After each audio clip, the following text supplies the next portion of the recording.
We got to make some changes in that. That's too many. Don't you think, Kelly? I think.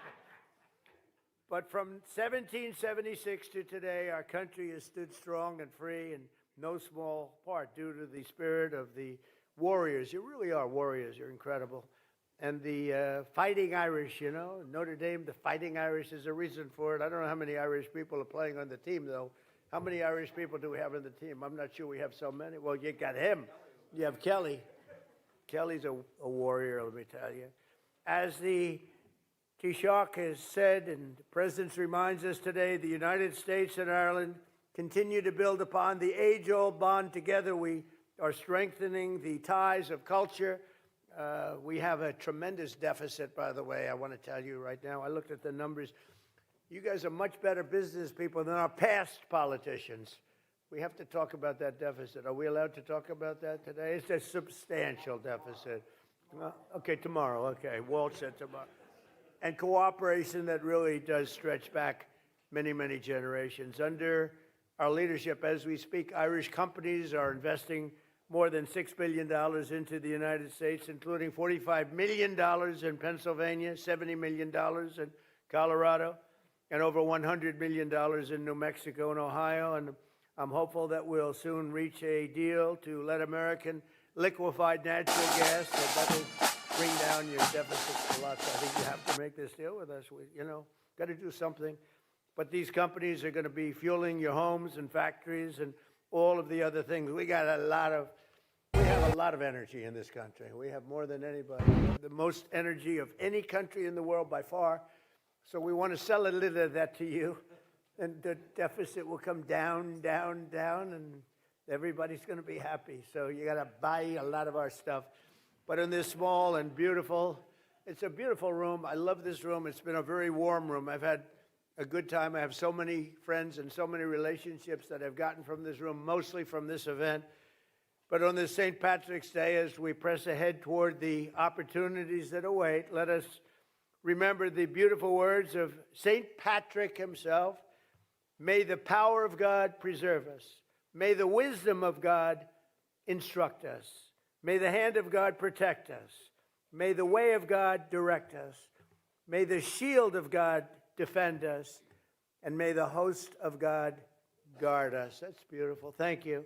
And today we add, may God bless the people of Ireland, and may God bless the United States of America. And it's great to be with you. Thank you very much, everybody. Thank you. Thank you. Thank you very much. I'm happy for you. Thank you, Lord Martin. Good to see you. Thank you. Thank you, everybody.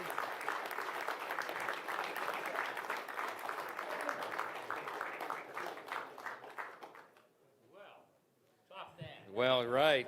Thank you, Mr. President, for saying that my sons are tougher than me. That's really appreciate that on national television. As you say, thoroughbreds make thoroughbreds. Okay, we'll go with that. Mr. President, I am so honored to introduce our special guest, and this is not his first one of these luncheons, the Friends of Ireland, and he has been a great friend to us. And without further ado, I will bring up and introduce the Taoiseach himself, Mr. Martin. Thank you so much. Thank you. Thank you. Thank you. Mr. President, Mr. Speaker, Chairman Neil and Kelly, representatives, ladies and gentlemen, thank you for welcoming me and Mary, of course, to Washington, D.C. to celebrate St. Patrick's Day. I'm delighted that I'm here today with, of course, the Deputy First Minister from Northern Ireland, Emma Little-Pengelly, and, of course, the Secretary of State for Northern Ireland, Hilary Benn, who is also with us. Mr. Speaker, I greatly appreciate your kind words and for hosting this lunch. And may I pay tribute to your wisdom in choosing an impeccable Irish woman with great heritage as your wife, and with a name O'Leary, you have to be from my part of the country in Ireland. But we greatly appreciate your kind words, and a proud tradition this is since its inception back in 1983, as you've said, through the shared vision of President Reagan and Speaker Tip O'Neill. And this gathering signifies the ties that bind our two countries and the bipartisan commitment to peace and reconciliation in Ireland. Almost 250 years ago, this country embarked on a great democratic experiment, one driven by the idea that we all share natural rights to life, to liberty, and to the pursuit of happiness. Those values were eloquently expressed in the Declaration of Independence, signed by three men born on the island of Ireland, and many others of Irish descent, and first printed by Irishman John Dunlap. Since the founding of the United States, Irish people have been at the beating heart of American democracy and civic life. As politicians, faith leaders, police officers, firefighters, nurses, community leaders, and construction workers, Irish people helped to build the American dream with tenacity and with courage. As all of us in this room know, courage comes in many forms. Mr. Speaker, today I am reminded of Margaret O'Herry, a woman born into deep poverty in County Leitrim in 1813, who found a better future in your own state of Louisiana. Through hard work and determination, Margaret overcame tragedy to set up a number of businesses. First a small dairy, and then a bakery, which grew to employ 40 people. She was renowned for her business acumen, her deep faith, and her charity. The orphanages she helped to build across New Orleans remain as her legacy. Margaret's grit and determination, her hard work, entrepreneurship, and innovation, and her dedication to giving back to her community embodies the best of what it is to be Irish here in the United States and at home in Ireland. Margaret O'Herry was an entrepreneur to her bones, but she would marvel at the economic relationship that exists today between Ireland and the United States.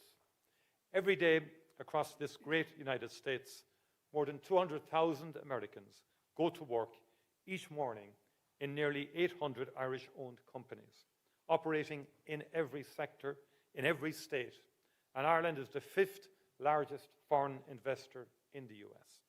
From little acorns, mighty oaks grow.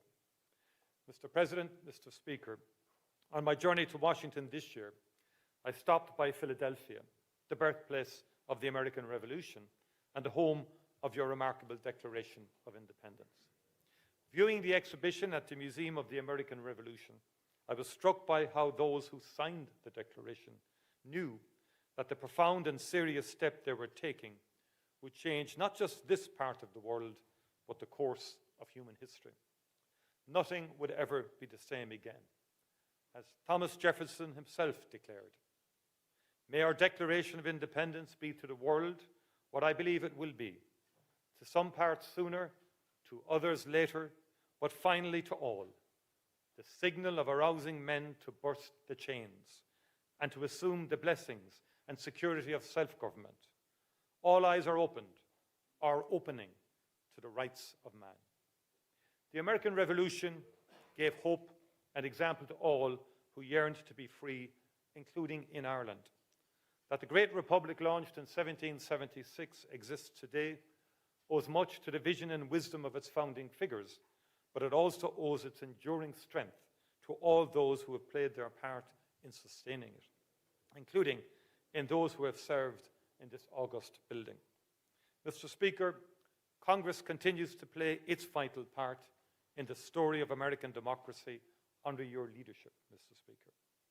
Congress has also brought people together across the aisles to play a pivotal role in achieving and securing a lasting peace on the island of Ireland.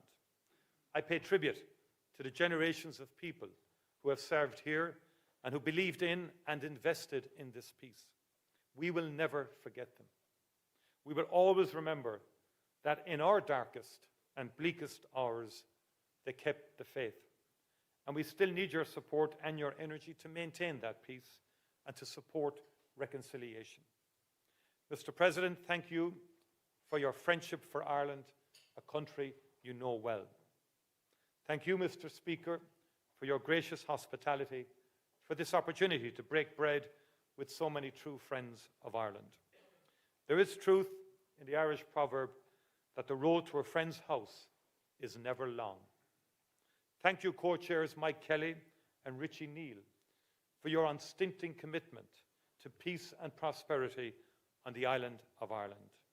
And thank you for bringing so many members of this House from both sides of the aisle together on St. Patrick's Day and throughout the year. A very happy St. Patrick's Day to you all.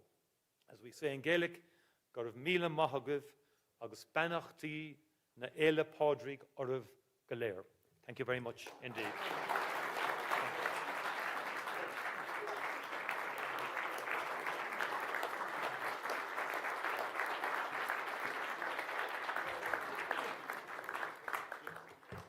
Thank you so much, Taoiseach. And Mr. President, again, I told him he had an hour and 47 minutes, Senator Welch, because that's how long the State of the Union was, and he was much shorter, so thank you for that. It is a short road to the People's House, and we're glad to have you again. Now, my friends, I get to introduce two musical acts for us today. We're very excited about this. We're blessed to have twice the entertainment today. So the first is a musical very much in the spirit of this historic year for us, the American 250th anniversary, Where Eagles Fly tells the story of one Irish family's difficult journey across the Atlantic here to America. It is a journey of hope, resilience, and faith as they sought to build a new life in this grand new land. And please give a very warm welcome to the performers of Where Eagles Fly. Thank you.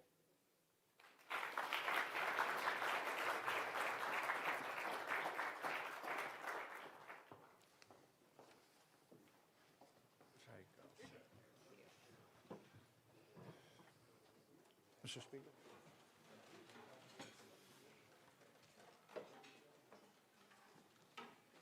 Firstly, Mr. Speaker, thank you very much for your kind invitation to perform at this very prestigious lunch. And good afternoon, Mr. President, Taoiseach, and very distinguished guests. My name's Trevor Marshall, and I'm very proud and delighted to be here today. I'm the executive producer of this new musical called Where Eagles Fly, and it celebrates the contribution the Scots-Irish made to the history of the land of the free. Many other nationalities have also played a significant part in the creation of this great nation, but today, on St. Patrick's Day, it's all about the Irish, yeah? And their story is remarkable. This year you celebrate 250 years. You don't make it easy. The semi-quincentennial, got it, I think, since the adoption of the Declaration of Independence. Many do not realise the impact the Scots-Irish have had in building this great country. The musical is intended to tell their story in a most amazing way. I'm a direct descendant of the leader of one of the first expeditions to America. The Reverend Robert Blair set off with 140 Presbyterians in the year 1636, 400 years ago almost. They left a little town called Groomsport near Belfast and fleeing persecution, seeking freedom to live and worship according to their consciences in the New World. His story inspired this musical. The Scots-Irish are the bedrock of the United States. Their deeds have shaped the nation from the Declaration of Independence to the moon landings and beyond.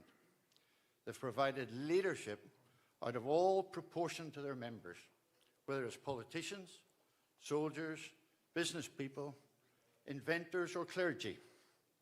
And 19 out of 47 presidents claim Scots-Irish roots. There's been made surprise some to learn that the early Presbyterian settlers were responsible for soldiers such as Davy Crockett, performers such as Dolly Parton, business leaders such as Thomas Milne, and of course, many, many presidents, including Andrew Jackson. Now, Andrew Jackson has for a long time been regarded by many as the greatest president in American history.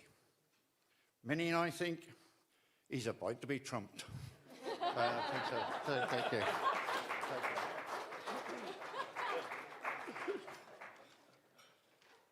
contribution of the Scots-Irish goes far beyond famous deeds and famous people.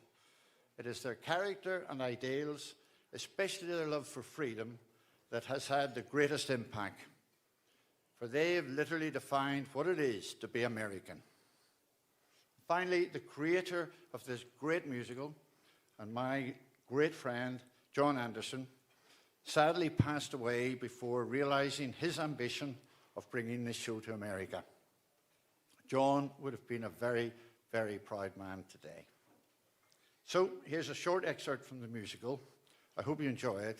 It's called Where Eagles Fly. Thank you.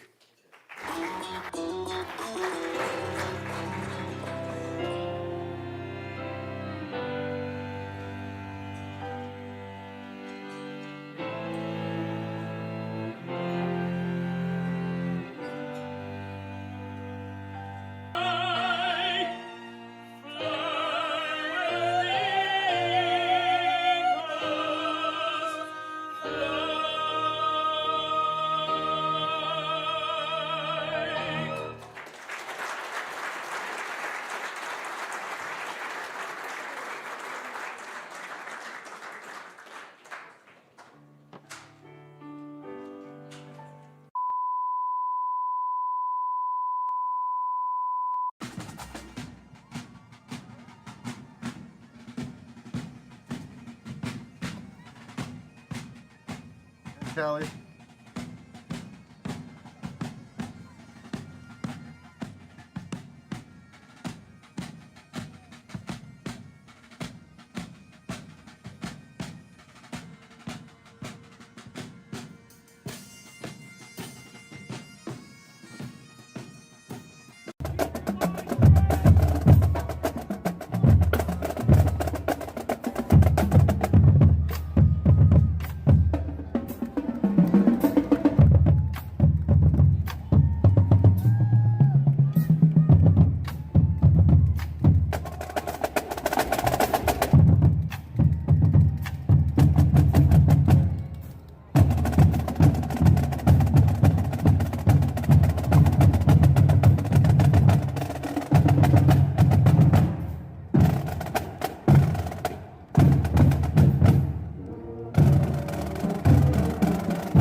Thank you so much for still watching this with us. It's a long period.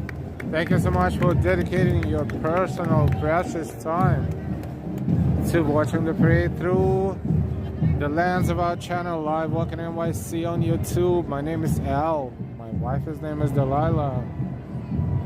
We are Live Walking NYC on YouTube, and you are if you are subscribed. Live Walking NYC on YouTube as well. I hope you are all subscribed. If you forgot, please click subscribe with all notifications, choose all notifications, and enjoy New York City with us.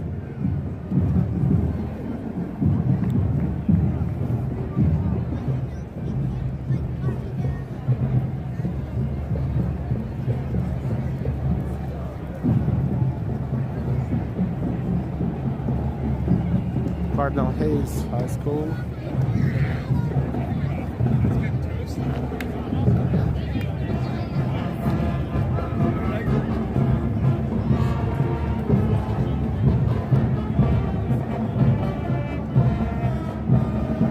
Freedom High School, but I'm not sure, to be honest, don't remember.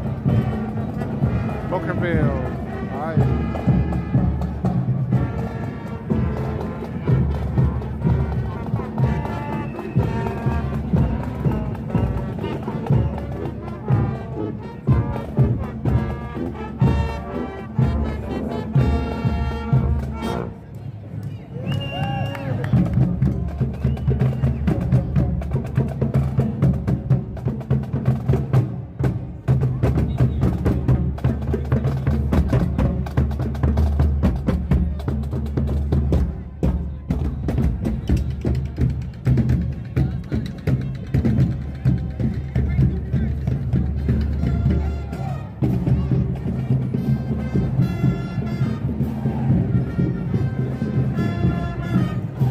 High School, Parkhurst, New Jersey. Esperando enfrente del Trump Tower, dice por aquí, bastantes, miren lo que se ve por acá, lo que se ve. Ojitos risueños, ¿cómo estás? Saluditos, qué hermoso. Gracias a toda la gente que nos está por aquí acompañando. Miren, estamos por acá. Y vamos a dar un 360, por aquí está Mickey Moto, está Bulgari, está también lo que es el Berndorf y la tienda de Louis Vuitton. Miren, muchas gracias a toda la gente que nos está por aquí.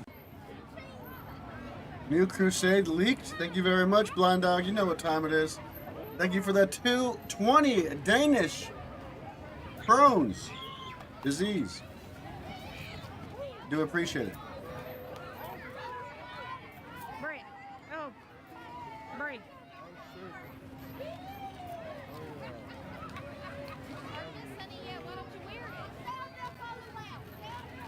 Oh, Croner. Actually, that one's small. It'll go on. Take the green one. Yeah, look at the rainbow. Yeah, the Louis Vuitton store is super sick. I agree. Mama. I have one.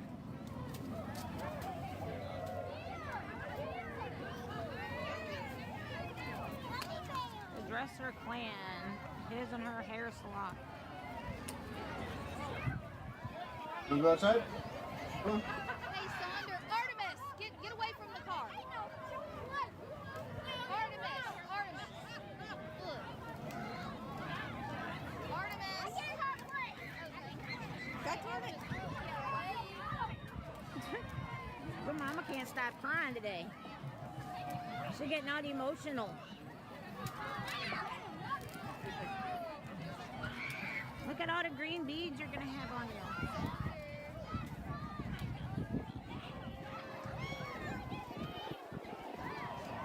Gotta avoid her peeing on that freaking thing for at least 1 or 2 days.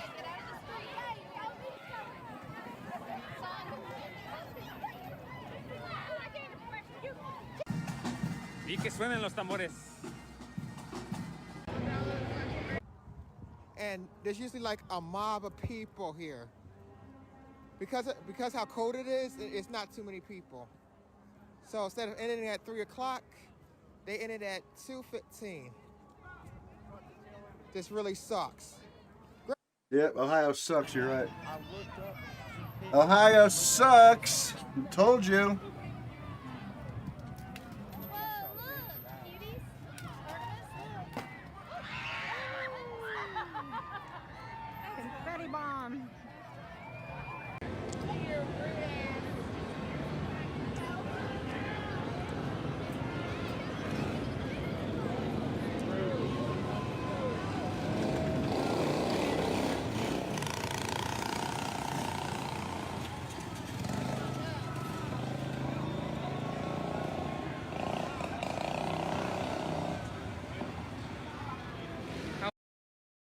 Imagine being part of something revolutionary. Every year, 1 million men in the United States experience acute urinary retention due to enlarged prostate, a medical emergency so painful, it sends them rushing to the ER.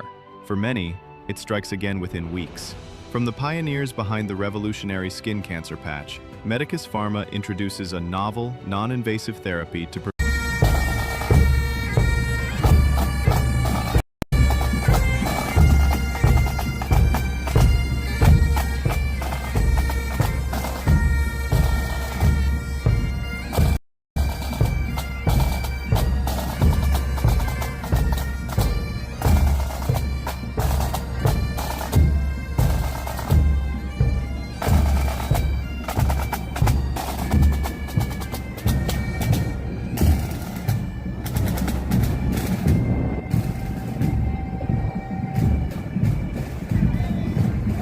Old City High School marching band, New York.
anything. So.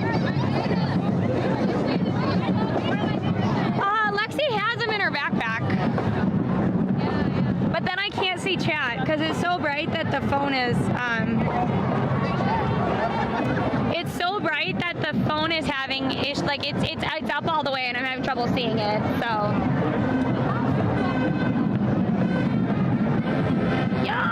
Another put a 1 in chat if you're from Ireland, put a 2 in chat if you're in the US, and put a 3 in chat if you're from anywhere else. Allie, I love when little kids do this.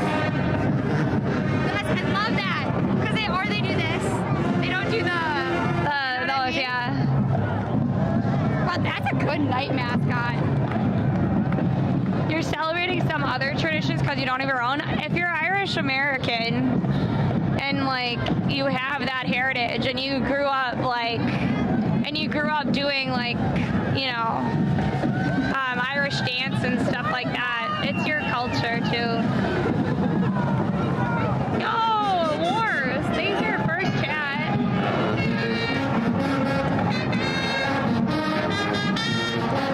Thanks for the follow, Pitu.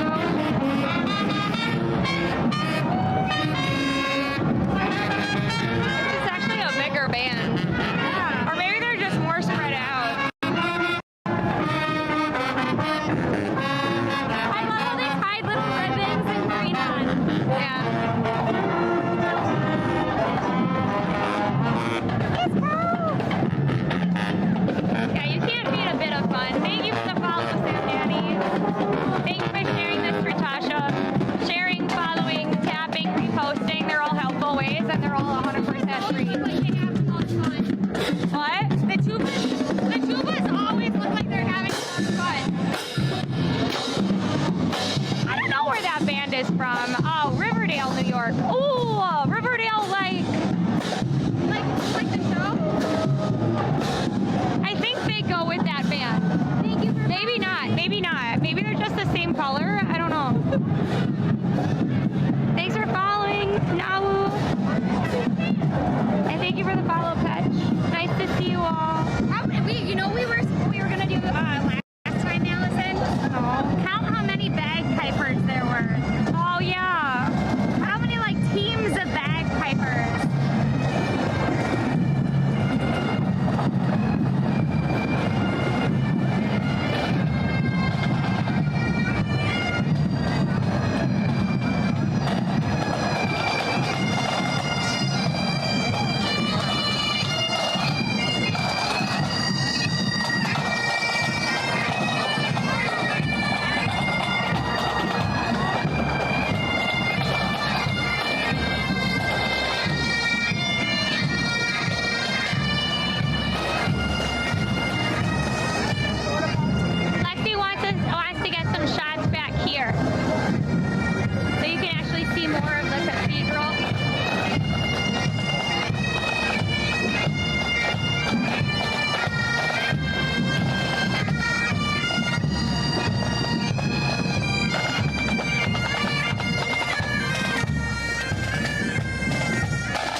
Kelly.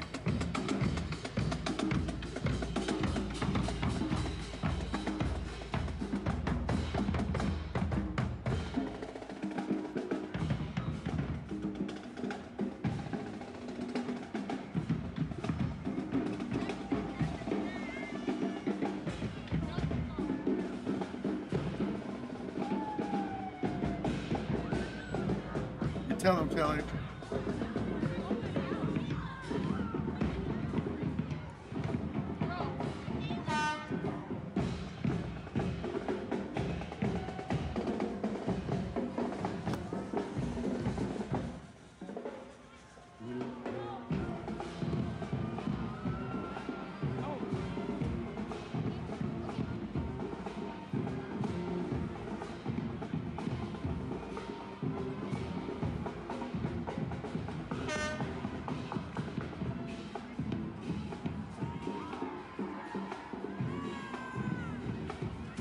Why the hell are they shooting off fireworks in Beirut? And don't they know they're freaking scaring people?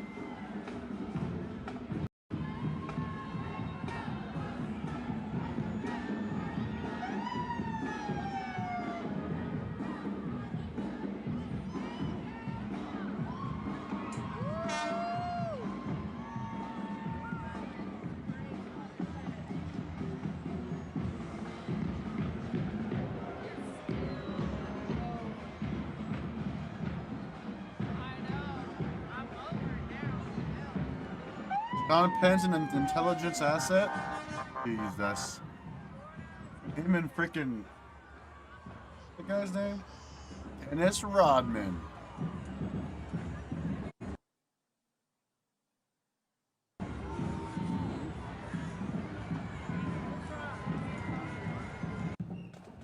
Necesitamos tomar agua.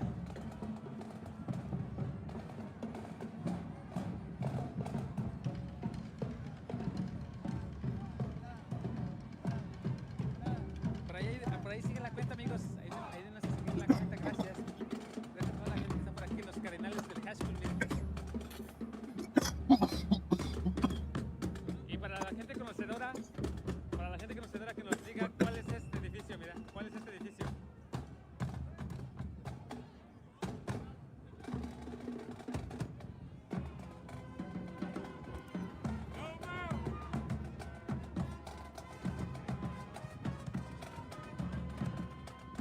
El Hotel Plaza, exactamente. Da, da, da, da, da. Da, da, da. Da, da, da, da. What song is that? 'Cause I stay fly.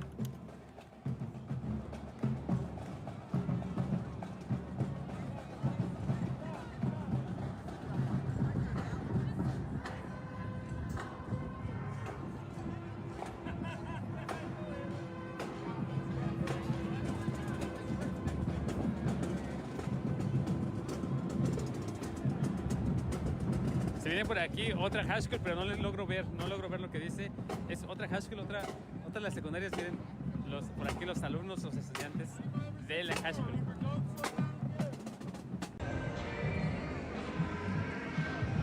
Big timers.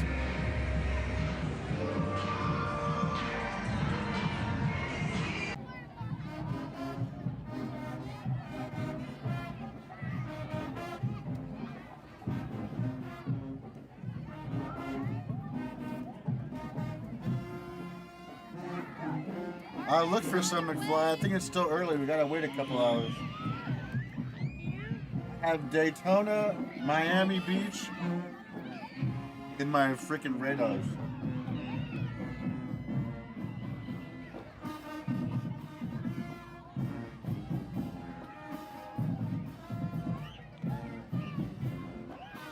I think they'll be the most freaking crazy.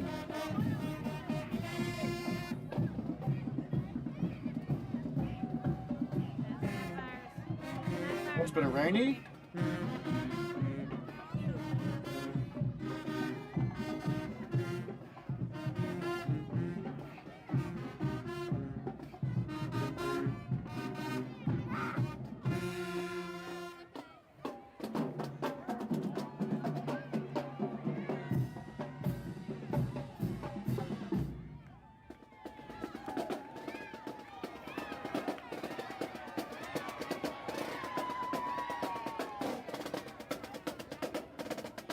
Velcro shoes?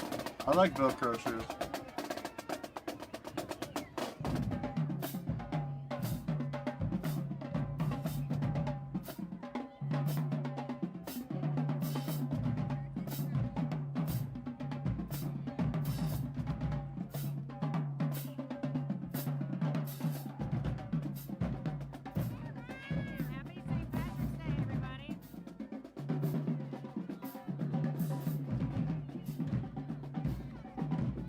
Okay.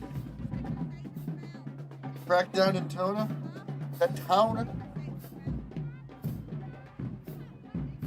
That was a good band. And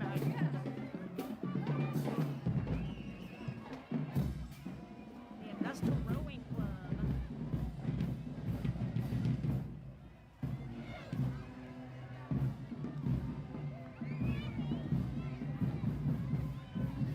Say thank you.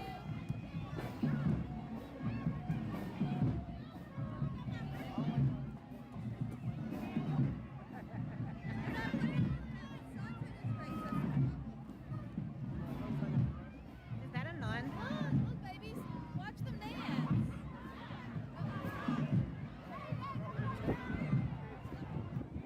Oh no, their hats are blowing away. Yeah.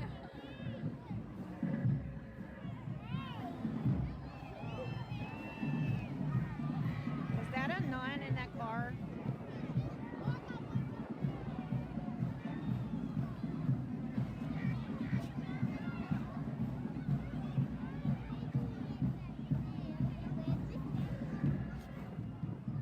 Thank you.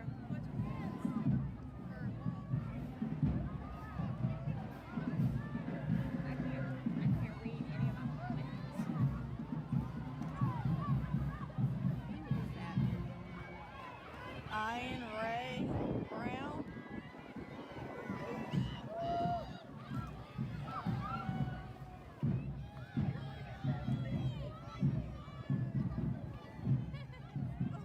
Oh, look at the golf cart. Red alert. The golf cart club is here. Oh, they're dancing. What's that damn website I use? Bigfoot? Afar? Afuzi? What's the name of that website? I have my alerts turned That off. is cool.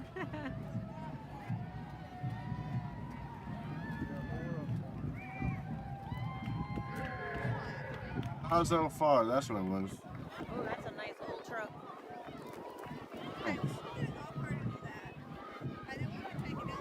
Oh, look at that, I'll dude. get the alerts up and going. You could have bought those side by side and had it all decked out. What's the actual Next year. Perez? What?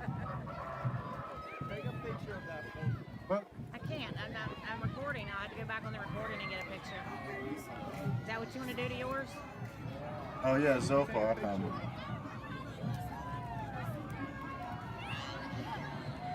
Good Lord. You see all the golf carts? There's a whole line of them. Like a long line.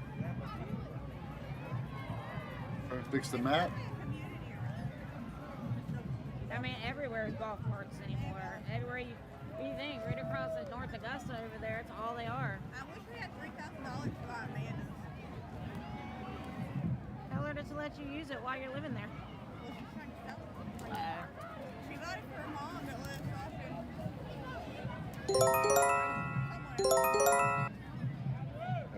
How long is the line of golf carts? Everything should be working now. Welcome in, everybody. You could hit We the had a share frickin' and tap alert, the boys. screen.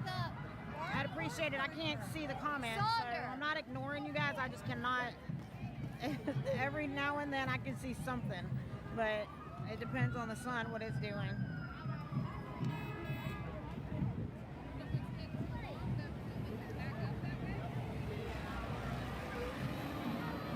That's crazy. They're letting traffic through. I think it's odd too. I thought they would have had it all blocked completely. That's kind of crazy. That's frustrating for these officers. No way, there's going to be a meeting about that. I bet you there will be. Well, I mean, I guess because of Broad being shut down, they didn't have a whole lot of options. It looks like it may be almost over. Like Broad Street is a mess. I can see it Here Where's in my North mouse at? Carolina, as I can Over see there. that. When somebody types in caps, I can see that.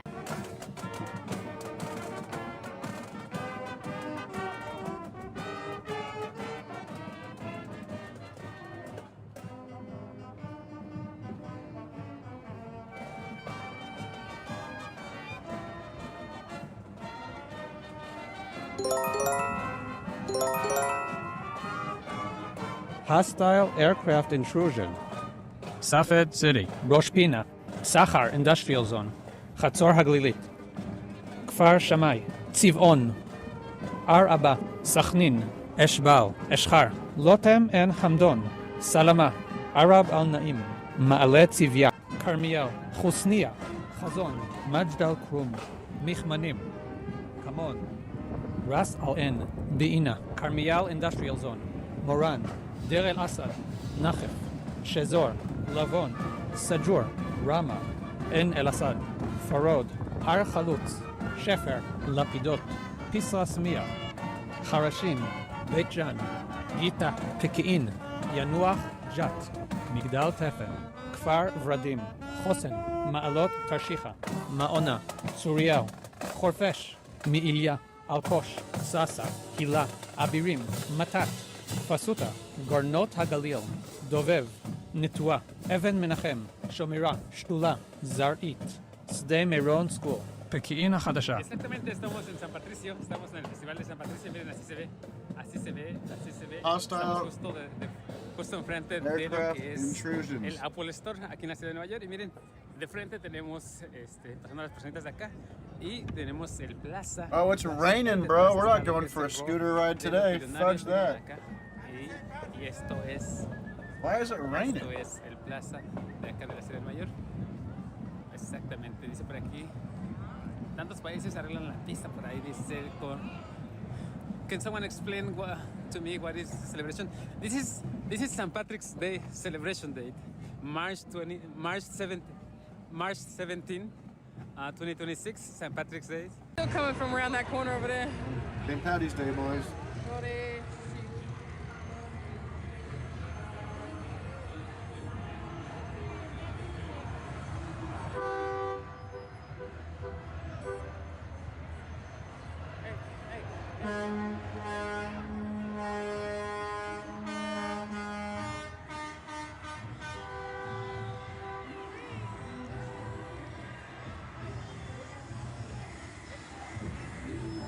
Michael Altman is the freaking firefighter that died in Chicago.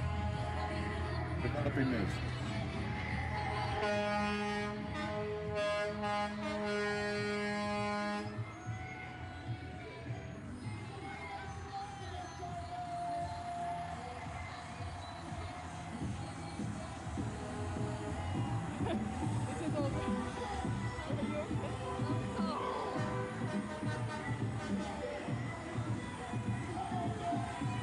Thanks for reposting.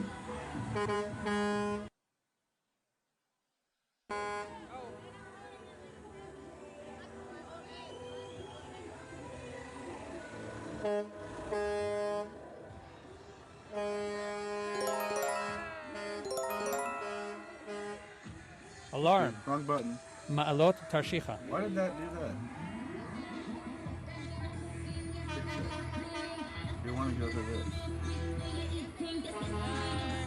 Abirim. Fasuta.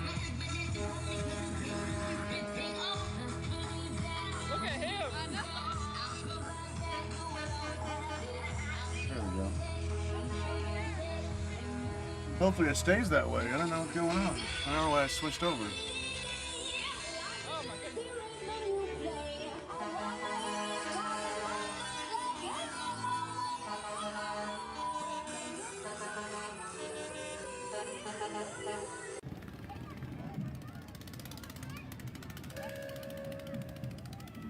It's usually not this warm, so we don't ever come out here. It's usually pretty cold.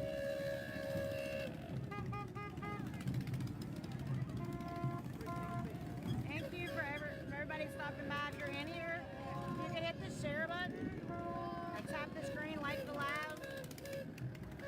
Happy St. Patrick's Day to everybody.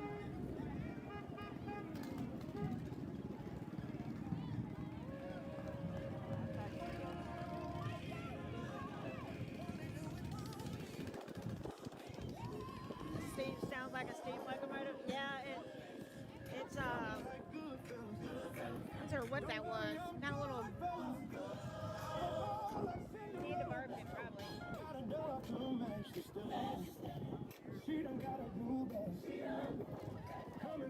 Tamika.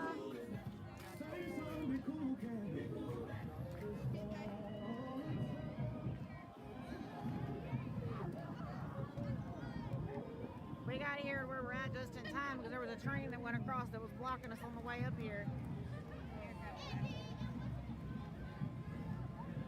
There you go, Moon Fairy.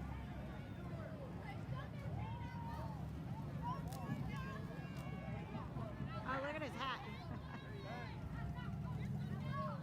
Alley Golf Unit. Augusta. Southern Grind Tree Stump Removal Company.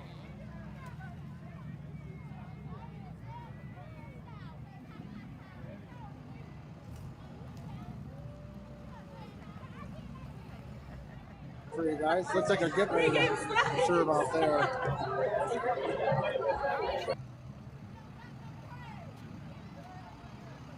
Watch your head, you might get something dropped on you.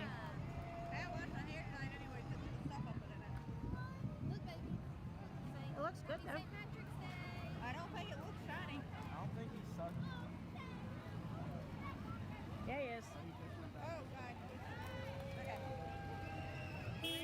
He probably needs to be burped.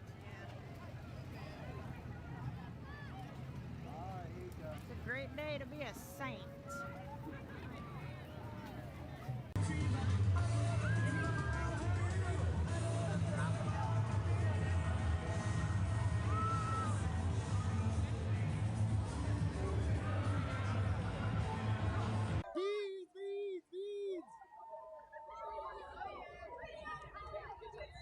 Where's this float at?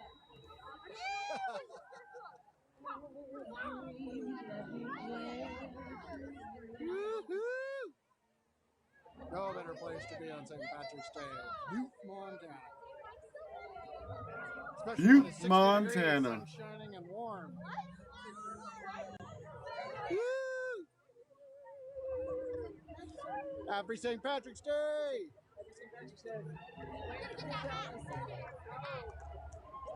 Nothing makes me think of St. Patrick's Day like Butte, Montana.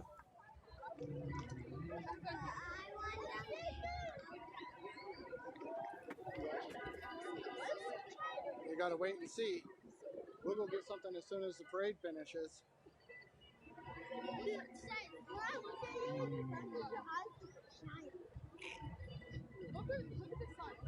Oh, here comes the dancers. Oh shit, the strippers are coming, boys. The beauties, as we call them. Well, Schmitz, it's hard to kind of see. Get that right, Jason. Where the sun is coming in. We'll say hello to your family in Butte. Yay, we got some dancers. Look at here. Come up here so you can see them. There you go, see them?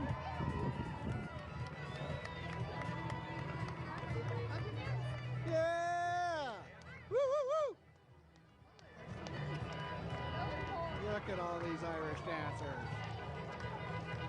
Woo.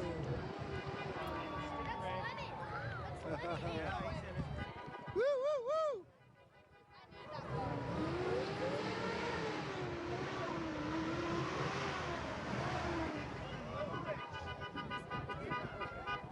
Woo, woo, woo!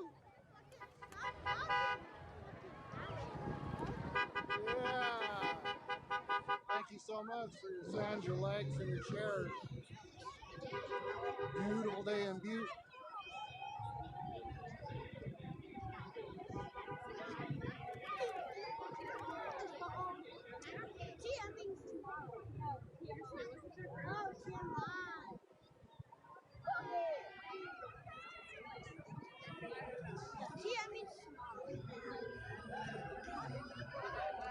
Thank you all for your support, shares, likes, comments. Up atop?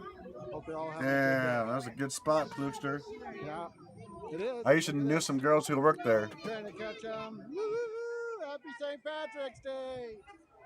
They worked there and they worked at Sugar Shack. Oh my God, I just ran into a high school. Tell you what kind of ladies I used to hang out with. That's what Jenna was saying. We haven't seen them yet. Nope, they're on a boat. They're on a boat, on a boat. Yeah.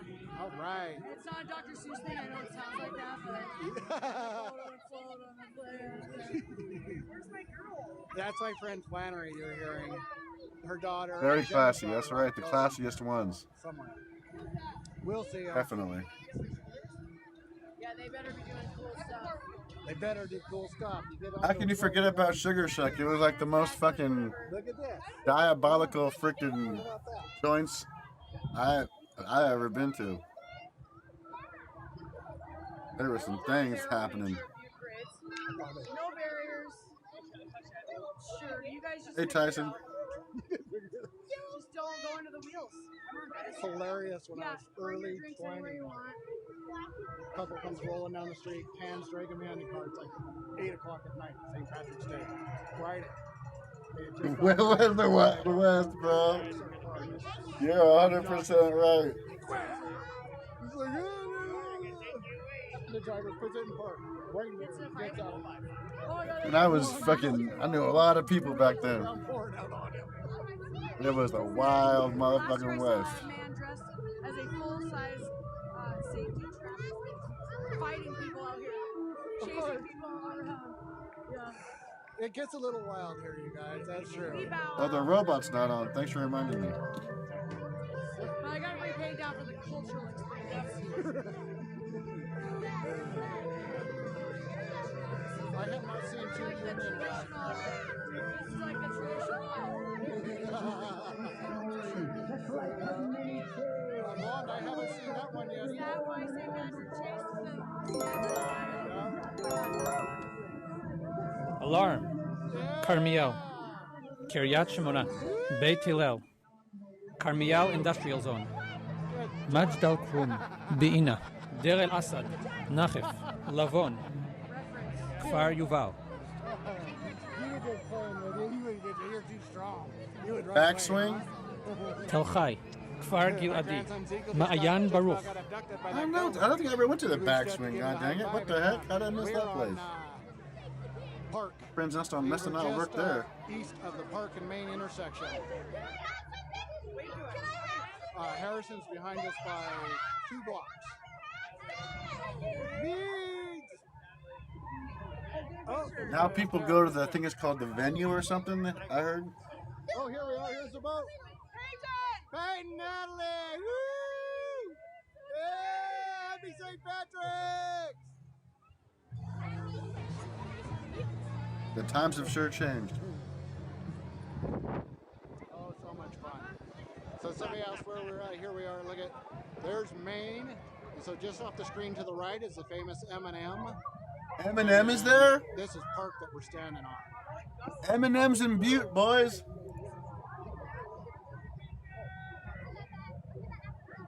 Gotta move with the moment. Da do ba beep beep ba ba do. You gotta let it go. Go!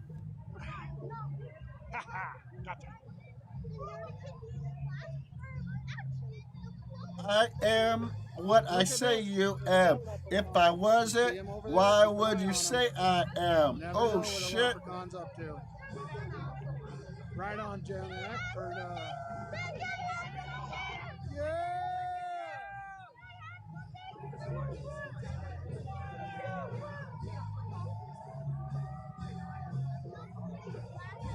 Tom.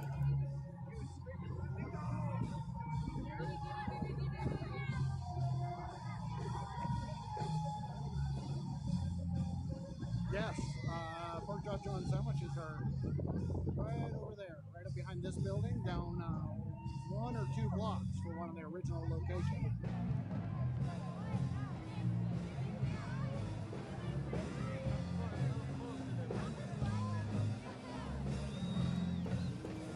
We've got a stop sign party going on in the street after the parade. It's a great band.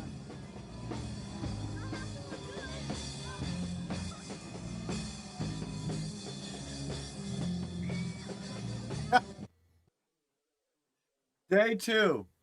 Deputy claims Afro man singing about sleeping with his wife has caused him tremendous pain as grounds for defamation.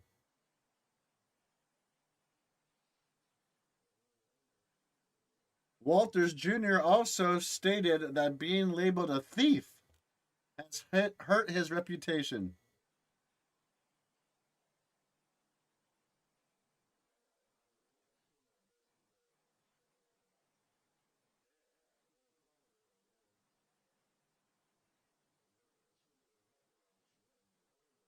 Wait, we can watch the Afro Man trial?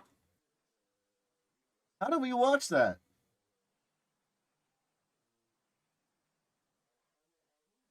I'll wake up early and cover that shit.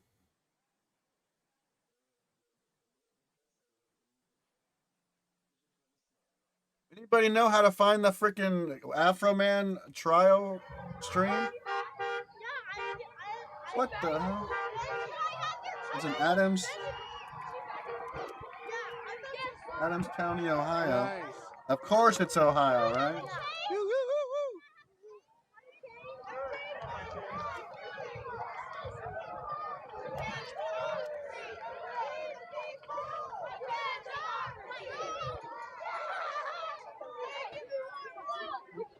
Give me the gold. Here, sleep.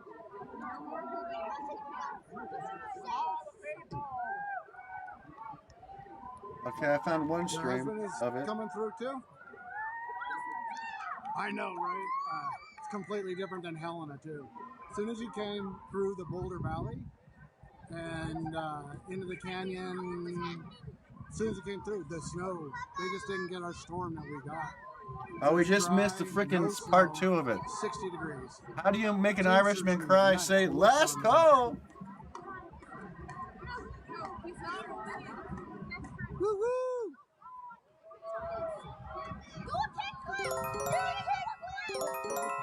Alright.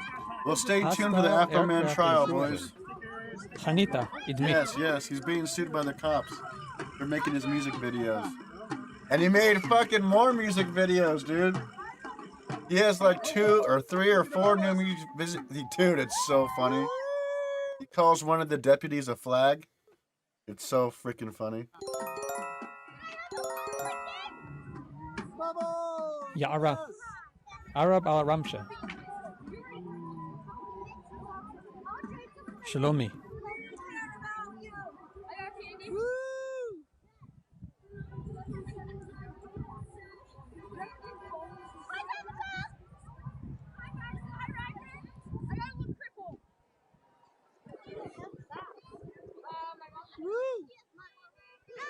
Suicide awareness right there. That's pretty cool. What? Alarm. Yeah, that's Hanita. Hostile aircraft he's like in intrusion. the parade. Matsuba. Alright, we shouldn't miss tomorrow's trial then.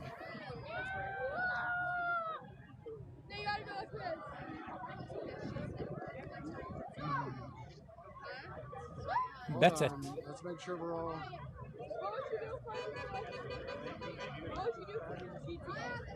Dude, Afro Man is killing it right I now. know you're freezing. We've got, we're 60 degrees.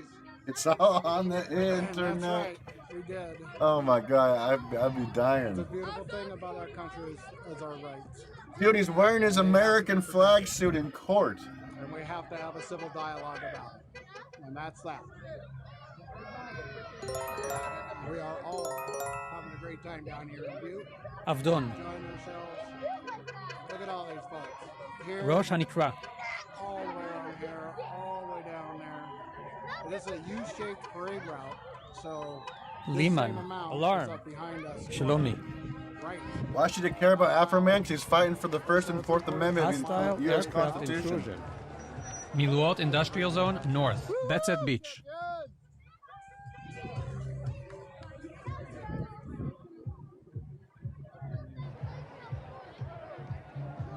That's true, counselor. Oh, look at that. Thank you.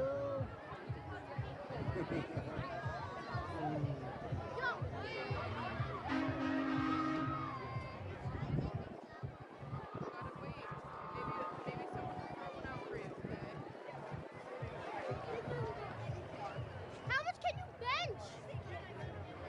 He ate some of his cake on camera. Oh my I don't think god. that's true. Do you? No. No. Good job. Good job.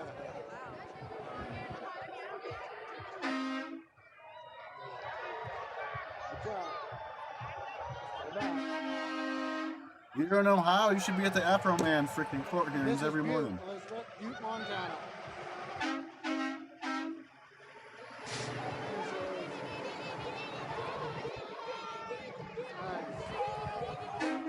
You don't understand? Because the cops raided his house, stole his money, ate his cake. searched and rifled through everything because some person said he had a sex dungeon in his basement and a whole bunch of drugs. And they found absolutely nothing. An informant was a liar. Aircraft intrusion. And then it goes to several blocks west, turns down Montana, comes to Park Street, and then comes this way. And they finish back up basically where they started. It's super interesting. Truthfully is. Look at, they're smoking the bed. I just go back and take like a couple hours today, or an hour, or a half hour. I think a half hour. Yay, go to Afro Man's Yashar YouTube Haziv. page, and you can hear all about it. The kids are excited. And so he made a freaking music video about them breaking into his house and stealing their shit. Naharia. And so they suing him for defamation because of the music video. And see, girl, with the gifted sub over on YouTube. I do appreciate that.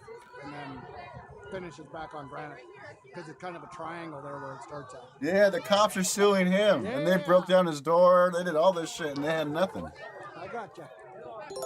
He's in court right now, Danny. Sa'ar. Suing him for defamation. We're gonna watch the court hearing tomorrow. Tomorrow's day 3 of the court hearing. We missed the first 2 days, unfortunately, but I won't miss tomorrow morning.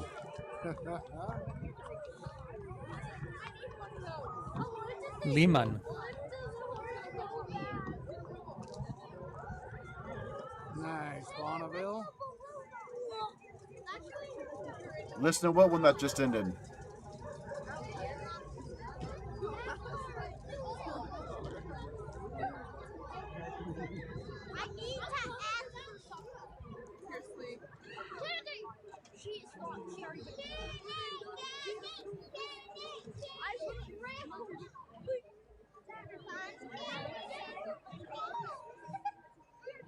Oh, look at. Yeah, pay attention. Oh, yeah. Woo! Aw, Oh, he took the stand today?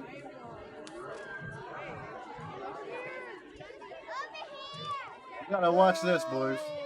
If it works. Hey, there's some more coming. There's some more coming.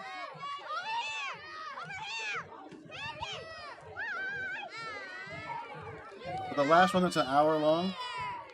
Here's some. There's some coming right here. There you go, get it. Good job. Hopefully the audio works. Good job, you guys.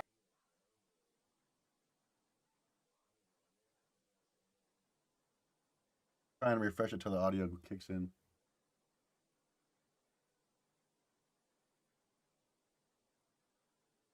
Is there even audio?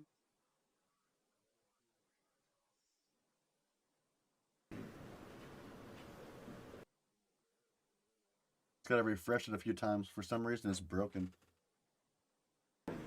Fixed it.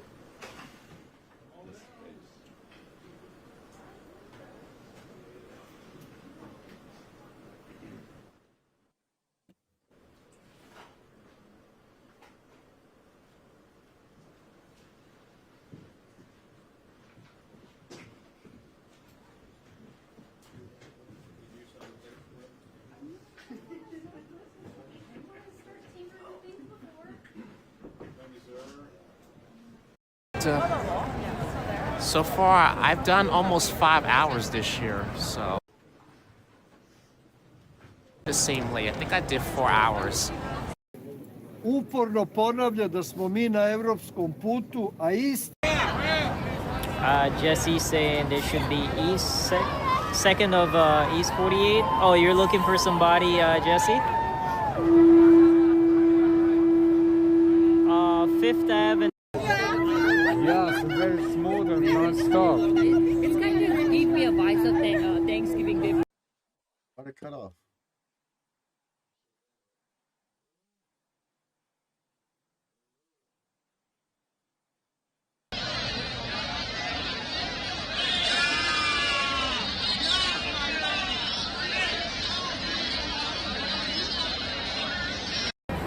Hey, it's Wuga. Welcome.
County Wicklow, the Garden of Ireland.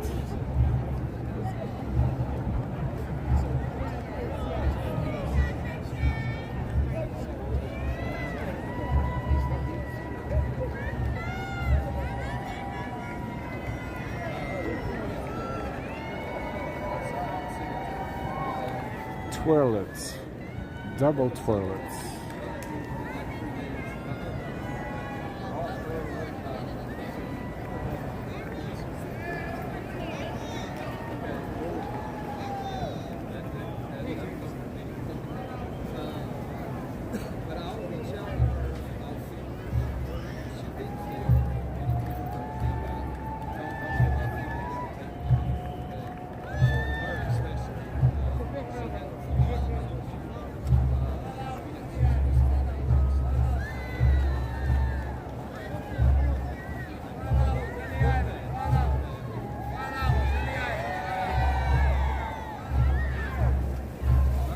Deirdre, live from Cali. Thank you so much for watching.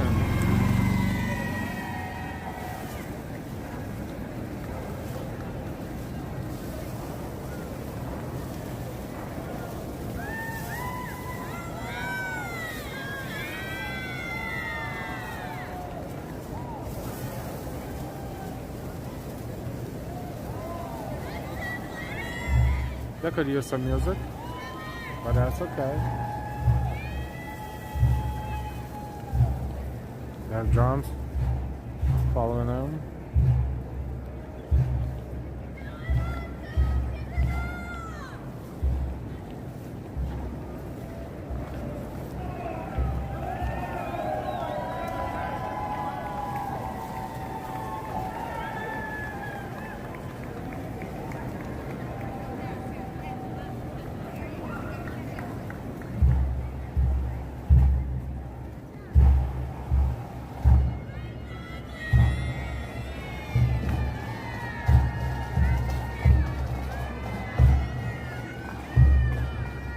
County O.W.L Association of New York.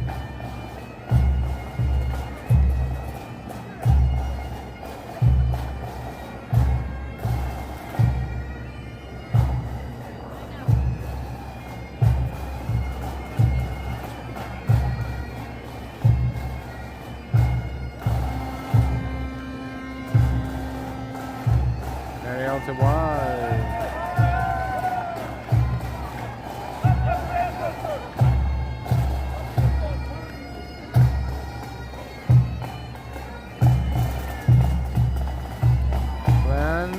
Here come 5 bands.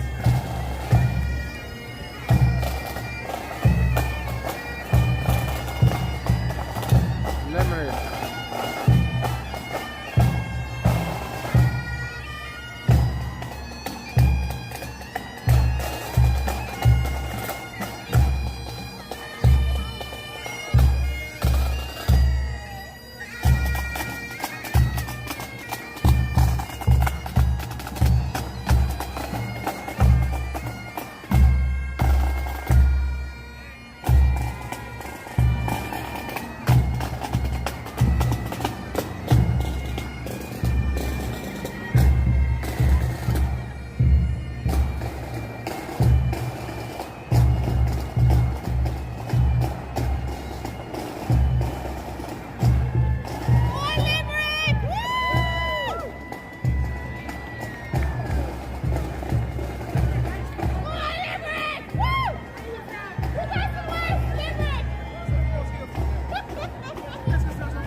All right, welcome, welcome. This is Vernon Township High School Viking Band from Vernon, New Jersey.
Joseph. Great parade. Greetings. Hi, Joseph.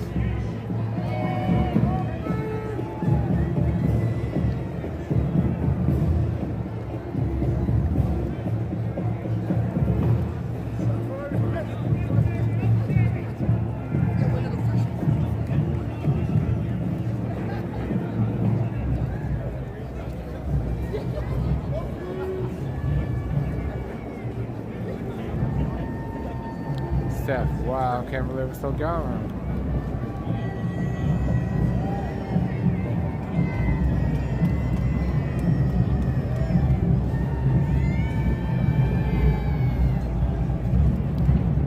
Cairo Durham High School marching Mustangs, Cairo, New York.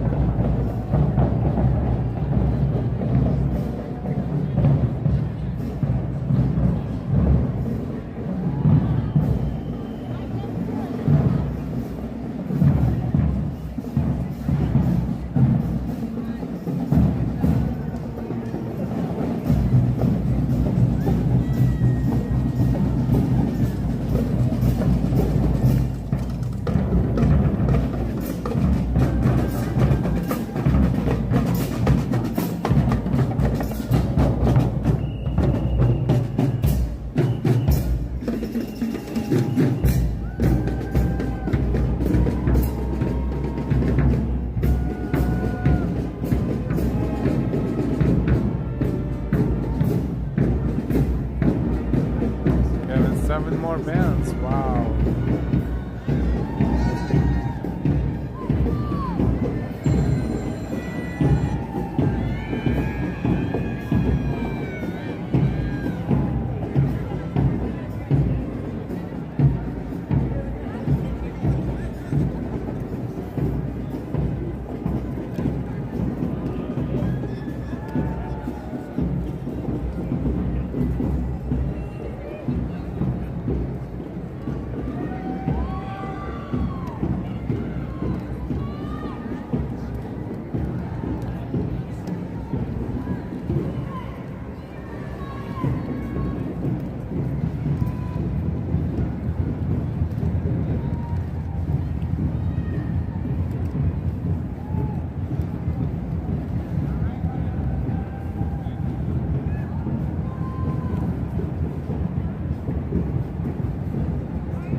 Ah, c'est vrai que c'est cool, il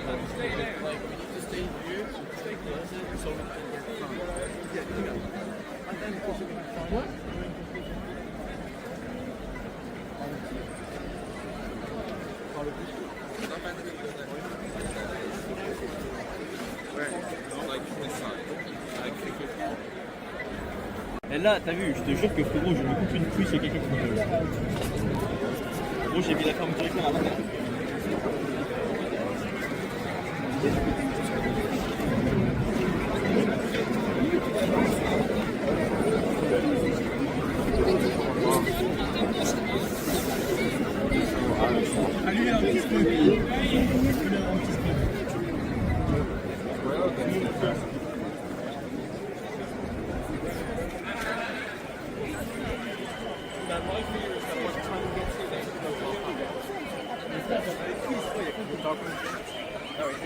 I said where we are.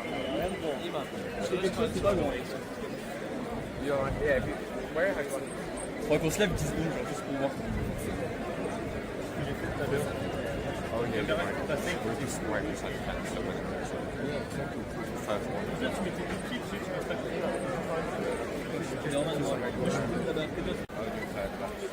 Yeah, you know.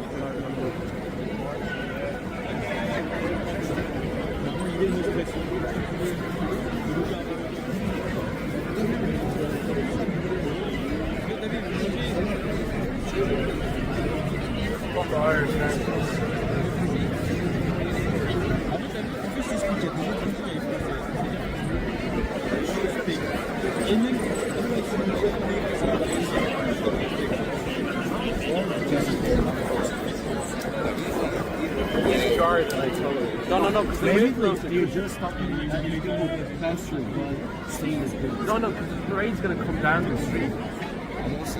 This is about the blue street. You can actually see, like, Stina. If you look where I'm looking, it's been very like my looks.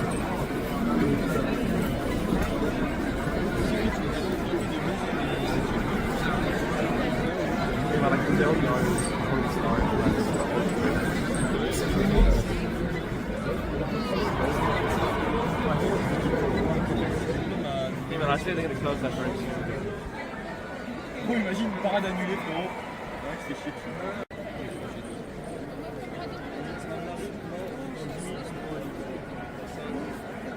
Et quoi?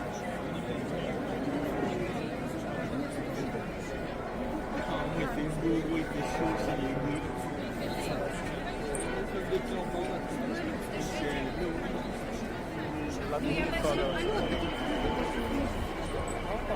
What time does it start? The parade starts at 12. What time is it? 25. It ends at 2 though. Ouais, parce que le fait que Strasbourg est vraiment exceptionnel. Ouais, mais qu'on a du chef. C'est ma daronne laquelle elle m'a dit, à tous les sympathiques, il faut une fois pour moi. Oh, c'est chaud. Tu vois? Vraiment, on a de la chance, tu dis?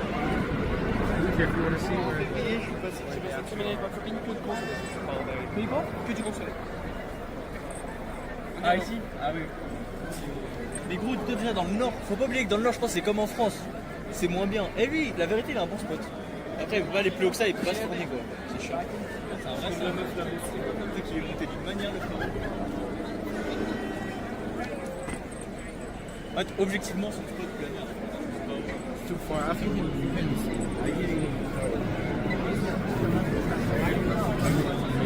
we're too far from the start. What's the start?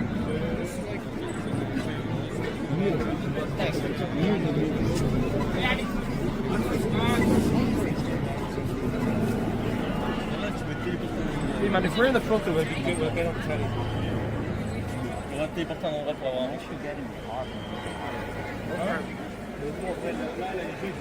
I think we're towards, we're actually a bit further than that. Farther than the... Dès que tu crèmes le truc, tu mets du coup, t'attends de prendre 2-3 vidéos et bam, c'est un truc compliqué.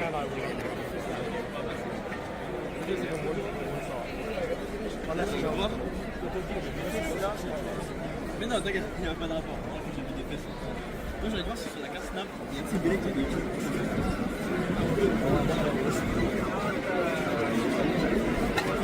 You brought 2 water? Yeah, because the first I knew he was going to go.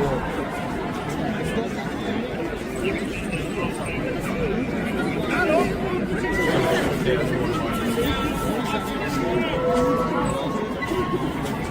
That was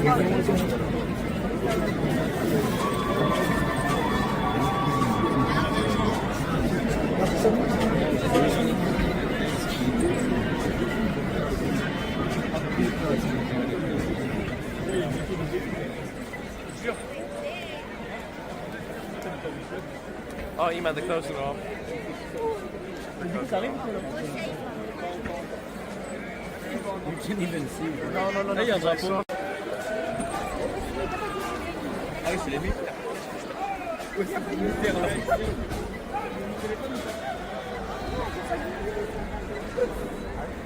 Non, we are not the country. This is the army.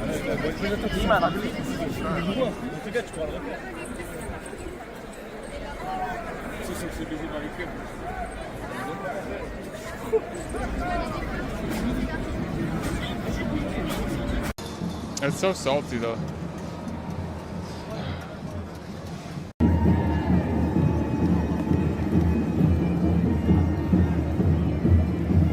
Davis, shadow trees.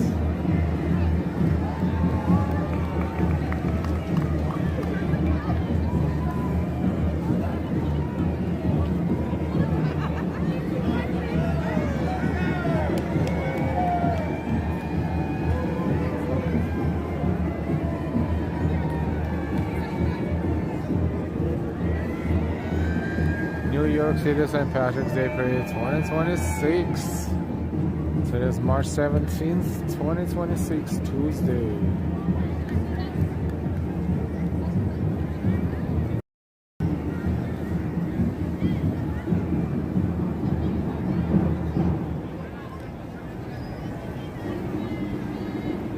Four and a half hours. Yeah, wow. Wow.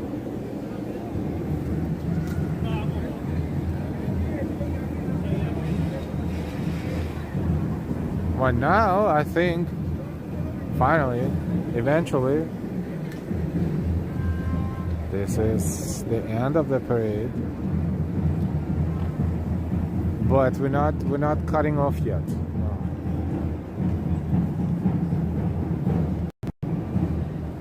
We're near Rockefeller Center, so we might as well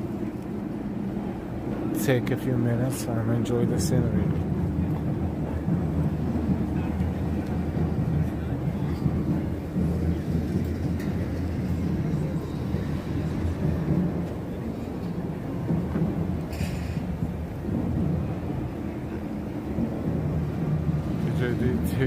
There's no show in Times Square. Oh, that show. Oh, I've seen that a million times. You mean a street show? A million times. This has nothing to do with what we're doing here now. And this is St. Patrick's Day.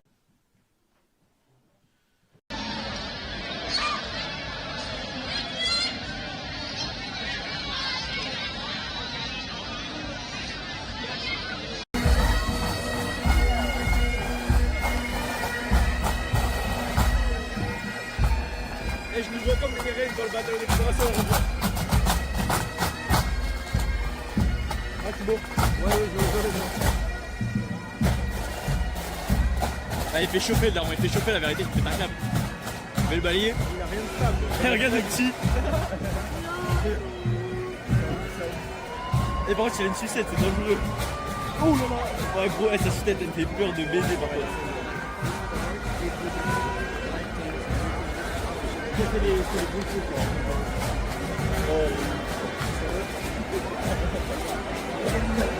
Je vais dire demain, mais pas comme ça.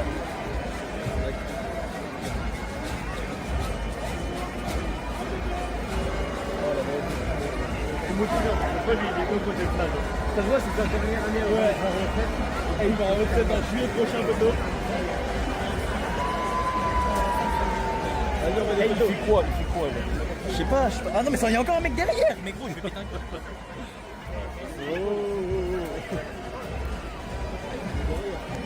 Allez, tranquille. Tranquille, on profite, on est là pour profiter.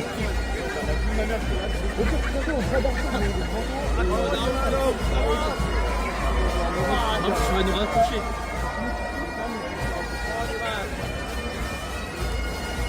Ça devrait kiffer qu'il y ait quelqu'un, un de nos amis qui soit en bas pour nous prendre un photo.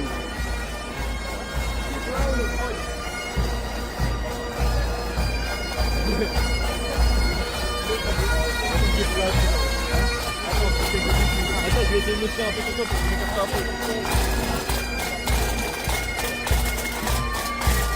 Alors ça, t'es stable là en vrai. Ok, je tiens la main au petit. Et la vérité, le petit refait ma parade.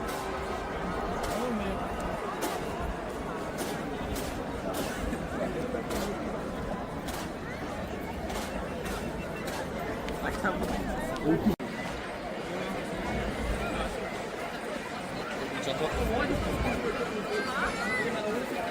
la vérité, le petit est trop drôle. Et son talent. À ton avis, ils ont payé combien pour être vendu? Et à mon avis, ils ont payé sacrément cher. Je pense aussi, ouais. Surtout que c'est de la merde, quoi. Et je pense que parmi tous les gens qui ont payé, il y avait un ticket en or, et le ticket en or, il allait dans le carrosse.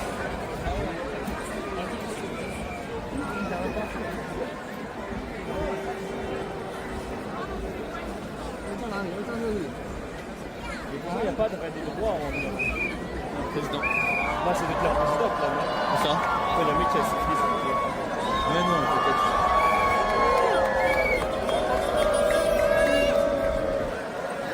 La vérité que c'est top. C'est pas top.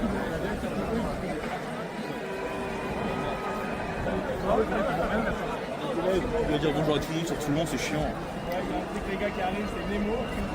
Il y a quoi? Oh oui, il y a Nemo qui arrive. C'est ça que mon daron m'avait montré l'année dernière. Et prends des belles photos. Dis-moi, t'as une batterie externe. J'ai ma batterie externe. Ok, parce que mon téléphone il y a déjà plus de 35 à force de prendre des. T'inquiète. Juste prends des photos pour moi et je te recharge dans ton bingo.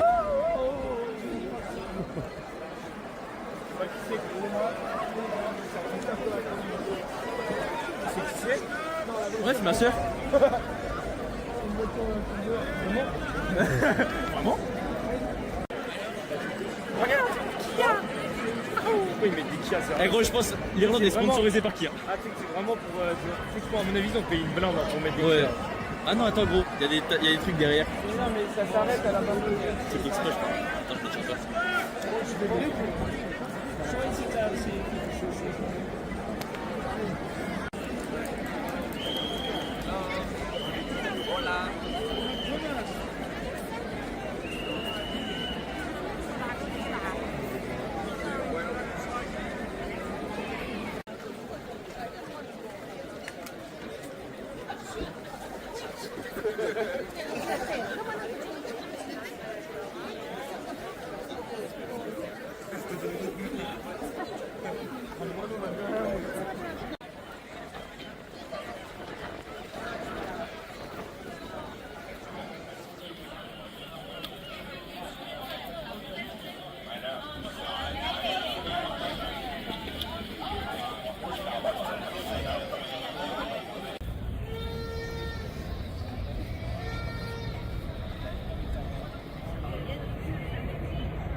I will run this kind of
a pas grand chose, on voit des enfants.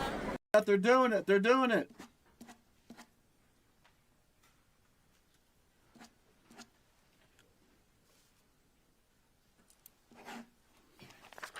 Where'd it go?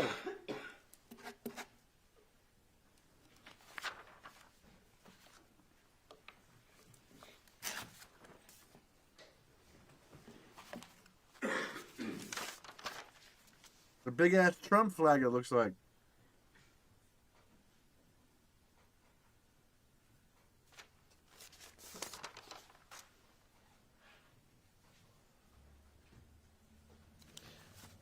Did you look at the return on the search warrant? I did not. But as far as you know, it would have.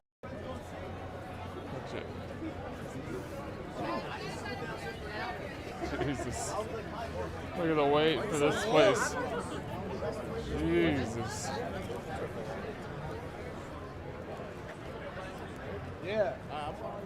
Yo, I know this just makes me old, but all those people look like about 12 years old to me.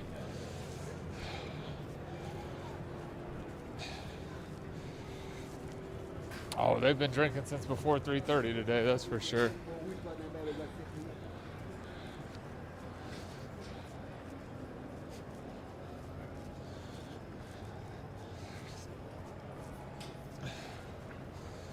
It's not just me look like that too? Okay, cool. It's not just me. Good. Again, the last page of your report, Detective.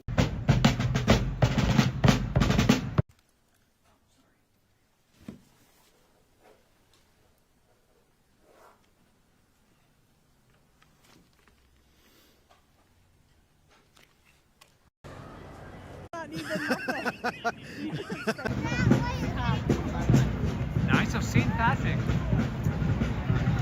John Rock's Good Morning Super Friends. John Rock has sunshine. He's the wrong shape. He's kind of a circle. And I don't really, I think like peanuts are more like two circles on top of one another kind of thing. Some people did ask if he was a peanut or a brown M&M. So what is... People, I think, saw whatever they wanted most. I think that's solid. The parade is over, but if YouTube will live forever. Also, I love this review of our channel. I'm satisfied with this YouTube and YouTuber. I've got nothing else to say. I like it. That would be... Wait, so who did that? I don't know. I can't access it. Oh. Well, I think it's a random comment in one of our videos. There's like so it's like you could, ooh, it looks like a spy truck. Review. What's up with this truck? Connection for a wall. Look at that. What kind of car is that? And then it's got the thing on top. It's like a surveillance truck. Yeah, it's a surveillance truck. You know what? I really liked on one of our streams we went past. It says chatting about a St. Patrick's Day parade and a potato mascot. Allie, remember last time that we were over by the water? Or not last time, one time. Thanks for following. We saw a Nat Geo truck. Yeah, that was so cool. It was meant to like go in like water and stuff. That was cool. Yeah, Dino Nuggies are great. Wait, give me your pass so I can put it in your backpack. Since you don't need it anymore. And that way we can keep it safe. I can't get it off because it's all on my neck. Here. Actually, sorry about that here. Gotta take a minute. I don't like doing this on a random street. What? Oh, wow. The Newark, New Jersey taxis are actually like banana yellow.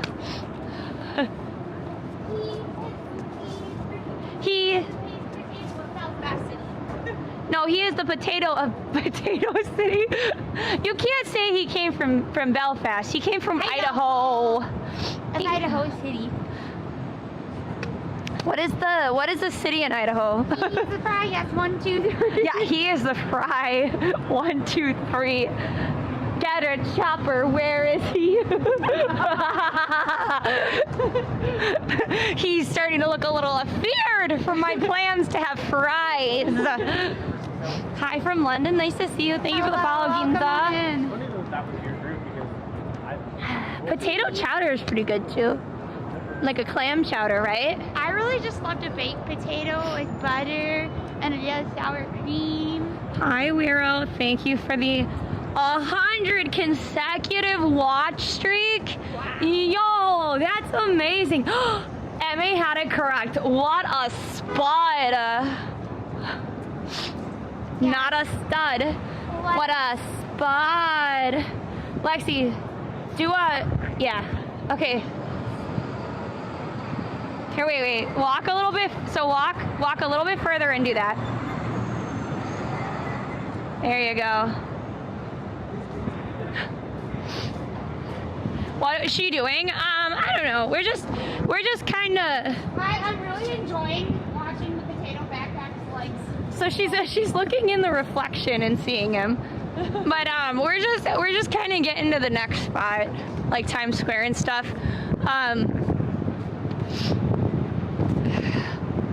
St. Patrick's Day on the week is like on a weekday is just not as fun as St. Patrick's Day on a weekend. Because when it's on a weekend, people like after the parade, all of the like restaurants and stuff have live music. All of the people go there. You can hear singing and dancing in the streets and stuff. Like it's very fun, you know. Oh, it got way colder. Is it just? Oh man, I feel like it got really cold. I think the sun went away. That song is stuck in my head. Just dance. Where did that come from? Dance. Oh, somebody said just dance. Oh, in the thing. Tell me, Mom, when I go home, the boys won't leave the girls alone. My so tight till I go home. She is handsome, she is pretty, she is the battle of the Belfast City.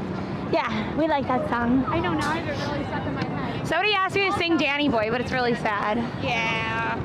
Oh, Danny Boy, the pipes are calling from glen to glen and down the mountainside. You always do this like easy.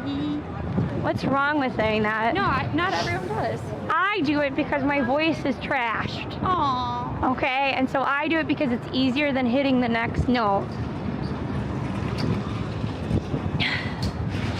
It's a struggle to talk, let alone sing, okay? Ooh, look at the Mario movie. You said you can get rid of the banner. I think it's automatic. It should automatically get rid of it, no? I think so, but... Who's saying that, Roro? Royus. Roro, did you refresh it? It should be gone by now. What? It's not on you, bud. Have a nice day. There's also cameras everywhere, dude. If you want to make yourself your content, that's the way to make it happen. Wow, look at it. I was trying to point out the Mario movie stuff before the guy started freaking out about life. Wow. Thanks for the heart, me, Icy. Oh my gosh, Allie, look at it. It goes on forever. Look. Like it's forever. Oh my gosh, we gotta get it out of the way. Oh, the dude's following us.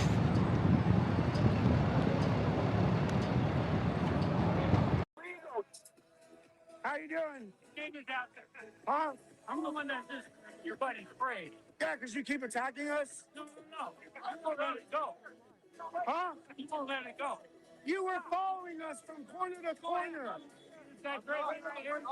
You were following us from corner to corner, getting in our face. You're not the first, and you won't be the last. And you know what?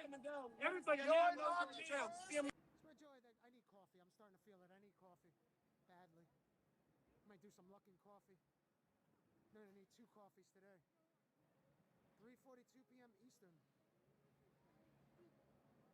Tim, welcome in. Everybody tap that screen. Let's go to 2 million today. Why not? 1,200 new followers. Nice human being. Thanks so much for watching. Thanks for hanging out. I'll see you all tomorrow. then we'll see. It depends on the weather and everything too. But go Ray, go have a wonderful rest of your day. I hope you're having a good week. Everyone.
Size, right?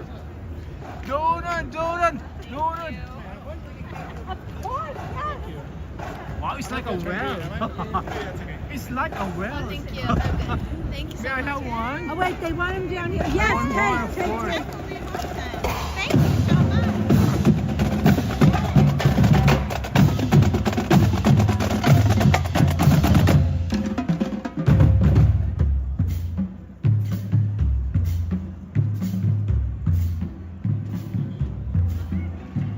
And we got distracted a little bit.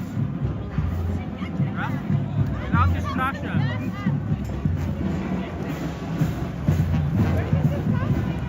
Love it, lady. Maria, her box is like a well of donuts.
Your donut is so good.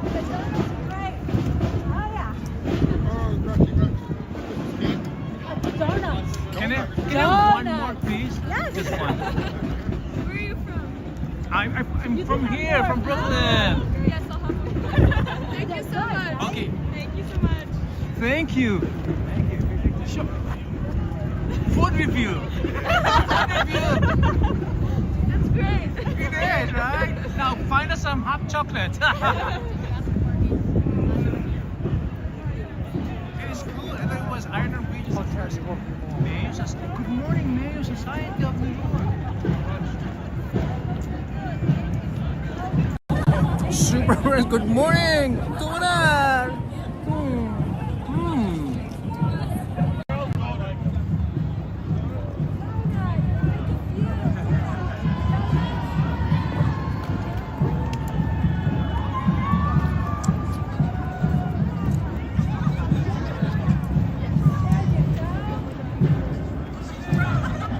It is good.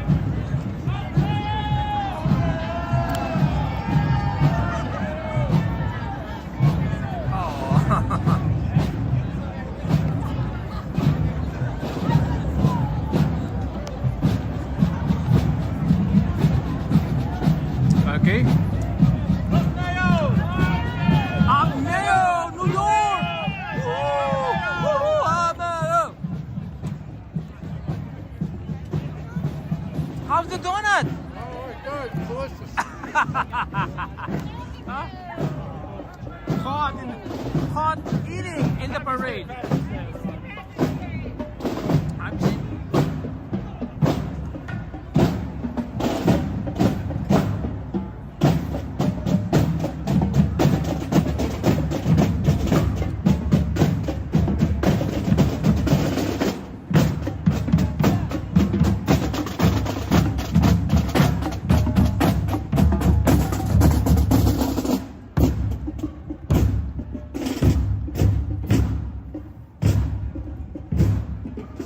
I got more donuts.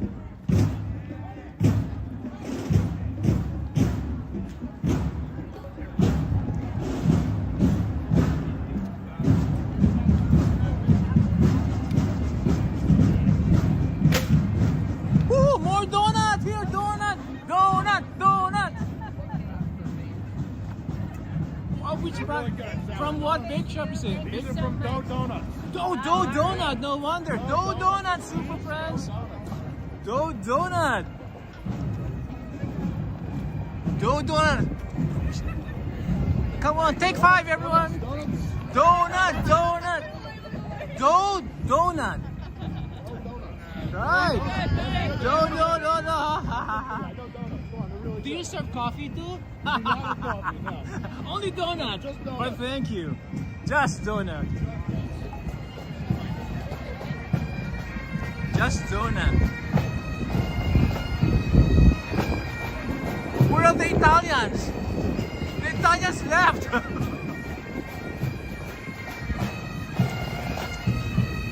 That's from Dough Donut.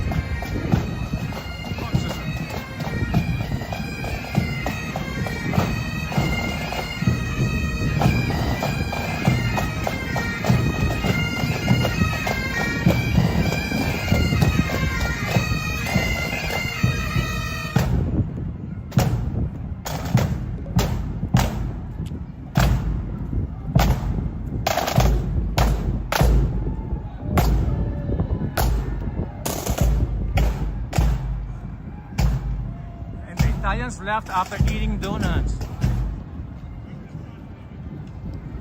Italians from Venice and from Naples.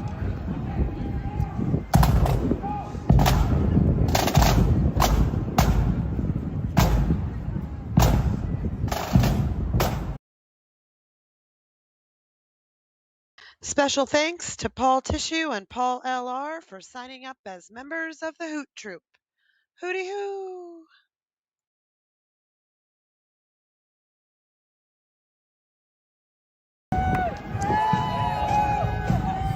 I think they want some donuts. Who wants donuts? Special thanks to Paul Tissue and Paul LR for signing up as members of the Hoot Troop.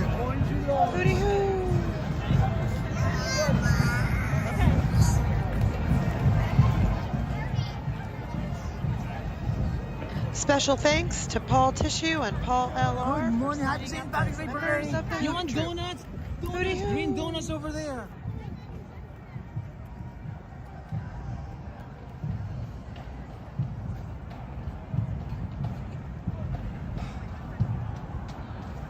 More bags.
Next is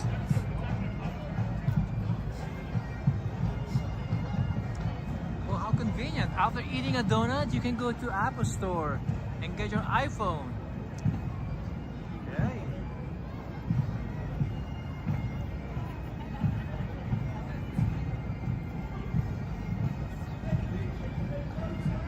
Ancient order of Hibernians, New York State Board.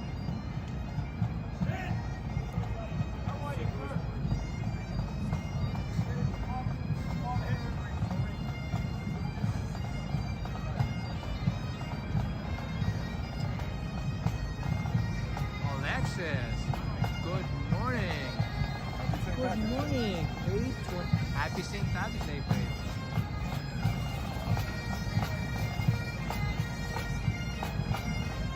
Good morning, gentlemen. Hey, good morning.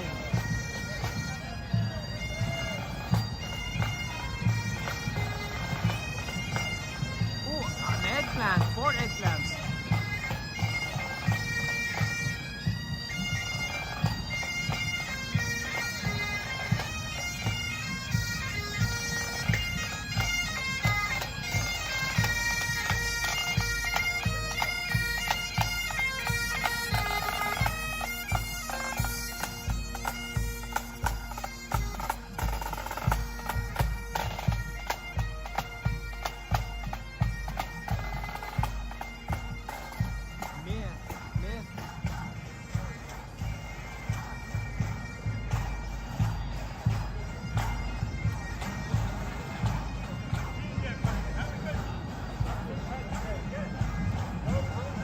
Eggplant, give us some green eggplant.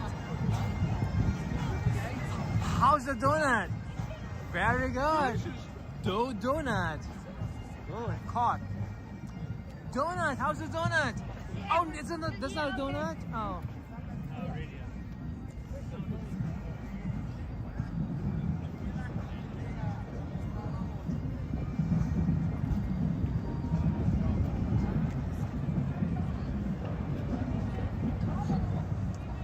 Okay, now we have a school band coming up.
clerk will report.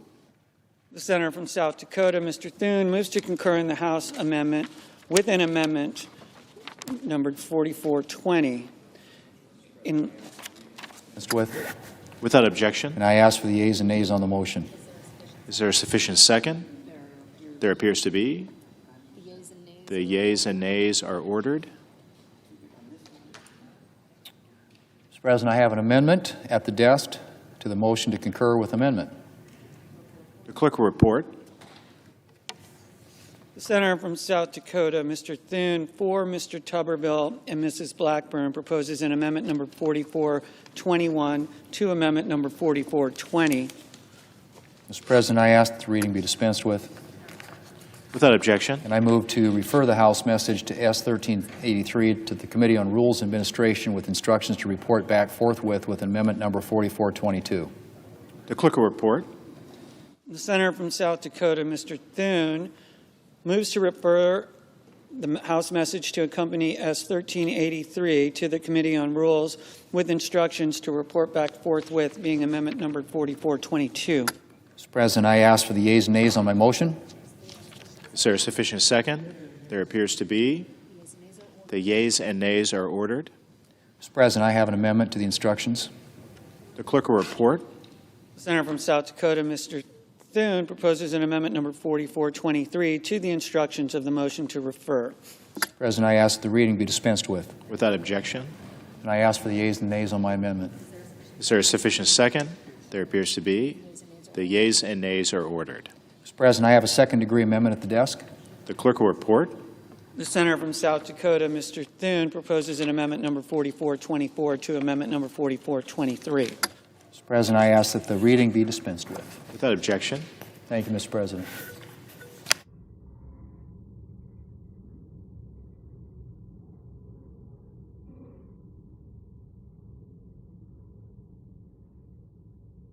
Thank you, Judge. If I can get it working here.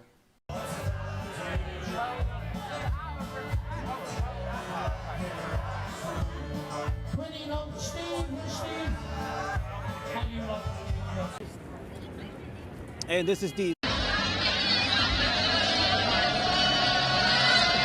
Going up the cart and shit with glasses on. Do it that way. Just make sure you think he reads it right. I'm just trying to get donuts. There are more donuts than viewers. Where are all the viewers, super friends? Yeah, it's more donuts than the viewers, which is good, I think. I don't know who has all the viewers, super friends. Al, Efras.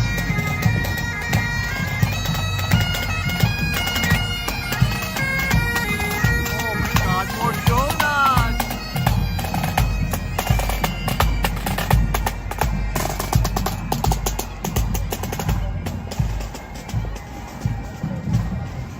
Donut! Donut! Donut!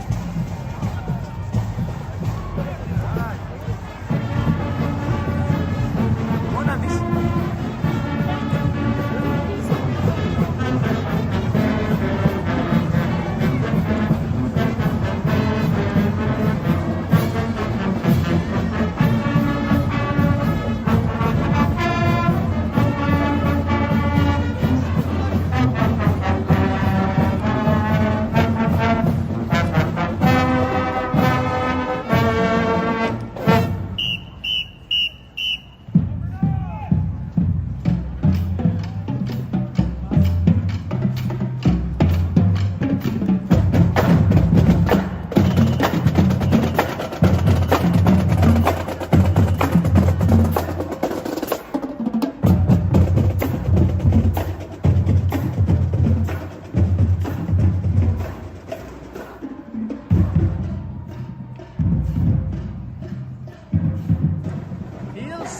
Super shout out!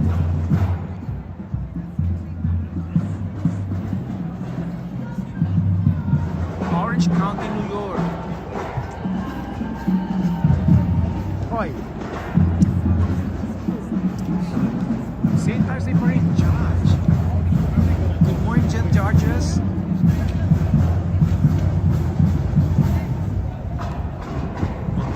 protests are here. We have to behave. Do not behave.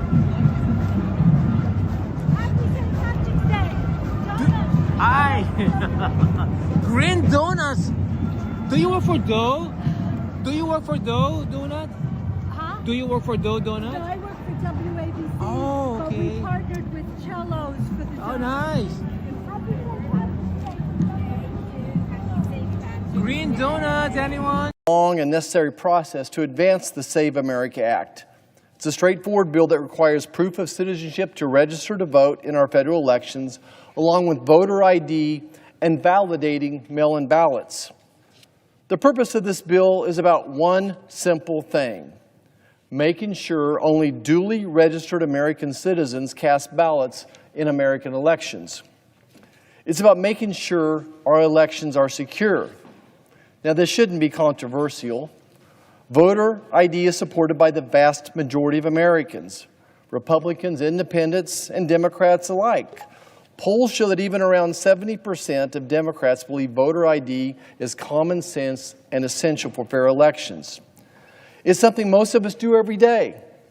Show an ID to board a plane, to open a bank account, to buy alcohol, to get a hotel room, to purchase some prescriptions. Why should voting, the most sacred act in our republic, be the only place where we don't ask for basic proof that you're eligible, that you are who you say you are? Yet here we are, instead of passing this with overwhelming bipartisan support, maybe even by unanimous consent, we're forced into a drawn-out battle because no one on the other side will join us. I thought a lot about this, Mr. President. You know what the real question should be? The real question that America should be asking their senator? Why won't just 10 Democrat senators cross the aisle and support simple voter ID? We shouldn't be having to have filibustering debates or 1,000 other rabbit holes we're about to go down. I would challenge those who, as Mark Twain once said, those who buy ink by the barrel, to ask my colleagues across the aisle, why won't you support voter ID? Now, my colleagues across the aisle, they're clever. They won't answer that question. They won't answer the simple question, do you support voter ID? They won't commit to that one issue. Instead, they're going to pivot. And they'll tell you what other part of the bill they don't like. They'll want to dive into parliamentarian procedures and Senate lore and traditions, but they won't answer that one simple question.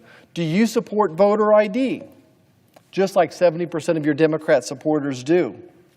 And if we could start there, if we start there that we both agree that we need voter ID, agreeing on that one issue, then maybe we can piece together and compromise on the rest of the bill. But when you reject even something as simple as voter ID, we should continue to ask them, why won't you stand with the American people who want secure elections? Why won't you stand up and listen to the over 60% of Americans who are concerned about the integrity of our elections? Now, we all know that non-citizens aren't supposed to vote. It's already illegal. But without proof of citizenship at registration, we have no real safeguard. I can even hear President Reagan now, if he were here talking to the American people, trust but verify. And that's what we want to do. That's really what the Save America Act is all about. It fixes all these challenges. It requires documents like a passport or birth certificate with ID, documents millions of Americans already have or can easily obtain. It protects our elections without disenfranchising a single eligible citizen. Now, oh, by the way, to my colleagues across the aisle, if you have a concern or a better way to make our elections more secure and more fair, let's move forward. That encourages and empowers every legal citizen the opportunity to vote, then I'm with you. Let's work together to make our elections safe and secure. This isn't, to me at least, about politics. It's about principles. It's about fighting for the American people to deserve elections they can trust. It's about making sure that my vote counts and isn't canceled by an illegal vote. Our republic depends on it. When the people lose faith that their vote counts and only citizens decide our future, we risk everything our founders built. So I'll wrap up by saying I urge my colleagues across the aisle, listen to your constituents. Listen to the 70% of Democrats who support voter ID. Come across the aisle. Let us pass the Save America Act quickly and get back to the people's business. The American people are watching. They want secure elections. They want us to protect this republic. Let's show them we can still work together on something so basic and so important. Thank you, Mr. President. I yield back. The senator from Tennessee. Thank you, Mr. President. I am going to have some comments on the Save America Act, and I think it's appropriate that we move forward on that legislation. First, I want to talk a little bit about what has happened with the Department of Homeland Security. We are 32 days into a shutdown at the Department of Homeland Security. That's a unpleasant thought for a lot of our citizens in this country. Think about our TSA workers and our Secret Service agents who are out there working without a paycheck. FEMA, the emergency management response, FEMA has been suspended as communities in Tennessee, I know Michigan, the East Coast, places where we've had these storms, they are needing FEMA and the help that is there. But no, because of the Democrats, the DHS is not funded. Now, the Cybersecurity and Infrastructure Security Agency, CISA, it's facing staff shortages, increasing risk of cyber attacks from foreign adversaries like Iran, or the rest of the axis of evil, Russia, China, North Korea, and Iran. And that agency, people are not showing up for work. The Coast Guard, core operations of the U.S. Coast Guard have been disrupted. Maritime search and rescue, port security, patrols that stop drug traffickers. That has been disrupted. Why? Because our colleagues are refusing to fund the Department of Homeland Security. They have voted repeatedly to keep DHS shut down. Now, I think it's irresponsible at any time to block these programs and this department, but especially now. It is so reckless because of the elevated terror threats that we are seeing, especially from Iran, which, by the way, Mr. President, Iran is the world's largest state sponsor of terrorism. Now, you can look at what has happened since Operation Epic Fury started. You had the shooting. Follow the skunk from the funk and the dank that is crunk in the dungeon. It goes on and on like that, going out to the jeeps and the holes in the lack. All Suki, all day, every day, any day, every damn day. I be thinking about the good old days when I was a whippersnapper. Opened fire on an ROTC class at Old Dominion University, killing one person, injuring two others, and we had some students who were able to apprehend this individual. And the suspect was previously convicted of providing material support to ISIS, but he was released early in 2024 under the Biden administration. Now, last Monday, the Justice Department charged 2 men for allegedly igniting homemade bombs outside the mayor's residence in New York City, and that was an ISIS-inspired attack. Late last month, a federal trial started against a Pakistani national who was allegedly recruited by Iran to kill a U.S. politician ahead of the 2024 election. President Trump was a potential target. Now, it is important to note these are not isolated incidences. They are part of what we're seeing as a very unfortunate trend. Over the course of his administration, Joe Biden and his administration allowed at least 18,000 known or suspected terrorists to enter our country. They had that open border. They liked that open border. They were working overtime trying to make illegal legal. And along the way, they let in 18,000 known or suspected terrorists. This does not include the more than 2 million gotaways that also came across that border without being apprehended. And I know that Homeland Security investigations are working overtime to find these individuals, to apprehend, detain, prosecute, and deport them, to get them out of this country. But there again, Homeland Security investigations have a limited capacity to work on these threats because the Democrats have chosen, yet again, to shut down the Department of Homeland Security. Now, one would think that addressing this issue would be important to them, but we think that they continue to say they want more restrictions on ICE. Now, what this is really about, Mr. President, is our friends across the aisle have promised their base, promised them, look, we're going to defund federal law enforcement. You leave it to us. We're going to abolish ICE. You leave it to us. We've got a plan.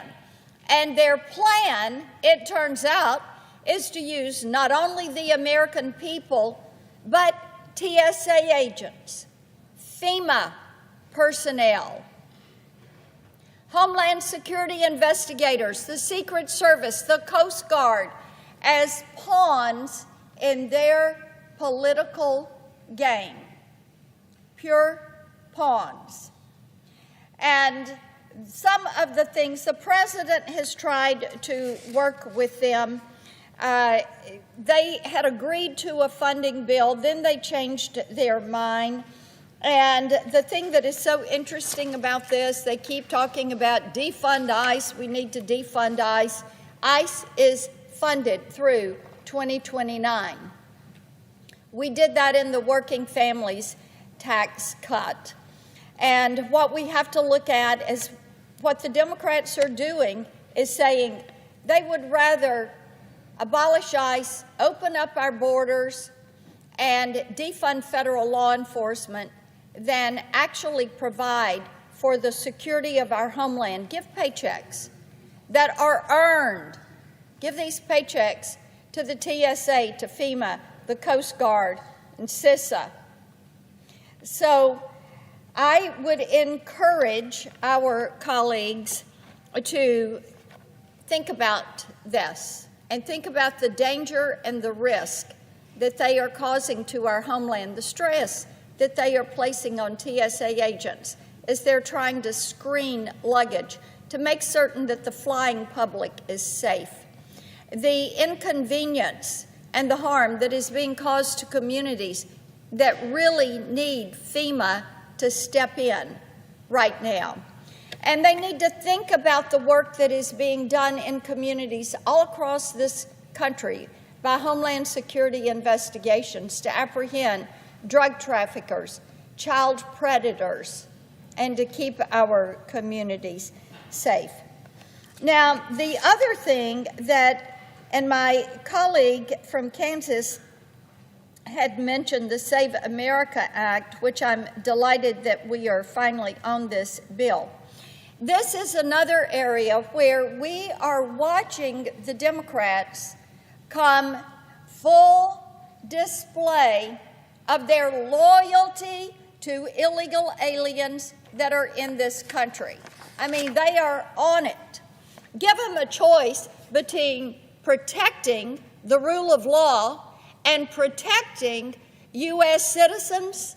They're going to choose somebody illegally in the country every single time. That is really a disappointment to me, because the Save America Act is something that 83% of the voters in this country support. 83%. These are not my numbers. These are numbers from public polls. Anyone can go and look these up. Now, it is common sense that you are going to show a photo ID many times a day to prove that you are who you are. And it is common sense that everyone should show a photo ID when they go to the ballot box to cast that vote. Indeed, they should be a citizen and prove they're a citizen if they're going to register to vote, thereby protecting one person, one vote, protecting the integrity of our election system. This is a way that we help ensure that we preserve this system. You know, in Tennessee, where I reside, my state, my wonderful state, is ranked #1 when it comes to election integrity. We make certain that our voter rolls are cleaned up. We make certain that voter ID is enforced. We have accurate registration lists and verification of citizenship. All common sense. If you're going to cast a ballot in our elections, be a citizen. Let's prove that you are the person showing up to cast that vote, and be respectful of the situation. You know, Mr. President, we have said, let's make it easier to vote and harder to cheat so that we protect the integrity of this system, so that we eliminate fraud, and so we preserve confidence in our election results. Well, it is just nonsensical.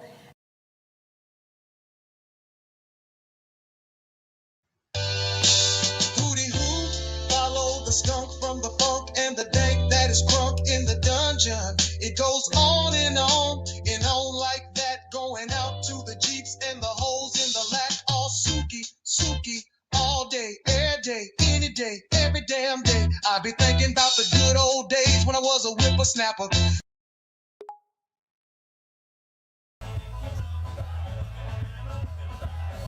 14 states do not require any documentation whatsoever to go cast your vote. Can you imagine that? You just walk up, claim to be somebody, and you vote. But you look at states like California and New York, which are home to more than 3.5 million illegal aliens combined, and that's what you're seeing, making it easier to cheat. Thanks for stopping by the Hoot Troop. Don't forget to like, subscribe, and tip Hootie. Mr. President, they might have been picking the wrong fight. People want DHS funded. They want the Save America Act passed. They want the integrity of our elections to be protected.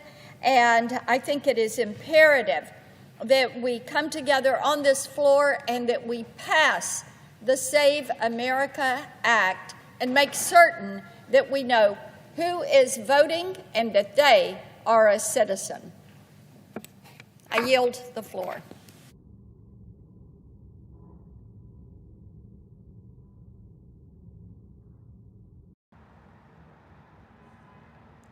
Words that tickle your ears doesn't mean anything whatsoever.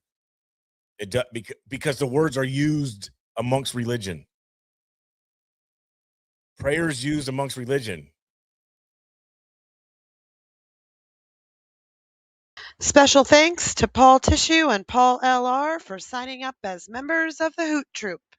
Hooty hoo! Endorse. Nothing.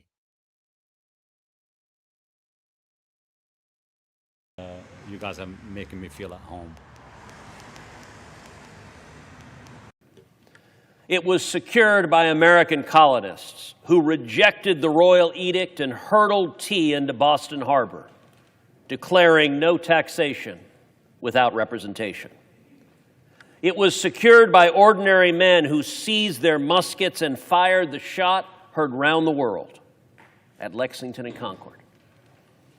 It was secured by Continental troops who marched to the fields of Saratoga and the coastline of Yorktown, repeating those immortal words of Patrick Henry, "Give me liberty or give me death." For nearly 250 years, Americans have cast their votes for leaders at every level, from local officials to state representatives to the President of the United States.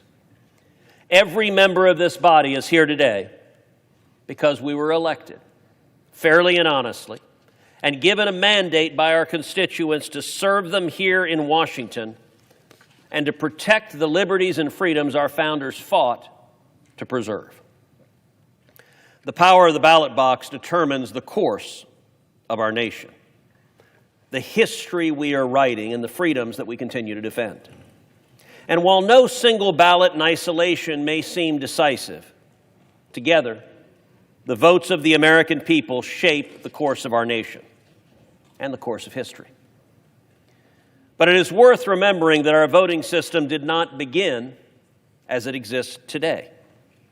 When this nation was founded, the right to vote was limited, and over time, through debate, sacrifice, a bloody civil war, and constitutional amendment, the right to vote was quite properly expanded. The 15th Amendment prohibited denying the vote based on race. The 19th Amendment guaranteed women the right to vote. And the 26th Amendment lowered the voting age to 18. At every stage of our constitutional amendment process, the goal was the same: to ensure that the right to vote belonged to American citizens and that it was exercised with integrity.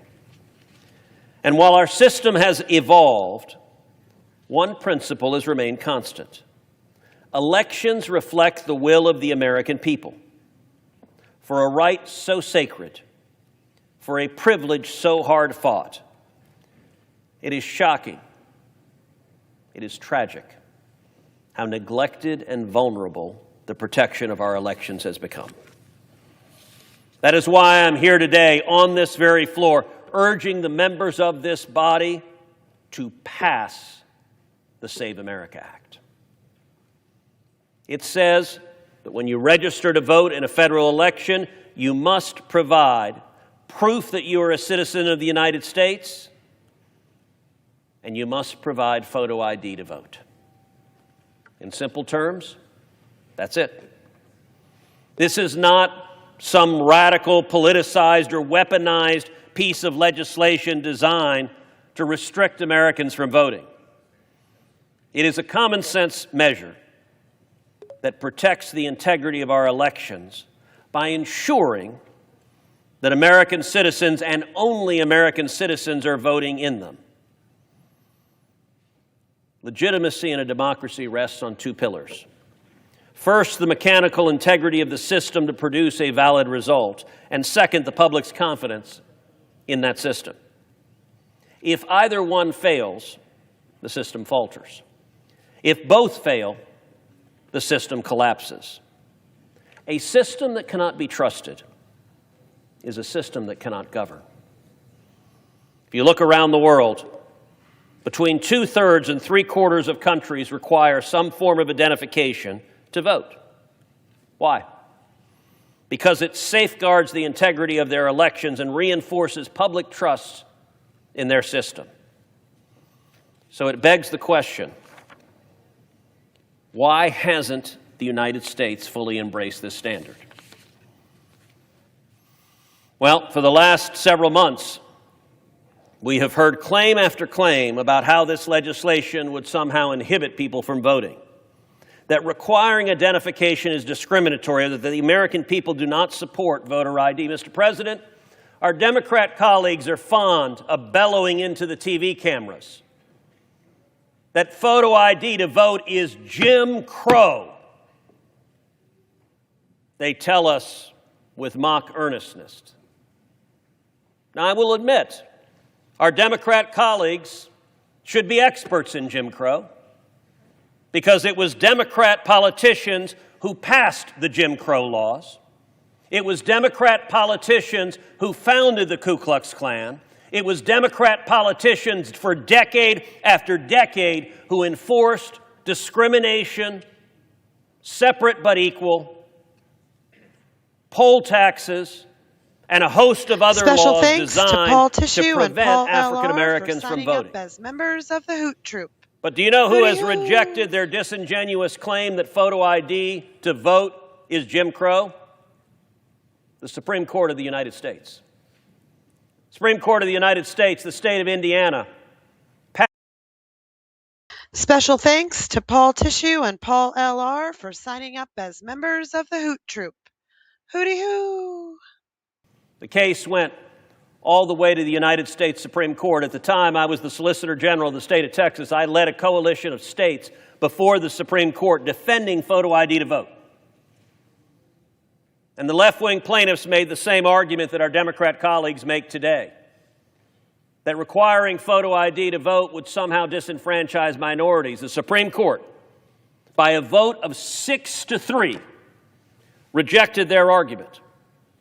The author of the majority opinion was John Paul Stevens. John Paul Stevens was one of the great liberals on the court. He was not a conservative. He was not on the right wing. He was the leading liberal for years on the U.S. Supreme Court. He rejected that claim, and he pointed out that when someone votes illegally, they are stealing the votes of legal voters.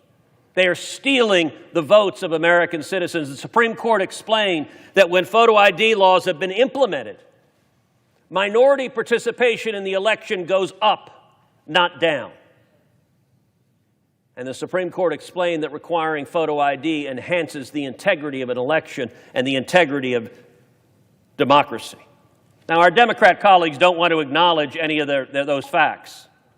And I guess it's understandable, because the American people have heard their specious arguments and they have rejected them.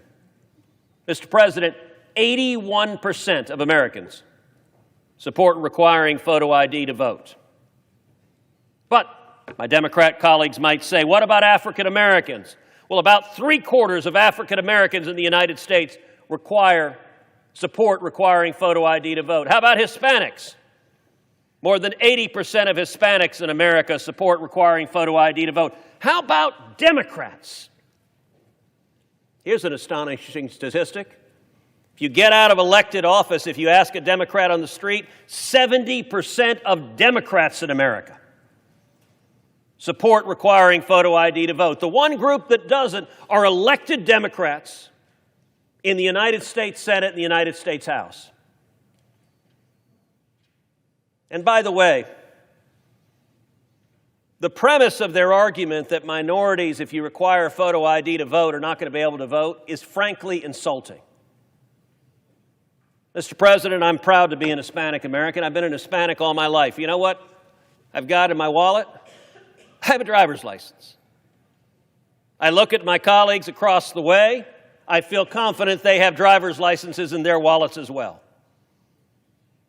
Hispanics are not morons. African Americans are not morons. And when you claim minorities can't figure out how to get a driver's license, well, gosh, what do you need a photo ID to vote to do right now in America? You need a photo ID to purchase alcohol or to purchase tobacco. You need a photo ID to gamble or purchase lottery tickets. You need a photo ID to go into a bar. You need a photo ID to get on a plane. You need a photo ID to rent a car. You need a photo ID just to drive a car, not even to rent a car, drive a car.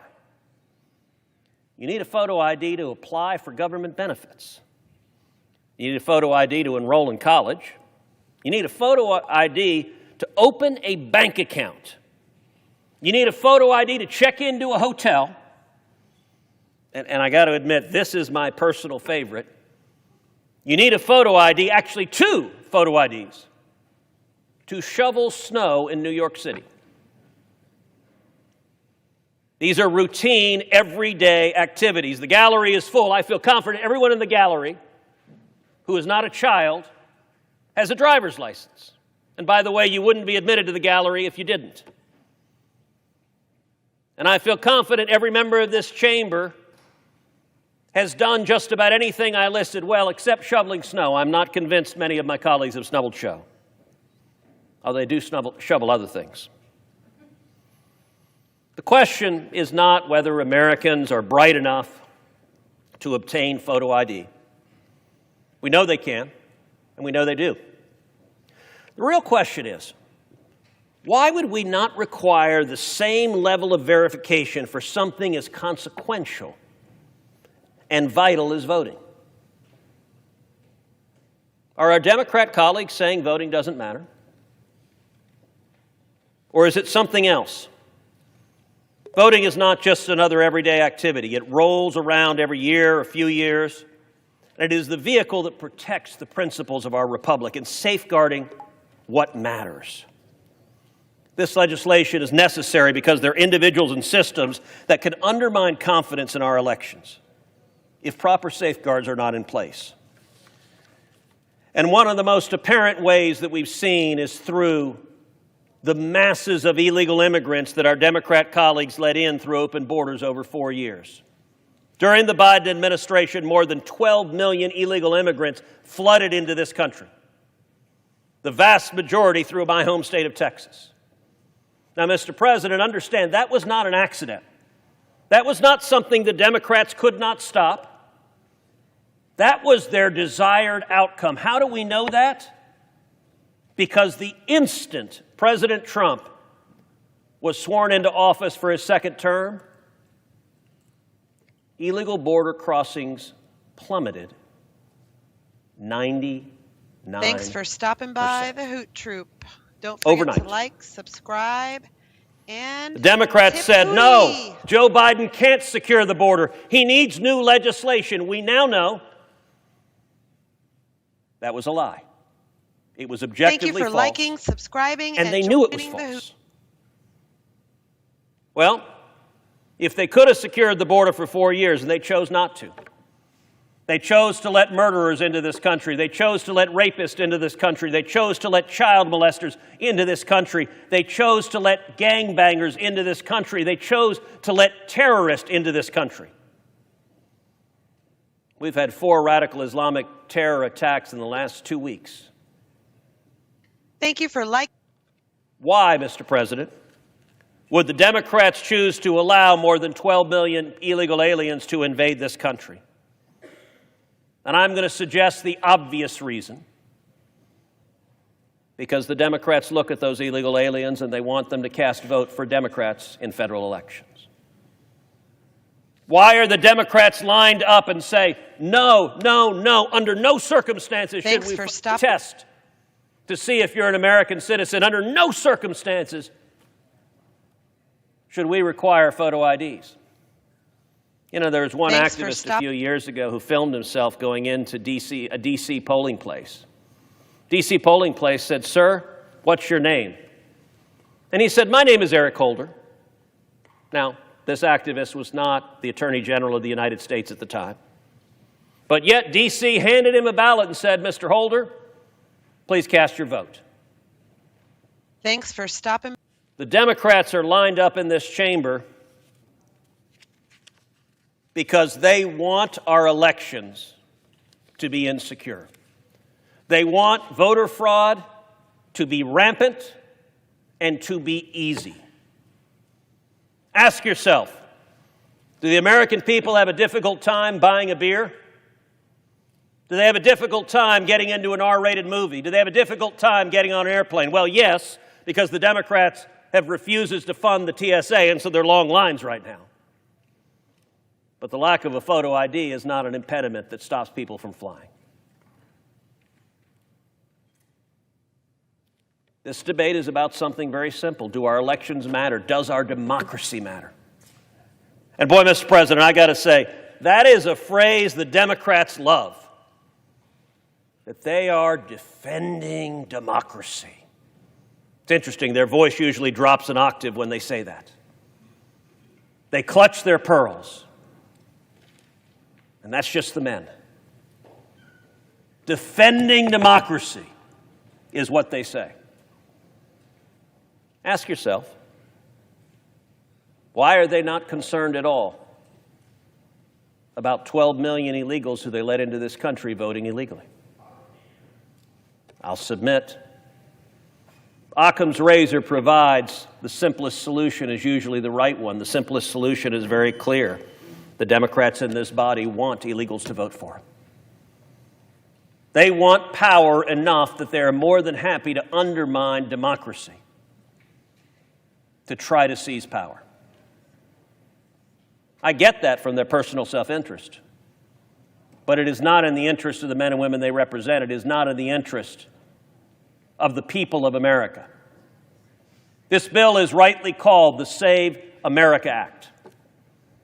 And Mr. President, if we were voting on the merits of what was good for America, what was good for democracy, what was good for American citizens,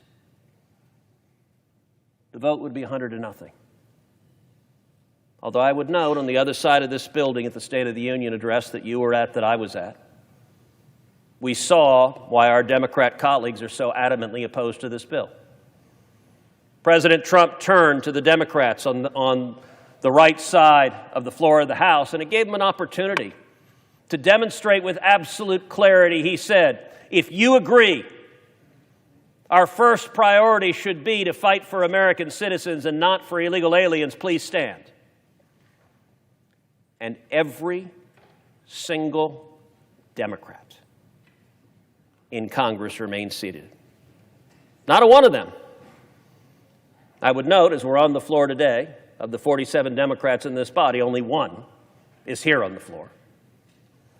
But a whole lot more were on the floor during the State of the Union. Every one of them chose to remain seated because they could not support the statement that we need to support American citizens and not illegal aliens.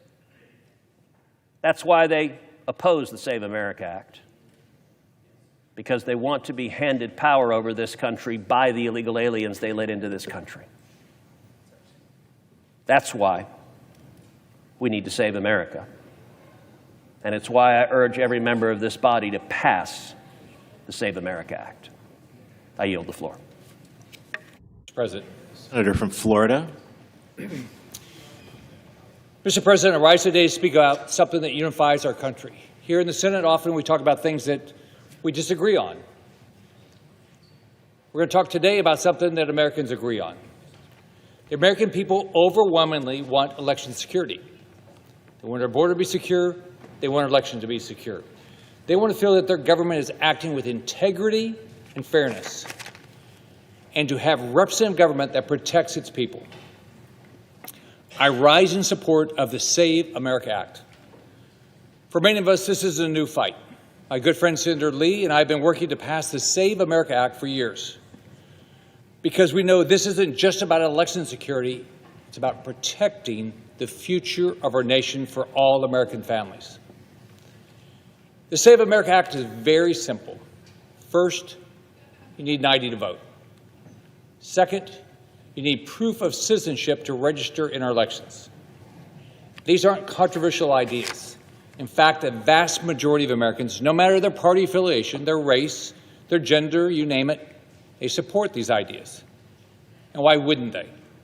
Americans want to know that our elections are both free and fair, that our democracy is safe. They believe in our country and that its citizens can make good decisions. They want to know that their vote counts and is not diluted by someone who is not a U.S. citizen. Americans deserve that, because this question cuts to the very core of who we are as a country. To survive, a republic needs its citizens to know and trust that their vote is secure, that their vote matters, and that they can trust the outcome. People have died for the sacred right to vote. and that sacred right should not be diluted by non-U.S. citizens. And if Americans can't trust their elections or who is legally allowed to vote in them, then they can't trust that their elected officials actually represent them. Yet somehow, congressional Democrats funded by George Soros and forever cowering to the radical left are ignoring the will of the American people. The minority leader tried to say this bill was a, quote, dagger at the heart of our democracy, even though the mayor of the largest city in the state he represents requires not one, but two forms of ID just to shovel snow. I'd say not passing this bill and allowing illegals to vote and the integrity of the election to be undermined is the real dagger. That's why the Save America Act is crucial. The fact is, so much of what Democrats are saying about this bill simply, it's not true. Democrats are lying to all of us, and they know it. It's the same tired playbook they've tried time and time again. So let's unpack their arguments. You're going to hear them say this is Jim Crow 2.0. Yep, that's right. We have once again reached the point where Democrats claim the thing that they don't like is racist. It's wrong, it's insulting. And the Democrats know it. Everyone knows it, but they hope the American public won't notice. And here's why this is so wrong. What Democrats are really saying is that the 83% of Americans who support voter ID laws are all racist. And let's remember, it was the Democrats who passed Jim Crow laws, not Republicans. Everyone who is paying attention can see what they are doing. Democrats are openly calling most of America racist, and the mainstream media acts like that's normal. But the Democrats' attacks on hardworking Americans aren't done. If they call us all racist, they double down and say the Save America Act is an attack on married women. There's been a lot of talk recently about what is fair to women in America.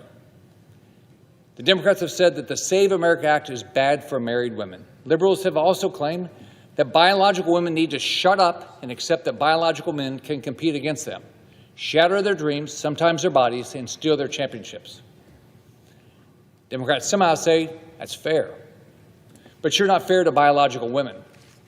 And the most deranged members of the radical left have now convinced Democrats in Congress that it's okay to tell little girls that God made them wrong, then allow the mutilation of their bodies before these children can truly comprehend or consent to the consequences of hormone therapy or gender reassignment surgery.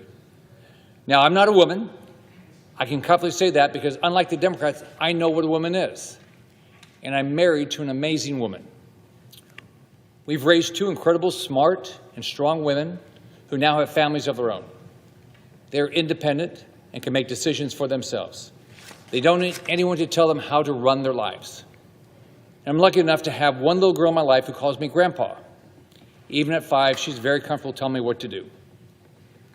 While not a woman, I do have pieces of advice for the Democrats. One, stop telling Americans that women can't figure out how to register to vote because you want to keep illegals voting. Women are smarter than Democrats think they are, much smarter. And 2, stop destroying women's sports by telling Americans that women can physically compete with biological males. Stop telling Americans that just because a little girl wears shorts instead of dresses and wants to hang out with the boys instead of the girls, that's okay to permanently disfigure her. It's disgusting, and every Democrat here knows it. But they are too cowardly to tell the truth to the radical lunatics running their party. Thankful, when we pass the Save America Act, we will end these dangerous attacks on women by Democrats for good. Look around and acknowledge what the Democrats are doing. They're saying to women, don't support the Save America Act. You'll never figure out how to register to vote again. Do you realize how insulting that is? You think I ever would look at my wife or my daughters or my granddaughter and think they aren't smart enough, or in the case of my granddaughter, won't be smart enough to do what they need to do? Now, I'm not going to stand here and let Democrats in Washington claim that these amazing, strong, smart women cannot figure out how to register to vote. This is nothing but a made-up talking point from Democrats because they want to allow, here's their goal, they want to allow illegals to vote. It's real simple. I'm tired of hearing Democrats use every excuse in the book to allow illegals to vote in our elections. Now, we all know that Democrats can't win on their radical ideas, so they have to try to weaponize our elections. That's wrong. Americans who are perfectly capable of showing their ID to board an airplane, visit a doctor's office, and prove their citizenship deserve secure elections. We are only here today because Democrats have created a system in this country that has totally failed the American people, and Americans want secure elections. We must make sure Americans can have the faith that their vote counts and that the election results reflect the will of the people. We must put simple standards in place that a majority of Americans approve of, and that will help Americans trust that our elections are free and fair.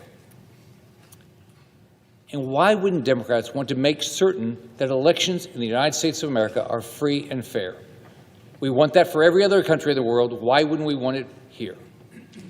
The fact is, over the last decades, Democrats' priorities are totally out of whack with what Americans want. Under the Biden administration, Democrats purposely opened our borders, and our country was flooded by illegal aliens.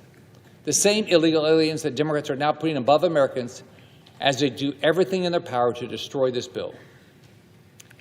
Then, when Democrats saw how enraged the American people were about their wide-open borders and all the crime they were allowing in this country, the left claimed we needed new laws to fix it. As we all know, in the case of our border security, that was a complete lie. But for election security, we do need new laws because the ones we have aren't strong enough. And President Trump, on his own, can't secure elections. President Trump secured our border, and now Congress must secure our elections. The facts are simple. Illegal aliens should not vote in American elections. We know it's happening, and we must do everything we can to stop it. Democrats will say it's racism, but they say everything is racism when they don't like it. Is it racist that before I board a plane I have to show my ID? Is it racist that in order to buy certain medicines, apply for a job or a bank account, check into a hotel, rent a car, purchase a lottery ticket, order a drink at a bar, or get into the DNC convention, or shovel snow, for goodness sake, that we as Americans have to show ID? Absolutely not. And anyone telling you otherwise is lying. Here's my simple question for Democrats. Why should voting in our elections, something that dictates the direction of our country and is essential to building trust in government, have a lower ID standard than buying a six-pack of beer or a lottery ticket? The answer is simple. It shouldn't. When the minority leader isn't calling minorities and women too stupid to show ID and register to vote, he's claimed that we can't pass this bill because President Trump is trying to rig the elections. He's lying, and he's telling on himself. The minority leader and Democrats think that stopping illegal aliens from voting in American elections is rigging the system. Now, that's a remarkable thing for them to admit. But when they tell you who they are, we have to listen. What's clear to me is Democrats don't think they can win. They don't think they can win unless we allow people who are not legally allowed to vote to cast a ballot. Clearly, the minority leader is more concerned about what passing the Save America Act would mean for his future as majority leader than he is about election security, faith in our democracy, or delivering for the American people. Democrats, George Soros and the radical left will try to convince you that their opposition to this bill is about fairness and integrity. It's about protecting American democracy. Don't listen to them. It's not fair for illegals to vote in American elections. I don't get to vote in the French elections or the British elections or the Canadian elections. It's not fair to let men compete in women's sports. It's not fair to allow the mutilation of children with gender reassignment surgery for minors. The fact is that fairness, integrity, and our future are on the line. It's this bill that will protect them. It's what Senator Lee and I and so many others are fighting for today as we once again call on this body to pass the Save America Act. I urge my colleagues to support it. I yield back my time.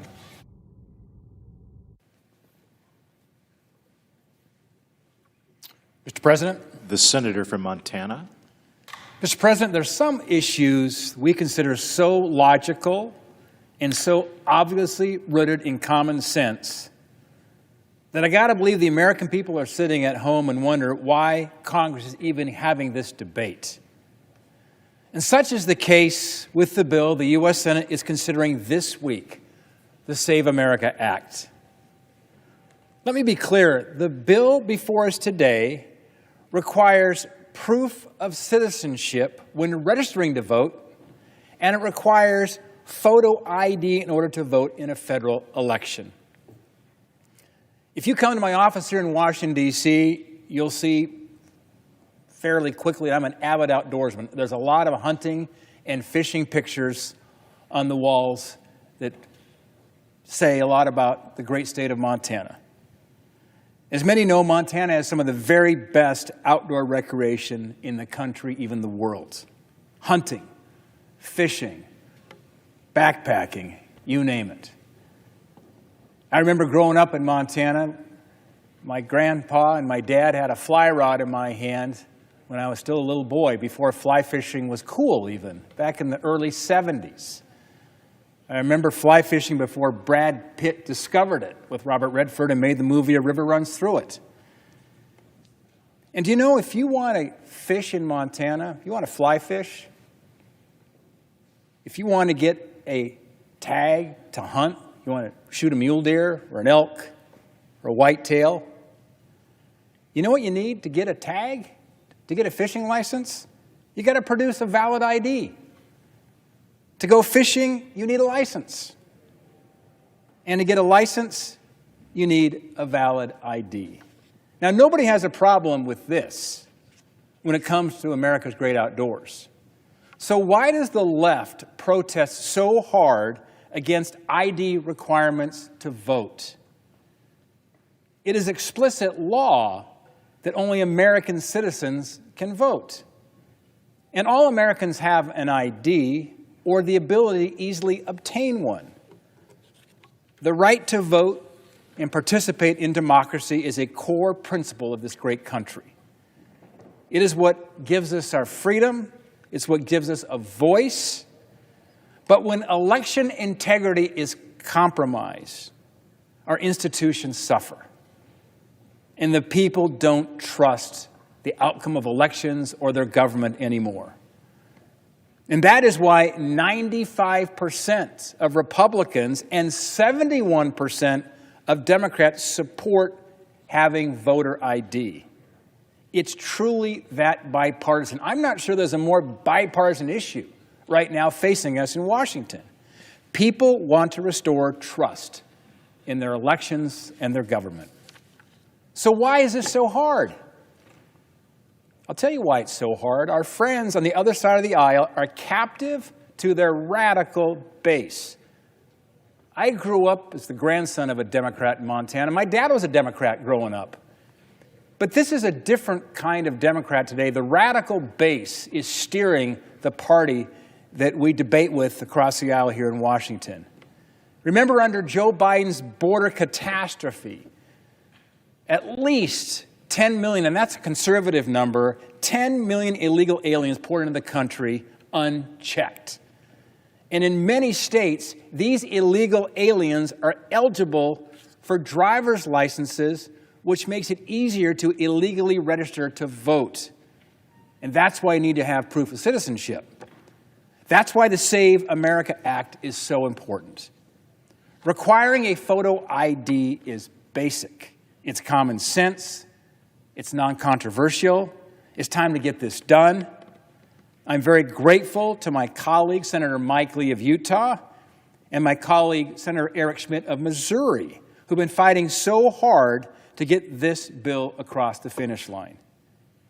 I urge the rest of our colleagues to get on board, support the Save America Act, stand up for election integrity, and vote for the Save America Act. Thank you. The Senator for Missouri. Thank you, Mr. President.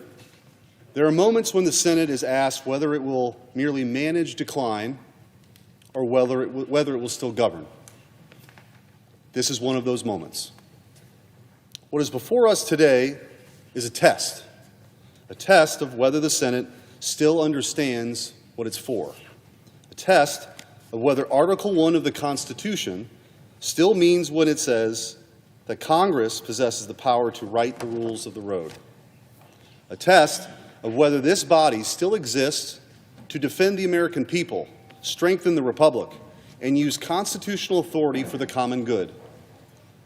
That is why I rise in support of my substitute amendment to the Save America Act.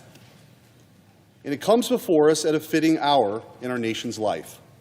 America is approaching her 250th birthday. We're taught in schools to think of the American founding as though it were unimaginably far away, sealed off behind glass. But 250 years is smaller than it seems. President John Tyler was born during the first Congress in 1790. He was born in the very infancy of this republic. President Tyler's last living grandson died only last year. That is how near the founding still is, and how recent this great experiment in self-government remains. And if the founding is that near, then our duty is that much clearer. We're not the curators of a dead tradition. We are the stewards of a living republic. Our republic was founded on a daring claim that free people could govern itself. Not that a free people could drift forever. Not that a free people could live off inherited greatness while its leaders refuse every hard question. Not that a free people could dissolve every boundary, mock every limit, and still expect to remain free. No, the American founding rested on a harder truth. Liberty is fragile, and so it requires structure. Man is fallen, and so self-government requires virtue. A republic requires citizens, truth, and the courage to defend both. That's why this bill matters. Some may say this bill will say these titles. Some will say that this bill and all of its titles don't belong together. That five-pronged, three-titled amendment is just a package, or a wish list, or a collection of unrelated priorities. But that only proves they do not understand what time it is, and they don't understand what our republic is. The five-prong and three titles of this amendment are united by one central question. Will American law still defend the basic conditions of self-government? Title I, Save American Voter, says the franchise belongs to its citizens and voting should be secure.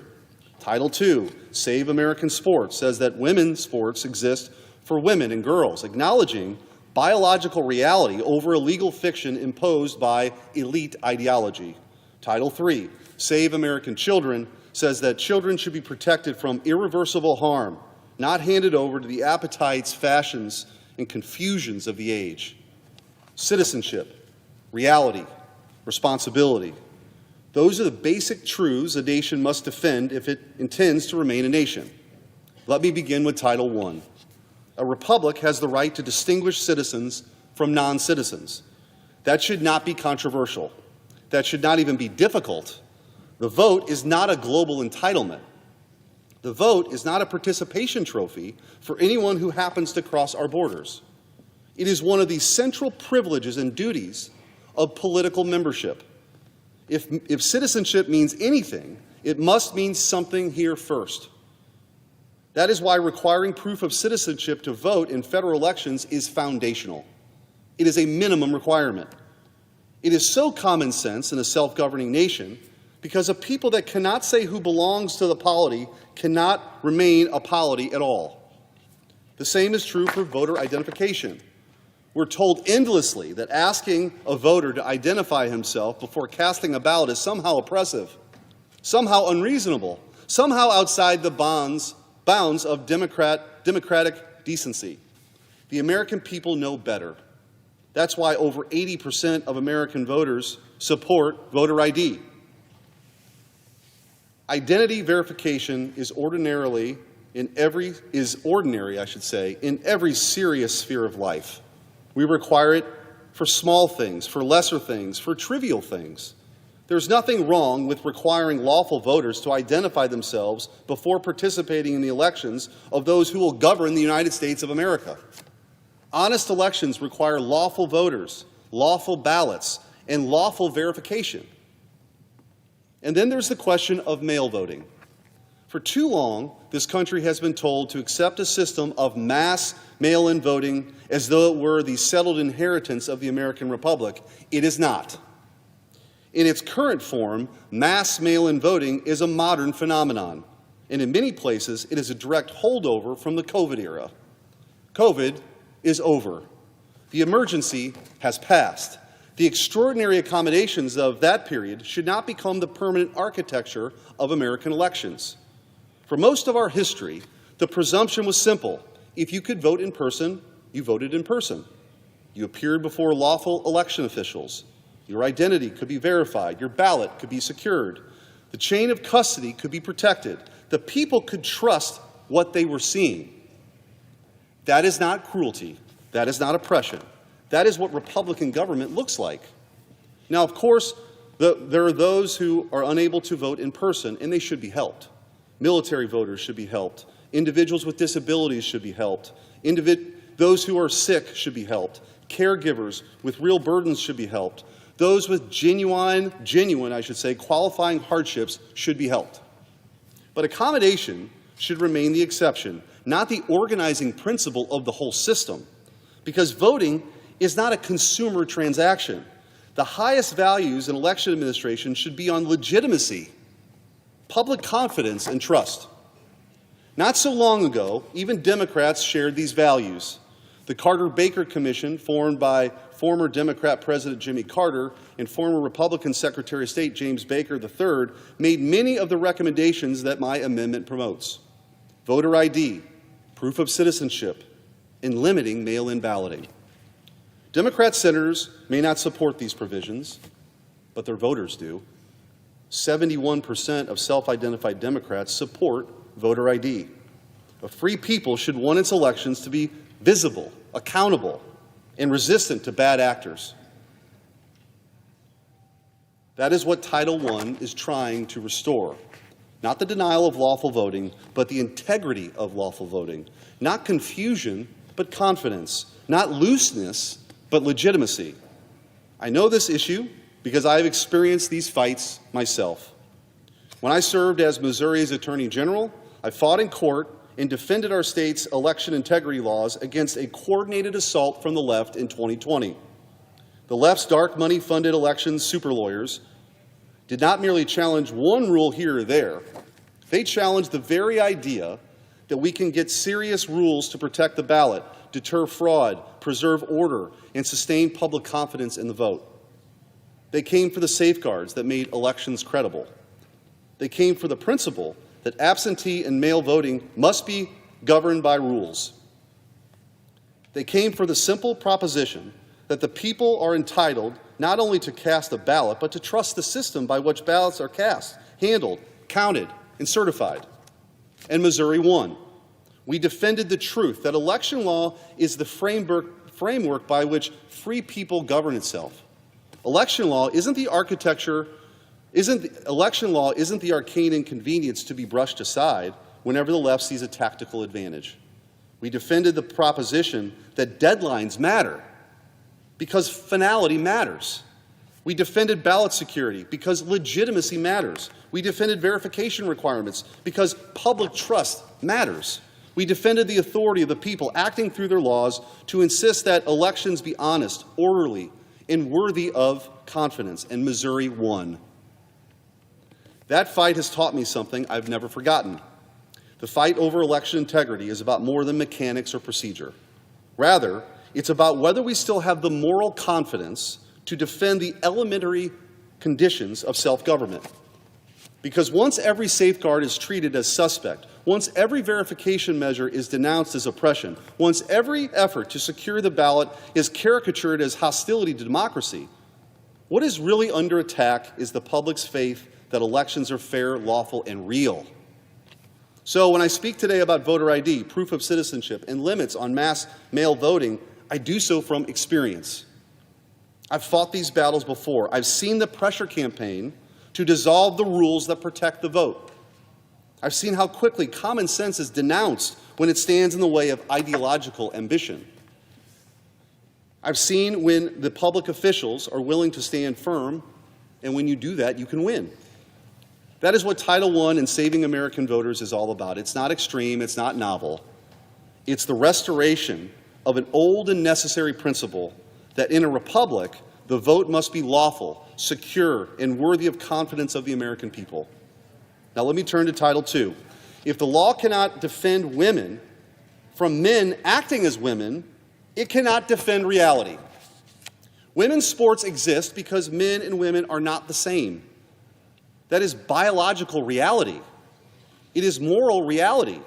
It's the plain reality on which fair competition depends. And when the law refuses to recognize that reality, the category of women's sports becomes fraudulent. Girls are told to surrender fairness.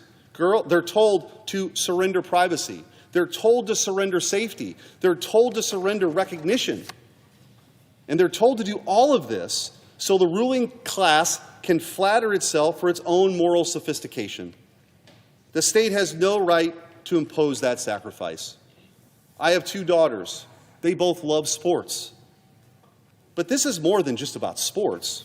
It's about whether the law is still going to reflect reality or whether it will be conscripted into enforcing a falsehood. It is about whether a civilization still possesses enough moral confidence to say, what is the truth? And that's not cruelty. It's about whether we still believe that girls deserve a realm of fair competition that is actually their own. A serious republic does not ask girls to bear the cost of elite confusion. A serious republic tells the truth about the world and builds laws on that truth. That is what Title II does. Now let me turn to Title III. A decent nation protects children. Children are not ideological property. Children are not experimental material. Children are not raw material for the ambitions of activists, for the cowardice of institutions, or for the self-indulgence of adults who've forgotten the law exists first to defend those who need protection. There are lines that a humane society does not cross. Irreversible medical interventions on minors for ideological ends are one of those lines.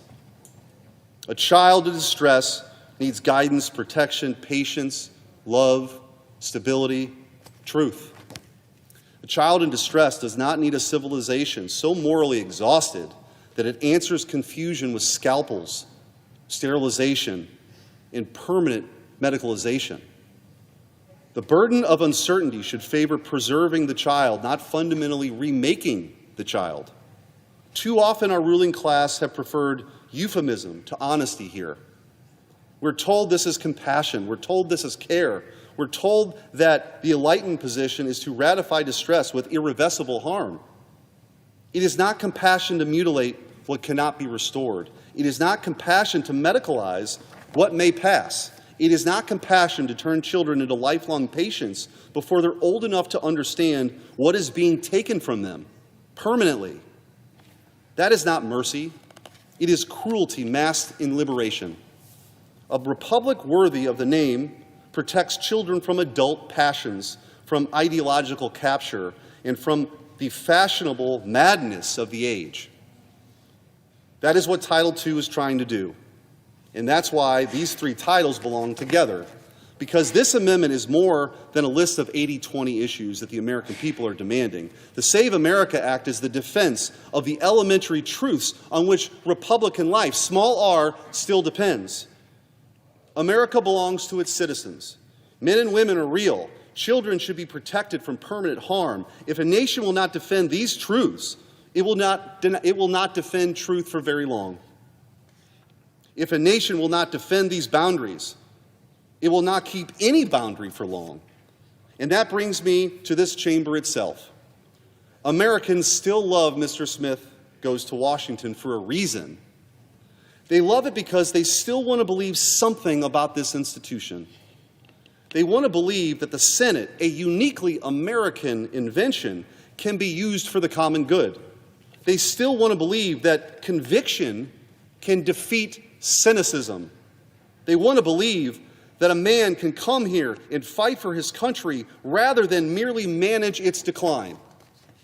Well, here's our chance to prove that hope is not foolish. The Senate is not a museum. It is not a visiting angels retirement village for proceduralism. It is not here merely to confirm nominees, pass omnibuses, and fund the legislative achievements of long-dead men while the living nation loses confidence in its own government. The United States Senate is here to legislate in defense of the American people. The Senate is here to draw lines.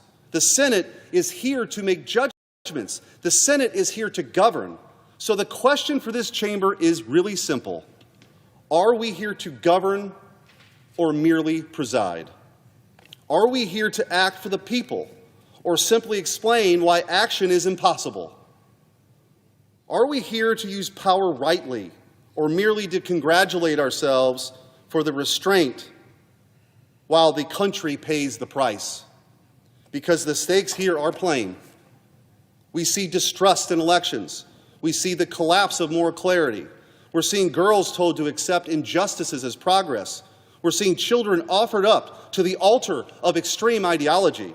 We're seeing a governing class that refuses to draw any line until the line has already been erased. And republics don't usually fall in one dramatic stroke. They weaken when truth is no longer defended. They weaken when citizenship is diluted. They weaken when institutions lose the will to govern. They weaken when elites ask ordinary people to live under conditions they themselves know are disordered. They weaken when men without chests hold positions requiring virtue and enterprise. That is what this debate is really about. It's about whether the country still defends first principles. It's about whether the Senate understands what time it is. It's about whether constitutional power can still be used for the common good. And as America approaches her 250th birthday, that question becomes even more urgent. A republic approaching its quarter millennium should not be content merely to remember greatness. It should show that it still knows how to govern itself. It should show that it still has the strength to defend citizenship. It should show that it still has the courage to defend women. It should show that it still has the decency to defend children. Article 1 is supposed to be the branch of action. This body exists to do more than simply fund legislative achievements of long dead men. The legislative power exists to make judgments, draw lines, and defend our country. The Senate should prove that it still understands that duty. So pass this bill to restore integrity to federal elections. Pass this bill to defend women and girls. Pass this bill to protect kids. Pass this bill to show the American people that we can still act in the defense of the American people. Pass this bill because these are common sense reforms. Pass this bill because Americans are tired of being told that their most basic moral instincts are somehow beyond the pale. Pass this bill because a nation serious about the future doesn't apologize for governing itself. Pass this bill because America at 250 should be more than some commemoration. It should be a renewal. The age of excuses should end. The era of drift should end. The Senate should act, and the Save America Act should pass. Mr. President, I yield the floor.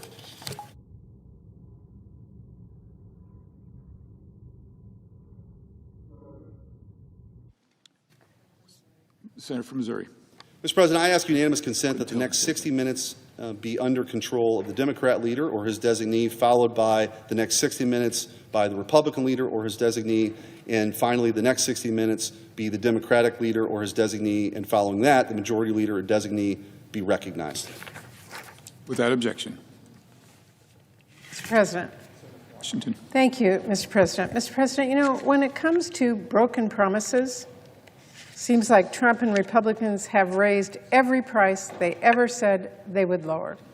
Costs on groceries, with Trump's sweeping tariffs, the largest tax increase on working families in American history. They sent energy costs higher by canceling clean energy projects. They sent gas prices skyrocketing by starting a new war in the Middle East. And they let healthcare premiums skyrocket for patients, doubling, tripling, and more through sheer indifference.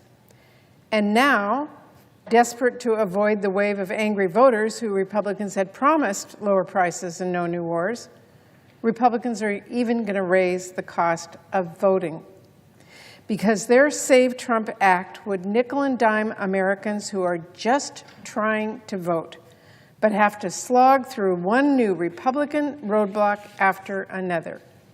Under a Republican's bill, one of our citizens' most basic freedoms now comes with a price.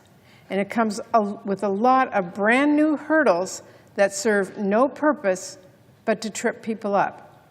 Some folks will have to shell out for a copy of their birth certificate.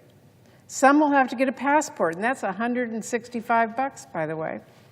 Some folks will have to travel hours away to register in person, costing time and travel fare, or maybe gas costs, which Trump is now sending through the roof.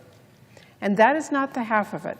Just consider all the people who will face new challenges just to vote for no good reason. If you are a student who just moved to start college, Republicans will make it harder for you to vote. Because if this bill passes, you will need to show a photo ID and proof of citizenship in every single state. But a student ID won't count. Many tribal IDs also won't be enough under the new Republican restrictions.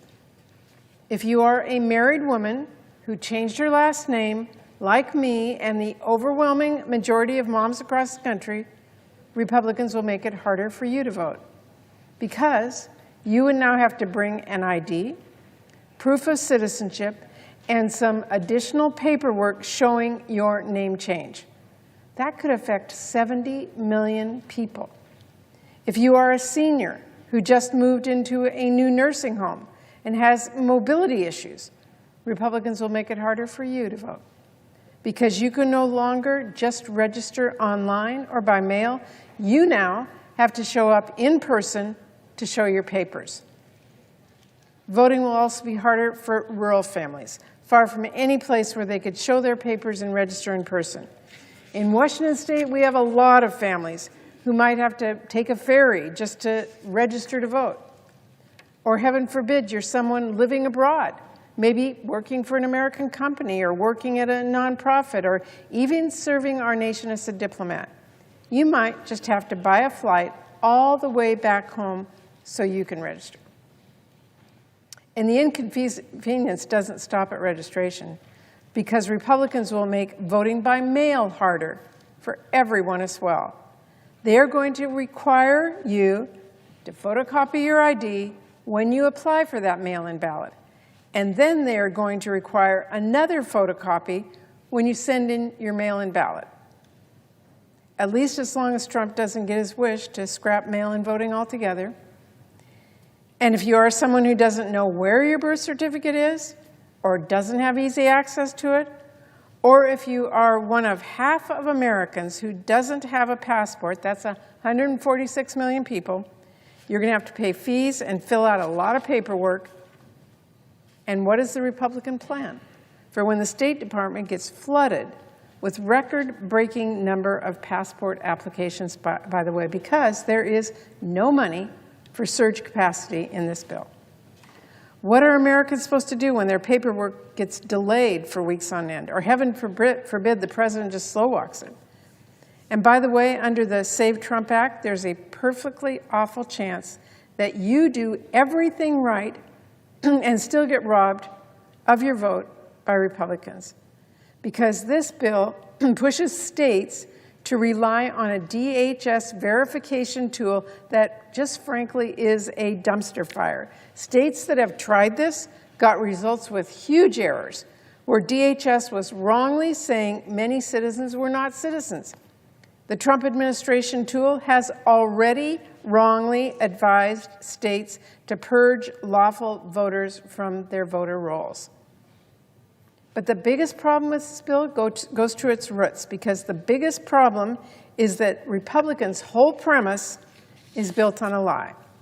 Trump has been lying for years now about our elections, lying about winning in 2020, lying about winning in states like California, lying about crazy conspiracies that have been debunked time and time again. He's been debunked by Republican election commissioners. He has been debunked by thorough news investigations and carefully conducted audits. He's been debunked by million-dollar legal cases where other liars were sued for defamation. That has not stopped. Give them a bit of space. They're going to show you how it's done, lads. We're going to have a bit of a jig. Here we go.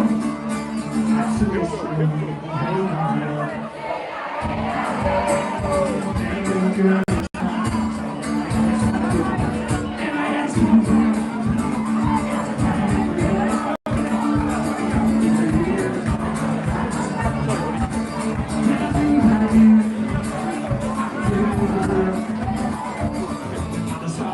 Right, I've just come out for a second, guys. A bit busy in there. Let's see your comments. My favourite tune to dance to, Jerusalem. It's a live music in there, yeah. Chris and Dion, a lovely couple, they are.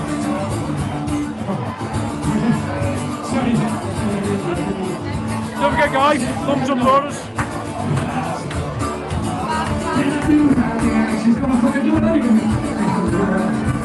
Security! Then I lost my heart to the carrying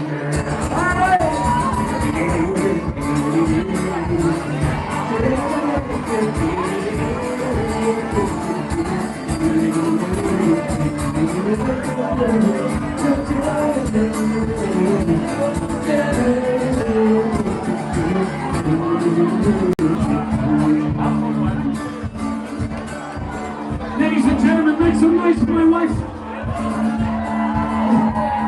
I fucking told her I'd be home in an hour. She won't fucking leave me alone. Cheers, fella. Right. Well, there. We had a bit of an argument last week. No, it's not right, buddy. It's all right. Your fucking wife, you know, is so fun. No, we had a little bit of a lover's tiff last week.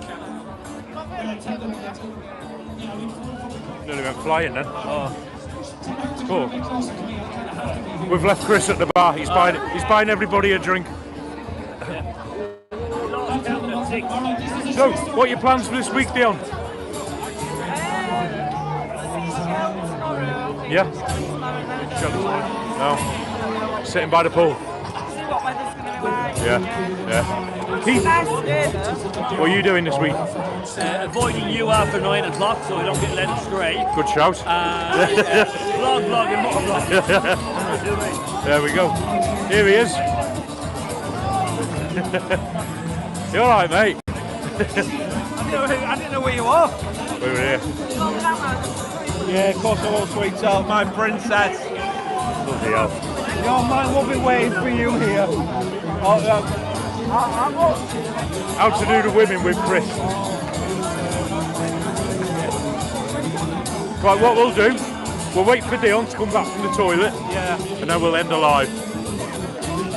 And I can have a proper drink.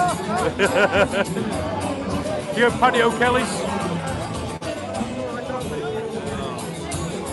Well, yeah, the Las Americas. But listen, I'm a lost Chris guy. I go to house. I stay in the house on a quiet night. I like it busy, but not this busy. I do, Cole. I like it busy, but you were down Veronica's earlier. No, Coming out of Veronica. That's right. That was to see me mate. When I went on a flight. Yeah. And Taylor Tyler, he works in Sugar Reef, and he was going to a funeral, and I promised him I'll come and see him. Right. And I've never been on a 6th trip. I walked in today, he went, what are you doing here? I went, I told you I'd come. We'll go down later at 2 in the morning. Yeah. We'll take Dion home, and then we'll back out. You are live. Hello, sweetheart. What's up? Oh, it's St. Patrick's Day! How are you? I'm all right. You dancing? Okay.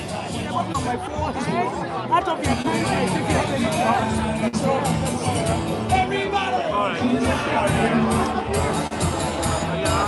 I'll see you in a minute. Oh, no. I'm a girlfriend. He's spoken for. He has I'm getting picked up. On camera. You thought them days had gone.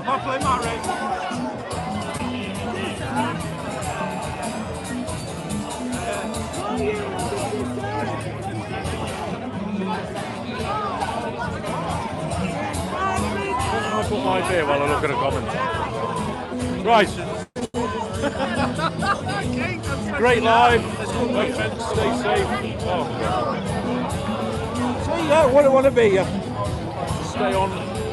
Chris has hair like the Night Strider. Let's have a look. I think You've got hair like Night Strider, it says here. I think I'm better looking, surely not. Lynn, you think you're better looking? He says he's better looking. Looks a great atmosphere. It is. It's fantastic atmosphere. I wish I got Andrew's money. Well, don't we all? Busy pub, looks good. It is, David. Absolutely fantastic. Please don't forget to hit the thumbs up. 116 on, 64 thumbs up, Chris. What do you reckon to that? Unbelievable. It's Timmy Baby on. I haven't seen him.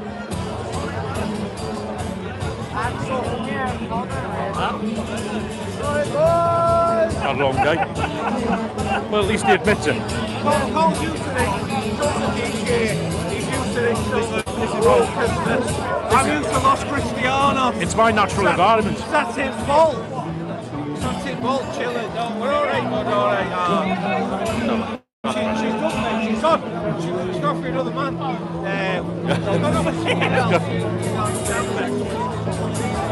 She's run off with a lucky man.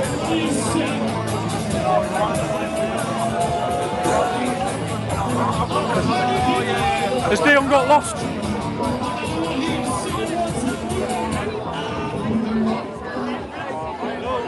I don't know. She just something fancies me. Did you read that? No. Yeah. They all have them. Yeah.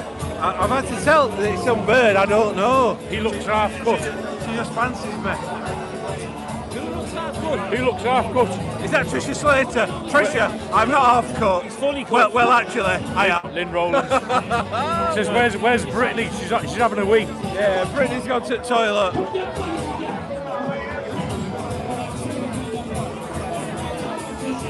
Chris Godfrey, you look like you had a great Paddy's Day, says Anne. Yeah. And absolutely, I have. I met Keith. That's He's good friends of mine. He's having a great Paddy's Day. I can't believe Keith recognised me because I got this hat on, and I thought I looked a bit, incognito. Keith, Chris. Yeah. He recognised me straight away. Yeah, you're blending. Six and the mouth. With my glamorous assistant. That's Dion. Yeah. No, trust me, it was you I recognised. Cheers. Is Chris fit for bed? No, I'll be going for a few hours. Is Chris the bloke I seen on one of Shelley's videos singing? You singing on one of Shelley's vlogs? You're right. I will be the night owl Cheers, tomorrow. Peter. Have a great night, says Pete. I'm Cheers, the night Peter. owl tomorrow to meet Shell and Rick. Yeah. Oh, great. Trisha says stay on. Yeah, we're going to stay for a little bit more, Trisha, don't worry. Oh, wait, Dion's gone. The Q&A too. Must be a queue in the women's. Yeah. Have you seen a lucky man? He's there.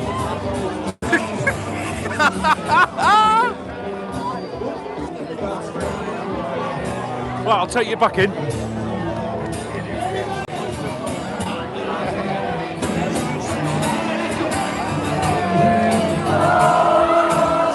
Paddy O'Kelly's bar. Played the Las Americas. Lovely outfits.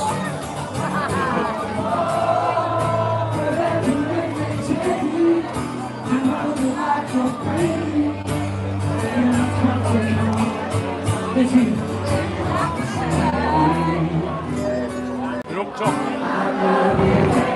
There's the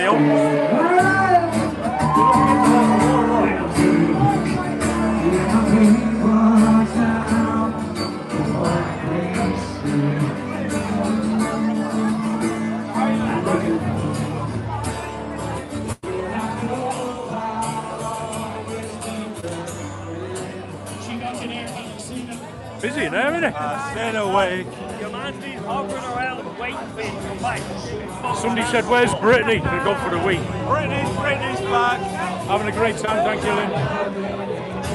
It's Chris from Sheffield. That's not it. Yes, guys. Right, okay. There's a story. I'm from Rotherham, yeah, Sheffield. Yeah. Dion's from Sheffield. So I live in Rotherham, Dale lives in Sheffield. But if Right. anyone asks, we go, we're from Rotherham. Right. Sheffield. Right, Because Sheffield they go- posher. Yeah. Yeah. Now you're about 10 minutes drive. Oh, they're arguing again now, look. Cole, can you keep the stream going until early hours? Can I shine? No. I'll be... Thanks for the kind offer, Steve. No, not tonight. I've had a great day. Yeah, thank you, Lynn. Stay on, Colt. Really enjoying a live. Hello. Cole. I am 21 subscribers off 1,000. Are you? Yeah. Right, okay, well, Chris we've got... for 1980. We've got 107 people watching live. Yeah, so Chris So how many do you need? 21? 1980.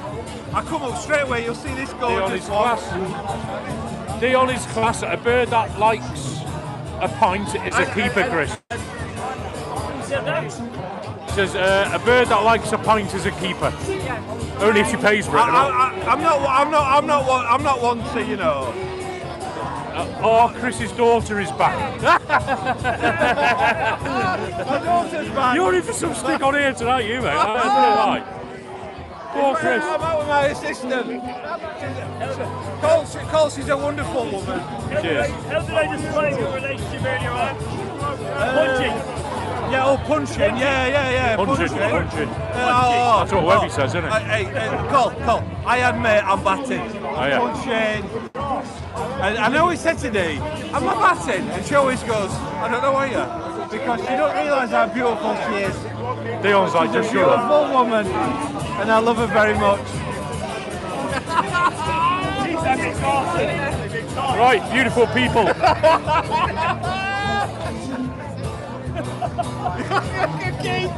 There we go. He's well done. He's well done. I can't believe what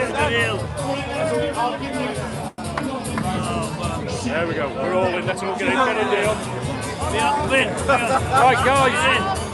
We're going to have a proper drink. We're going to end it here. Get Brittany on. Get Brittany in. Come on, Brittany. Brittany, get in. Come on, get Totty on. Get Totty on. I've got 1,000 subscribers nearly. I put Brittany on. I talked to her about... Yeah, so go subscribe to Chris. Get him to 1,000. He only needs about another 20. Chris Godfrey, 1980. Kevin Scotsman subscribed to me today. Did he? Yeah, There you go. I'm famous. Kev Scotsman subscribed to it. I'm famous. Right, so what we're going to do... Happy St. Patrick's Day, everybody. Slanja. We're going to carry on until another half hour drinking, then I'm going to bed. Paul, you know when Tim were walking past Dublin earlier? Yeah. Paul was still in. Yeah. He'd missed me by 3 hours. Yeah. He was at Hungary last night. Paul hiding me at table. He was still in for a previous night. Right, guys, what we do? Subscribe to Chris. Subscribe to Keith. Oh, you keep all things Keith. All things Keith. You see, I'm going to nick that. All things Chris. We're going to love you, leader, from Dion, Keith, Chris, and myself. Happy St. Patrick's. I love you all. I'm Marie David. Thanks for watching, everybody. We'll see you in the next one. See you tomorrow. Can you press the button for me? See ya. Wouldn't want to be ya. Press the button, I can't even see it. Left hand to X. Up there. There we go. Oh, got it. And end. There.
The very foundations that it claims to protect. This bill would impose sweeping requirements that will make it extremely difficult for eligible voters to participate in our democracy. New voters, married women, service members will face additional hurdles when registering to vote. That's because under the Save America Act, Americans who have voted for years, who've got no question about their citizenship, would have to go back and provide documentary proof of citizenship to register to vote in federal elections. And let me say at the front end, I support voter ID. We have voter ID in Virginia. I don't think you should be able to vote without showing a legitimate ID. But under this bill, that so-called reasonable policy would put in place requirements that are so stringent that it would mean if you don't have access to the right documentation, like a passport, you won't be able to vote for the President of the United States. The truth is, according to the U.S. State Department, only half of all Americans possess a passport. That means if this bill passed, half of all American citizens would not be able to provide one of the primary acceptable forms of documentation that would be required to vote under the SAVE Act. Additionally, under this bill, states will be barred from accepting online and mail-in voter registration unless the applicant also presents proof of citizenship in person. You know, so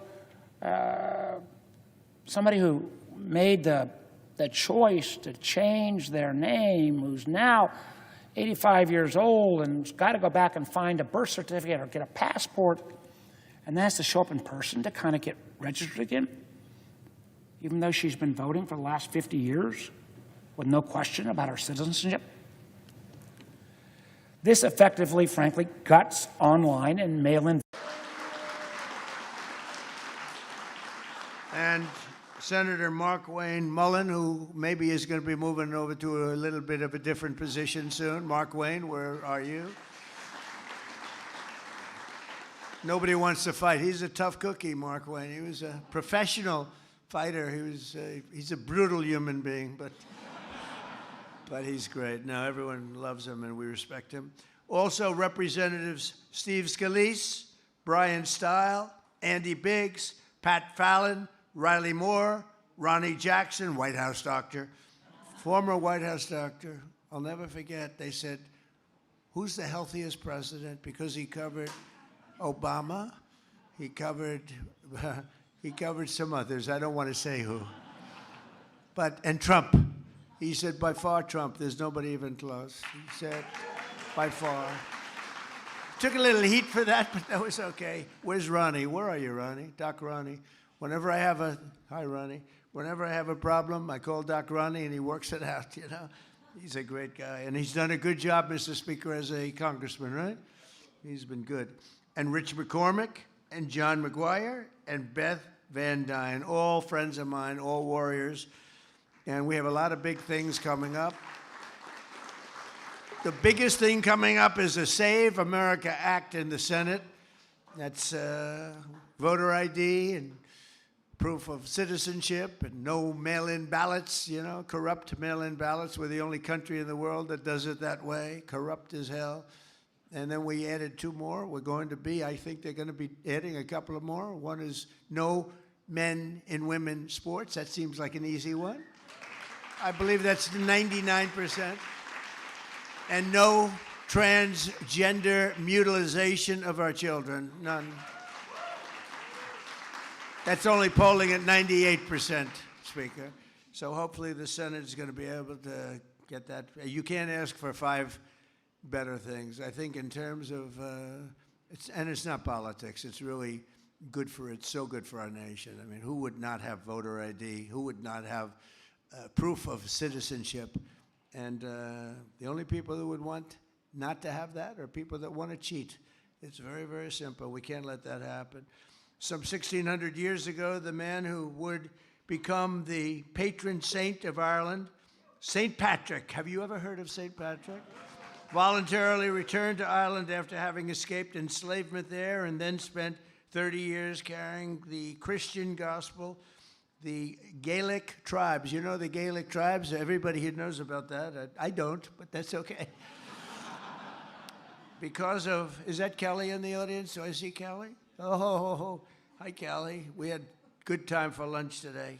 That's the wife of a man who's extremely Italian that I thought he was a wasp. Our Speaker of the House is very, very Italian.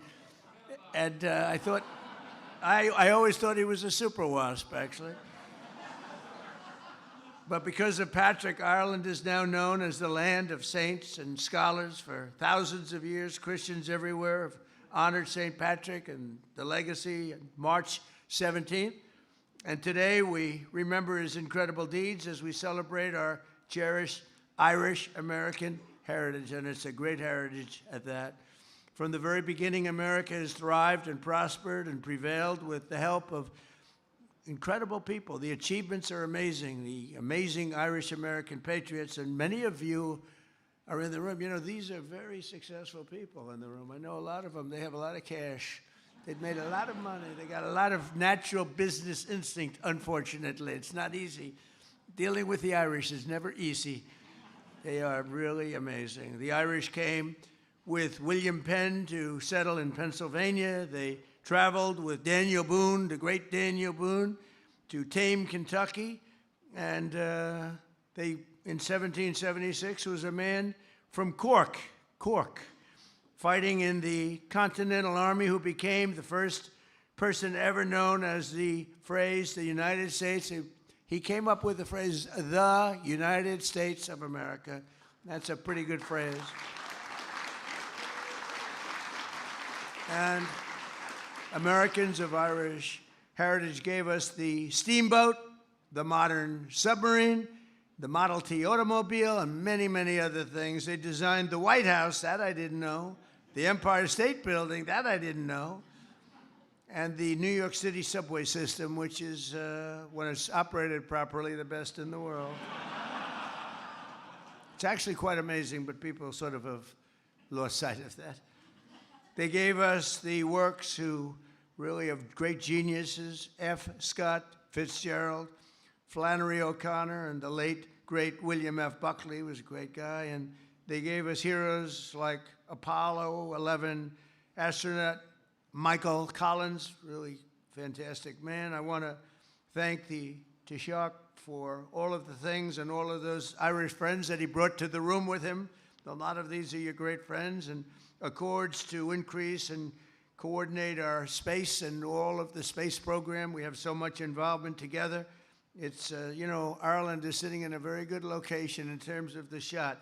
So he has a lot to negotiate with. But the United States will soon return to the moon. We think it's going to be quite soon. And then we'll lead the world to Mars. It's something that I guess a lot of people want. Some people say it's a lot of money, and other people say it's progress and we should be doing it. In every part of American life, we find Irish Americans who embody the best of our country and point us toward excellence and great success. And nobody has had, I would say, as a group, more success than people from Ireland. One of them is famed chef Patrick O'Connell, founder of the world-renowned Inn at Little Washington, one of the few American restaurants in history ever to receive 3 Michelin stars.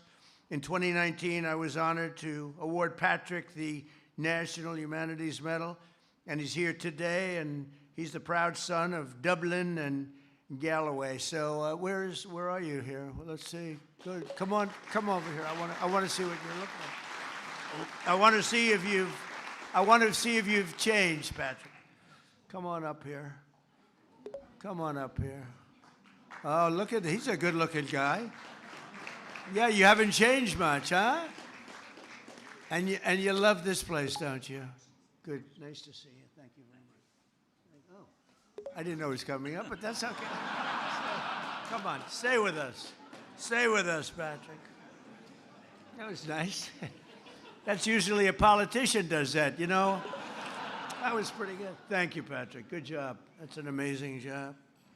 Also with us is a great Irish-born scholar of American history, Dr. Os Guinness, who's written more than a dozen books on the American founding, God's blessing of America, and the needs to save Western civilization. So, Dr. Oz, where are you? Where are you? This is a different Dr. Oz. We have another Dr. Oz that we know very well. Is here someplace? Yes.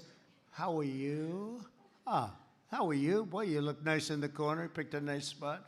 Thank you very much. Congratulations. It's a great career.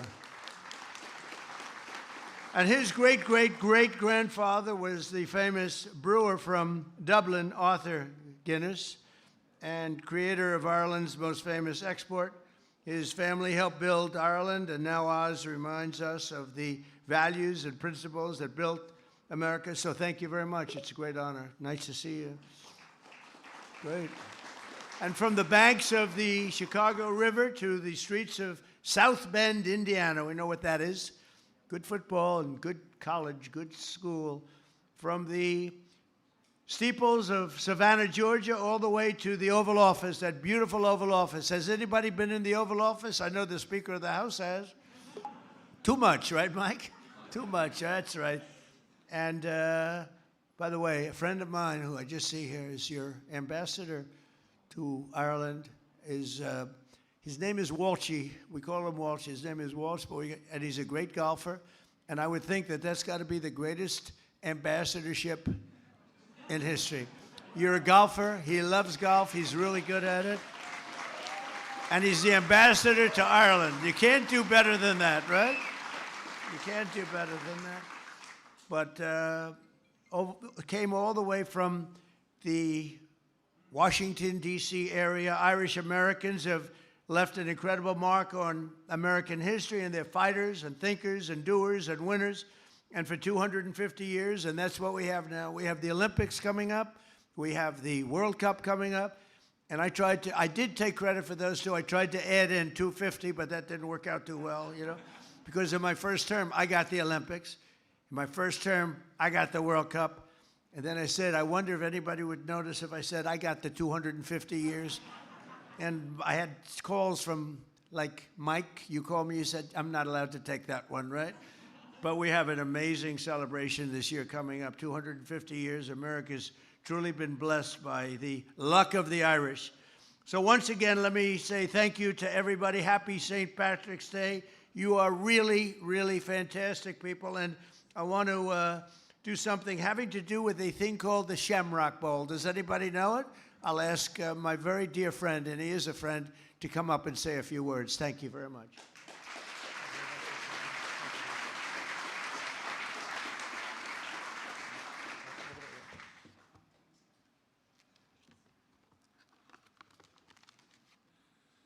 President Trump, distinguished guests, I am profoundly honored to be here celebrating St. Patrick's Day at the White House once again. And I'm delighted that we're joined by our great friend, Ambassador Ed Walsh. He is doing a fantastic job in Ireland for you, Mr. President. Everyone loves him. And we're also joined by our wonderful ambassador to the United States, Geraldine Byrne-Nason. Geraldine, we are very, very proud of you and the work that you're doing. I'm also delighted to be joined by so many cabinet members. And if I may, I wish to pay particular tribute to Transport Secretary Sean Duffy, who was honoured last night at the Ireland Funds Gala. Distinguished guests, the Shamrock ceremony is always a uniquely special moment. It is a symbol of friendship, a friendship between our peoples, which is older than our republics. But this year, it is a special one. 250 years ago, the people of the United States inspired the world with their determination to build a nation on the timeless ideals of liberty, democracy, and equality. For Irish people, both here and back home, these were noble ideals to which they rallied to in incredible numbers. Over a quarter of Washington's Continental Army were Irish. Among the brave and visionary leaders who signed the Declaration of Independence, 3 were born on the island of Ireland, and many others were of Irish descent. When they had finished their historic work on that warm, clear Philadelphia day, the text was rushed into the hands of another Irishman, John Dunlap, who printed the very first copies of the Declaration, which was spread across the world. And in those early years of this new republic, Irish people were active in many more ways.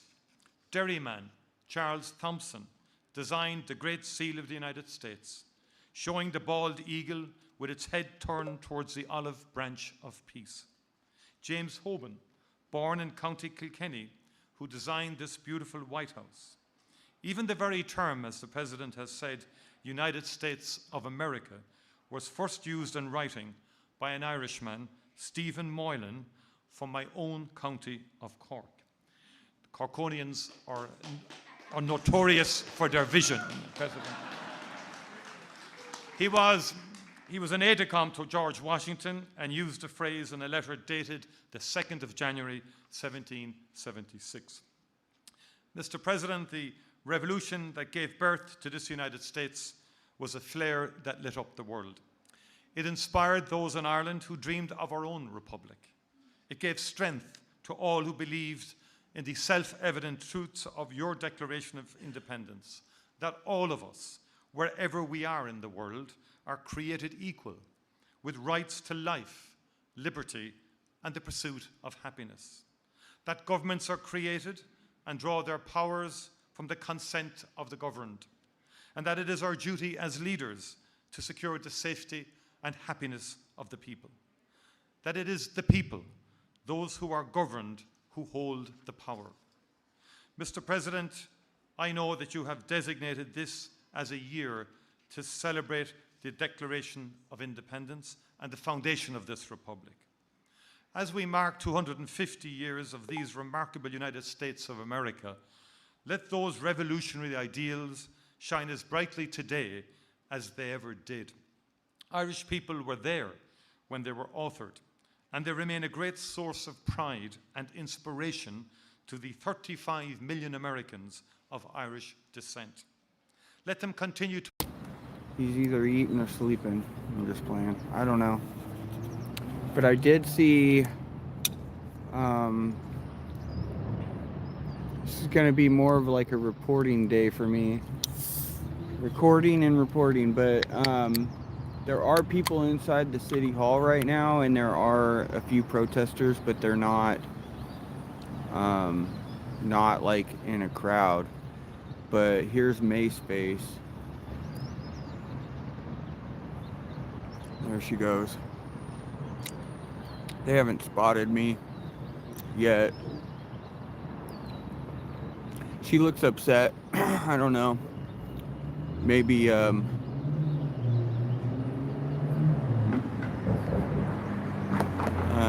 don't know. Oh, there's her new ride. Brings her around. There she goes. Yeah, they're probably inside. There she goes. Yeah. Which is fine. At some point, I believe they'll probably try to disrupt things.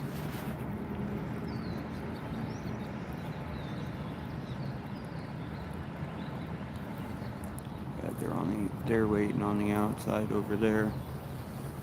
Something's going on. They're having a conversation. Excuse me. I burped because, as usual, Red Bull gives me wings, right? Yeah, there's something going on. Did she spot? Why is she hyperventilating? Thought she spotted me there for a second. I don't know, something weird's going on. She's crying, guys. May's face is crying. I have no idea what's going on. She's hyperventilating over there. I'm not kidding, guys.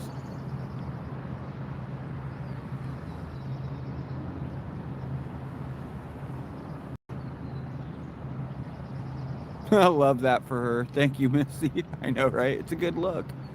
It's a good look. I wish I could get you guys closer, but I just don't want to mess anything up right now. And I'm by myself. That's as much as I can zoom right now from across the street. But of course she's dressed like a skank. Yeah, if you guys want to zoom in, if you can on your end, that's fine. But something's going on because she's over there crying. See her waving her hand in her face.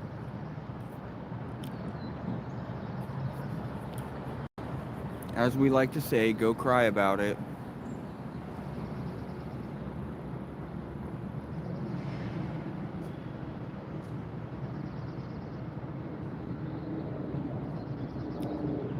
The one next to her is that short friend that she always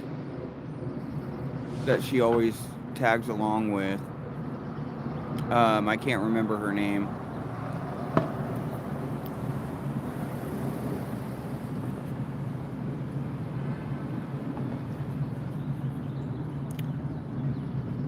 I don't see a lot of protesters, and what I believe probably happened was because I got here so late. I was here at like 3:01, 3:02 or whatever, but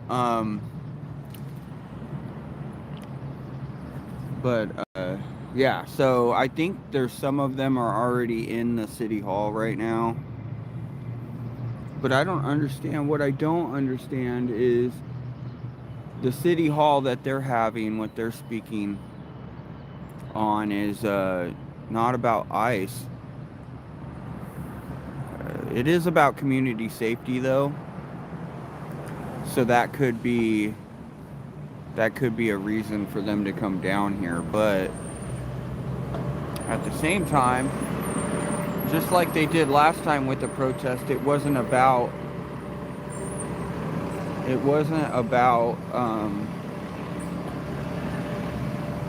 Lord, sorry guys.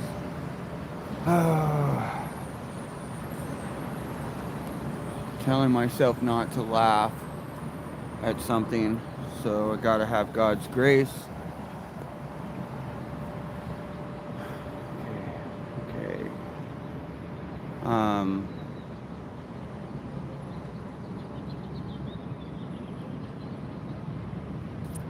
Yeah, so I came late, so sorry, I had to gain my composure there.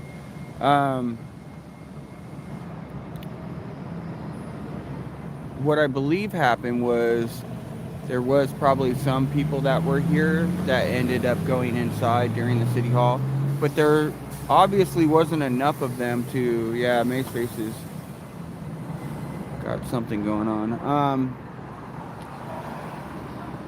Believe there may be some people in there. If they're not in there,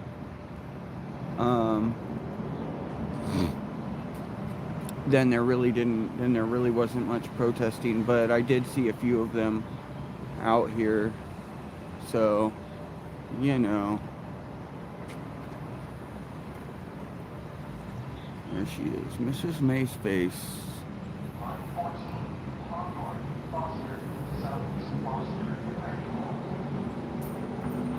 Got somebody with a camera here. The session is in motion, whatever you want to call it. There are people up there, but I'm not seeing anything as far as protesting. I've seen some people go inside, so there are people inside. Protesters, anyway. So this must be I don't know. Usually there's more to this crowd, you know, but like I said, I came in late, so I don't know if there are people that are protesting inside or what.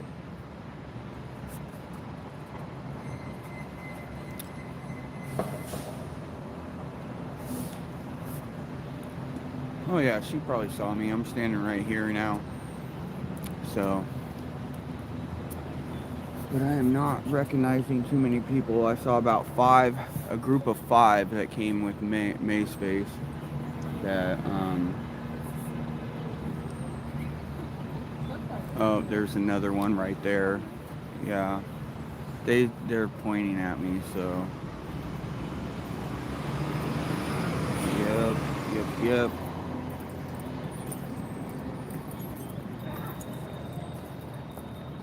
City Hall, y'all.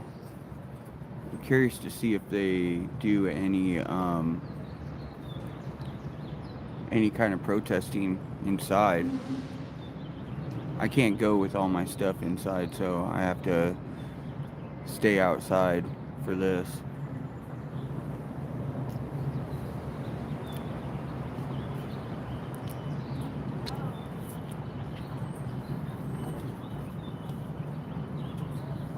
dentist appointment yet? You okay, Leilani? I saw you crying. I hit my head. Aw, poor thing.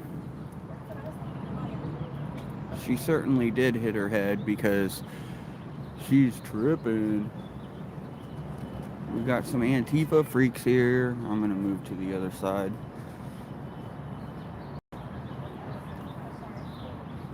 It's not completely dead, just not a big showing. Definitely not a protest, but like I said, there's some inside City Hall right now, and there's a small group.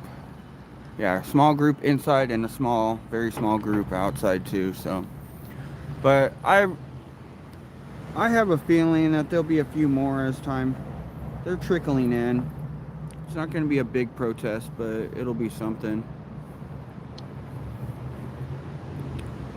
We got Antifas over here. 1, 2, 3, 4, 5, 6, 7 or 7, 6 or 7 over here. You got, from what I saw, there was about 3 or 4 that walked in into the meeting just a little bit ago, but that was before, that was as I got here, so I'm thinking there might be more showing up. So we got to start right here. I gotta be safe, guys. Oh, look, it's my stalker. My stalker's here, guys. Look at that. Yep. Hates my guts so much. And I love it. Oh, really? The umbrella? The clear umbrella? January 6th? Yeah.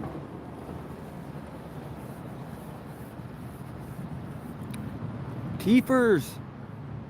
Teefer sighting. Teefer Sutherland.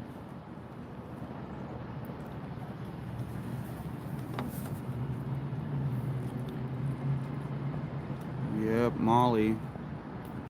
They must clearly display their name or identifying number, their agency, and their badge. It also limits the use of facial coverings that would conceal the identity, with narrow and practical exceptions for undercover operations, tactical response teams, and legitimate health and safety needs. It requires that law enforcement agencies operating in Oregon have this written policy in place no longer than 180 days after the measure takes effect. It also creates a process for challenging policies issued by an agency for not meeting the requirements. It also includes safeguards for democracy. So during periods when ballots are being collected or state or federal elections, officers may not wear any facial coverings while performing their duties within 250 feet of ballot drop sites, ballot marking areas, or voting booths. Lastly, the bill provides that state and local employees may not intentionally assist unconstitutional federal investigations. So that includes those that would target people for protected speech or discriminatory reasons. It's really to create a clear line between Oregon and federal overreach.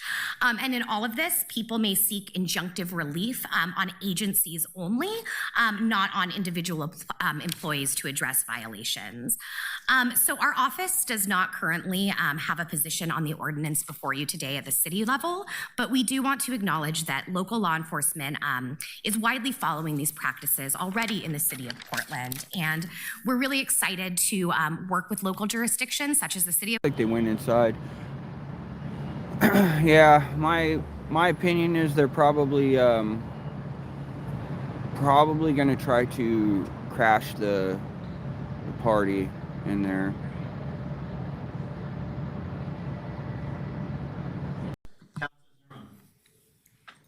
Where did Molly go? Molly's hiding. Molly was just over here. And that guy that always, I don't know if it's a guy or a girl or whatever, but he's always around filming for the Antifa. I call him man with boobs, and I'm not sure if he actually is a man that has man boobs or if he has actual girl boobs or fake girl boobs, whatever. I don't know. I haven't figured that part out. Not really interested in that part, but Only just to be able, so I know if it's actually a he or she. Other than that, I don't care. He's annoying. Travis today, was it today? Was it today, the 17th? Oh, I think so, maybe.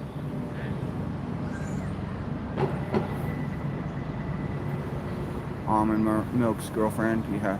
I don't know anymore. It's hard to tell, like, who's what with them.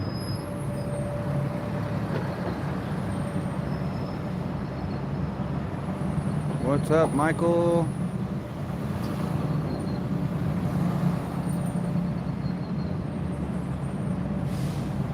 What's up, Baffle? What's up, Josh? You guys think that's a guy? Oh, yeah, they are playing the inside,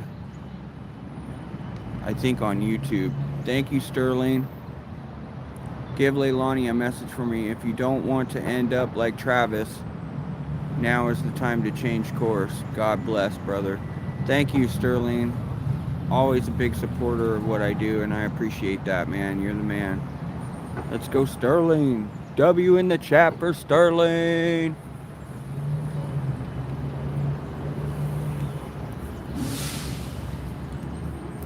Yep, the meeting is happening.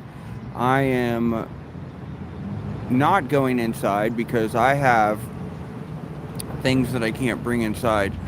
And plus, I didn't want to miss any kind of disaster that may happen out here, so probably end up falling asleep in there.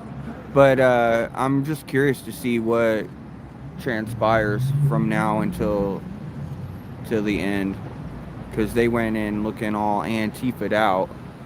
And also we have, I believe, 2 Tifers walking around the building. That one short Tifa I see a lot. He changes his getup every single time. Not every time, but most of the time. In my legislative capacity, I am vice chair of the House Judiciary Committee. I sit on the Budget Committee for Ways and Means. In this last legislative session that just wrapped up a couple weeks ago, I was really focused on our immigrant justice package as well as coordinating our federal response package. And so I didn't have the pleasure of hearing the testimony before me.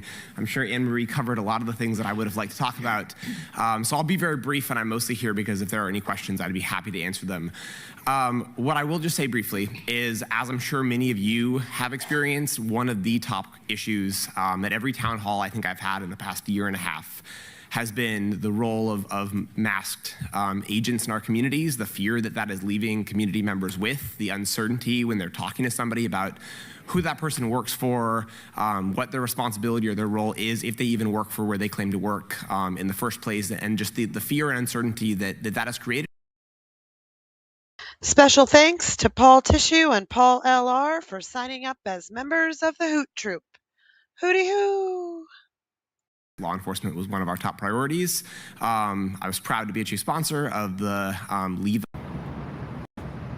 If anybody has access, It was a really kind of substantive and cohesive process. We were, working with ACLU and Latino Network and so many other great groups, but also cities and counties and police unions, police chiefs, sheriffs, trying to make sure we understood what is the current common practice of our local and state law enforcement, what was already codified into the law and what wasn't, what was just kind of the best practices that they were following that maybe weren't required, and then how could we raise the bar and also really standardize the norms for everybody. So LEVA does a whole lot of things. It deals with the interaction of public bodies and the federal government investigations. It has protections in about voting rights and making sure that we don't have masked agents near our voting locations during election time.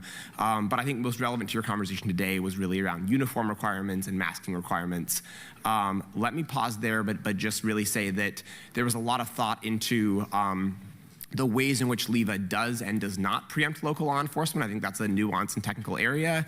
So I'd be happy to talk about the details of LEVA, the process of getting there, but also what I believe it does preempt and what I believe it doesn't preempt and what some of the unanswered questions are. So happy to take any questions. Thank you for having me.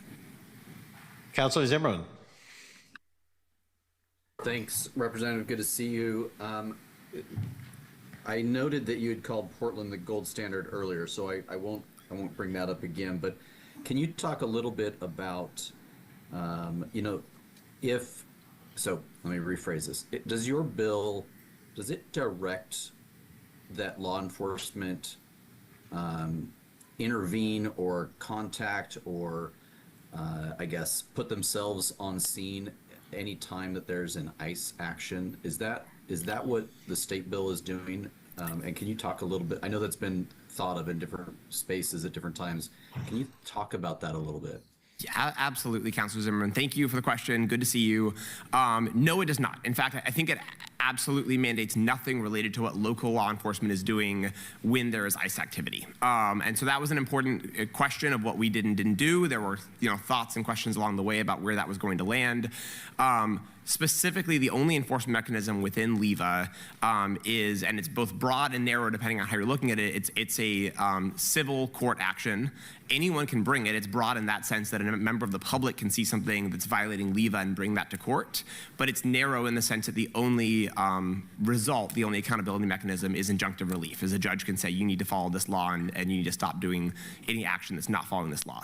It does not have a role for local police, and it doesn't preempt that. It doesn't prevent from any jurisdiction from requiring that, but LEVA itself does not require any sort of action, any sort of documentation, anything of that nature of local law enforcement relating to ICE. It requires local law enforcement to have clear policies around masking and uniforms that are in compliance with LEVA, but not to the question that you're asking. It does not require that. Okay, and I understand that maybe had been floated at one point. It sounds like that was not decided upon. Any thoughts on that? Just a matter of getting votes in the legislature? Was it an operational concern? Is it just the fact that there are just so many different police agencies in the state of Oregon that trying to do a one-size-fit? What was the thought process around that? Because I know it's just been a huge part of the community concern, which is how do we deal with this? Absolutely, Councilor Zimmerman, appreciate the question. I think everything you just said is right, and in the sense that I think it's all the above. There was a number of different ideas floated in terms of more involvement, in terms of we've seen California go with criminal penalties, so that implicitly or kind of explicitly requires a lot more law enforcement involvement if there's a crime. An earlier draft or an earlier version of LEVA had civil penalties kind of akin to a traffic violation that still would have allowed local law enforcement to intervene in a more direct way. And so part of it is about making sure that we can get the votes. Part of it was about meeting with opposition, hearing their concerns, and figuring out where was the consensus path forward. And then to your point, right, I think it's important that we passed policy at the state level because we've got a need for, I think, uniform, clear requirements across the entire state. So most people don't know when they've crossed over a city line or a county border necessarily, and we want to make sure that someone living in Oregon has a certain standard of how law enforcement in Oregon is going to act, how visible they're going to be, how accountable they're going to be, that goes across the board. And we're talking about rural communities on the other side of the mountain. We're talking about, Portland. We're talking about other cities, smaller cities, and, all of that. So in terms of kind of that one-size-fits-all state-level policy, we didn't end up going there. Thanks, Representative. I appreciate your leadership on this down there. I think it's been the topic of our era. Thank you. Thank you. Councilor Smith. Thank you, Mr. Chair. Question, Representative, thank you for coming by to talk with us. So I'm curious, since the state basically trumps local law, will this particular piece, will it be negated because of what you all passed in the legislative session, which is very similar to this? I'm trying to figure out what the difference is between what we're trying to put forward and what you all have done in terms of trying to make sure people can recognize who law enforcement is. Thank you for the question, Councillor Smith. It's a good question. It's one of the core reasons I wanted to be here is to make sure I could lend clarity there. The shortest answer is no. The slightly more nuanced answer is I do believe LEVA preempts one very specific area, which is in crafting LEVA, right, we say you must not wear masks, except here are the circumstances where you can. Maybe you're doing an arson investigation. Maybe it's a SWAT team response.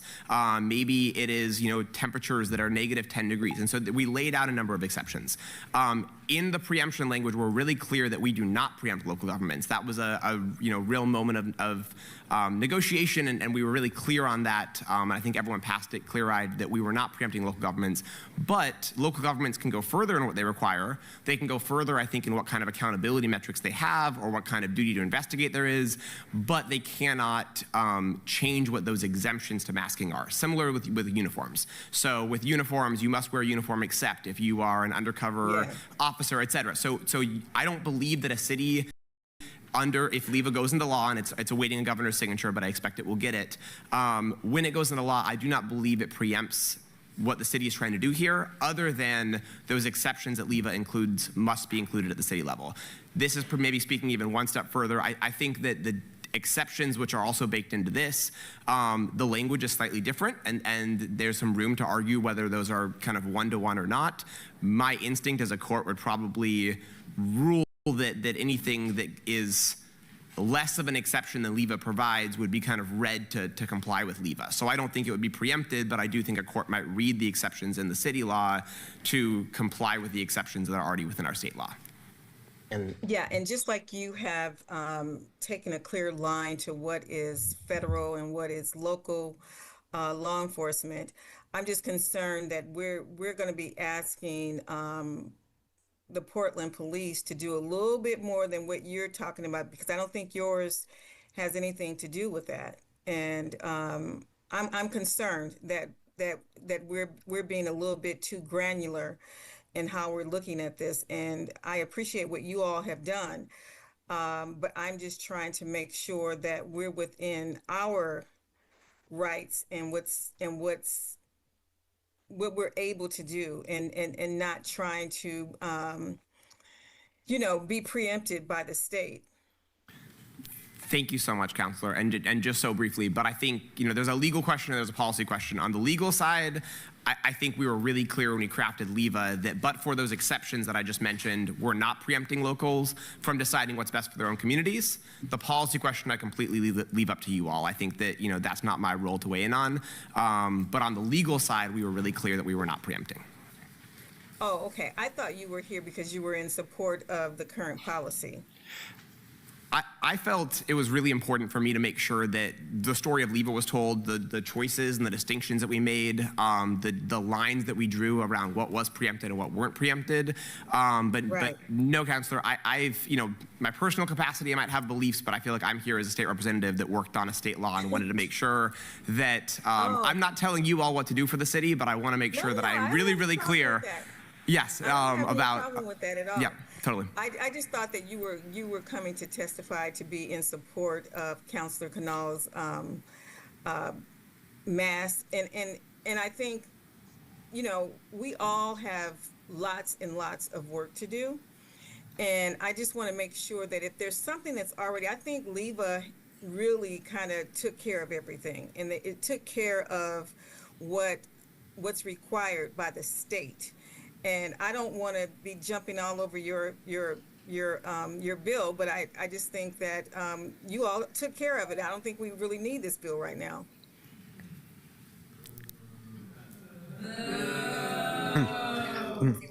I ask people to react non-orally with the jazz hands or thumbs down or what have you.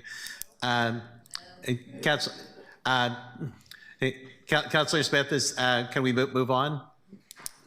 Oh, sure. Go ahead. I'm finished. Okay. Councillor Canal? Yeah, thanks. And just to be clear, we have expert panels coming up here and testifying with their experience and their expertise. I also want to note that there is a technical amendment package, and we've been presenting on that because this was filed before the state legislative session finished. And so we have updated the language in this technical amendment package to align, I believe, verbatim with the state legislation, which is House Bill 4138, I believe. And so once that is adopted at the start of our conversation, we'll be operating off of the literal exact same words. So just wanted to clarify that. And then let me know when I can go on to our next, as we do have a few more. Actually, I do have a question, which is kind of a subjective question for both of you, which is, you both said that the state law provides a floor, not a ceiling. But I'm just kind of curious, did you feel like what you wound up with was something that, will make a difference and you were proud of? Or was it like kind of weak tea and you grudgingly supported it because it was the best you could get in terms of the requirements for identification and masking? I can, I'm Anne Marie again for the record. I can speak to that a little bit. So when Rep. Chaichi first introduced this bill, it did have a lot more components in it. And we worked really hard, tirelessly. I mean, there were 11 p.m. phone calls, like trying to figure things out and make amendments. I think we settled on Amendment 11 in a short session, which was wild.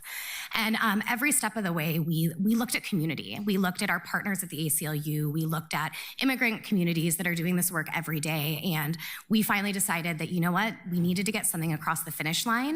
But I think, I can speak for Representative Chaichi when I say the intention is to come back and make it stronger. And we're really excited to see this become state law and see what our local jurisdictions do with it. And thank you for the question, Councilor Novick. Nobody wants you around. Hey, you're talking to my guy all wrong. It's the wrong tone. Do it again, I'll stab you in the face with a soldering iron. I told you, buddy.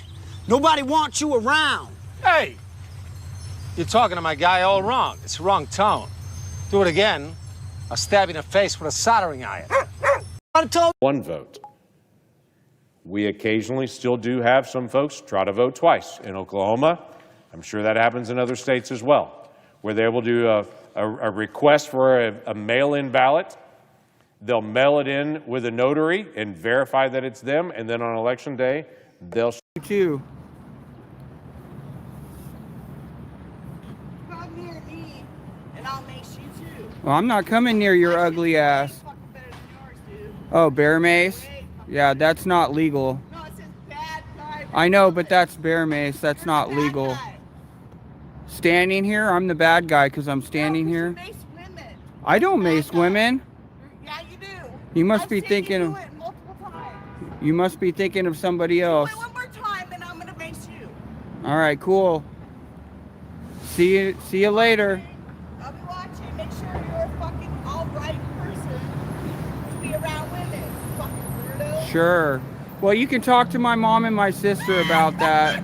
Your mom. Oh, you shit really are on the right side. You fucking talk to my mom. Well, yeah, you're saying like if it's all right for me to be around women.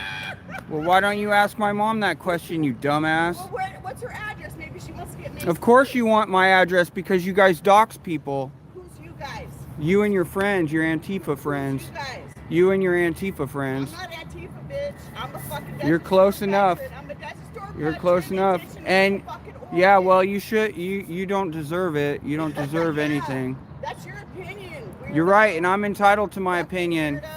You're the one that's all emotional. For their First Amendment, right? You're a fucking weirdo. I don't know who you're talking about. Why don't you mace some men? I don't know who you're talking about. You obviously got me mixed up with somebody else. I got you fucking mixed up with someone else, you fucking little bitch. Fucking pull your face out. Scaredy little bitch. You're the one pulling it out. You're the one scared. Why do you come over to me if you're not scared? Why do you come over to me? I'm not scared of you, bro. And I'm not scared of mace. I've been maced for like 10 years straight. Yeah, I get maced all the time too, so You're it's not a nothing patriot new. if you're macing people for the First Amendment right. I'm not macing people for their First Amendment Then why right. do I have 10 women complaining about you? If that's the case, then what's my name? Who cares what your name is? Okay, then you don't know who the fuck I'm. dipshit Billy 10 Bob from 10 Europe. people. What a What's your name? idiot. You You're don't even an know. American I'd like from show me then. You're a fucking European. Show me then. You don't even belong here. Oh, okay. I live here. You're not shit a plan, bitch. You better act right. Okay, well, who was here before them? Nope. Nope. Conquered people, conquered land. Conquered people, conquered land.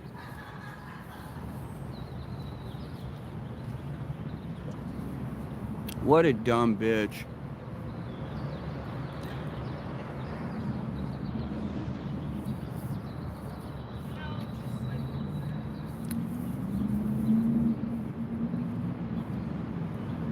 What an idiot.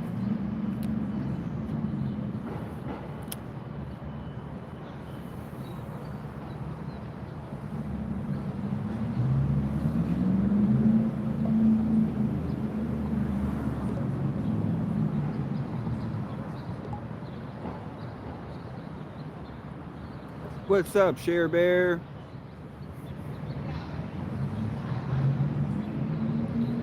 I do have my goggles. Thank you, Trina. Yep, triggered already. Just me standing here. I didn't even say anything to her. She walked over to me.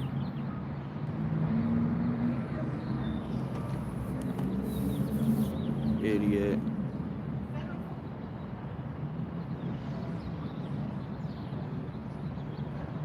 I have sprayed people before, but it's been a while, guys. It's been a minute. She's a loudmouth. She's gonna be bothering me. I already know it. Well, already has, but you know what I mean. They don't even know what a woman is. That's a good point. How do I even know who I'm macing? How do I even know who I'm macing? Oh yeah, she's outside because she can't go inside with that bear mace and all that shit in her fucking bag. It's funny, she pulls out the bear mace.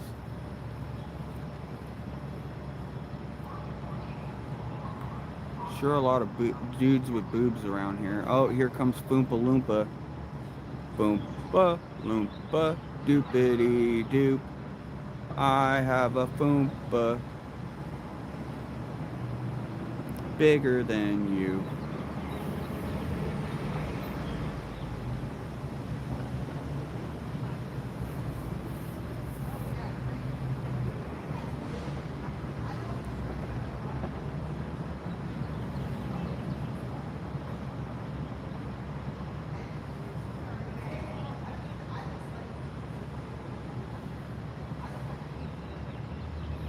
Funny when people say things about me and they don't even know me. It's like, you're just talking shit. You don't even know what you're saying. You're the one that's scared. Why are you coming over to me flashing your bear mace? Stupid. Yeah, excuse me for being alive.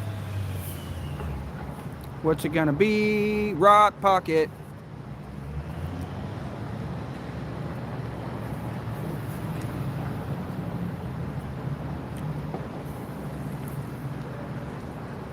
What's up, King Fixer?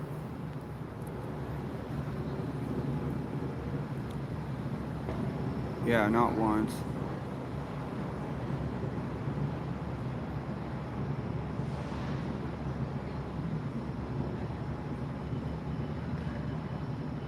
Yeah, hungry hippo.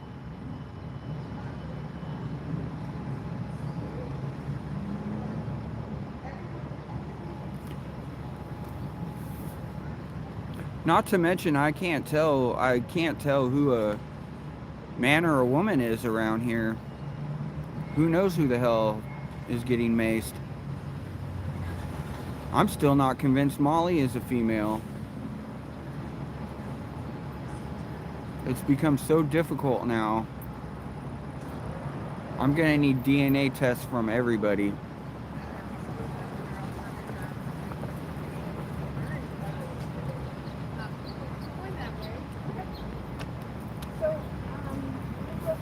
Just like the council members, all hobos. I'm not sure.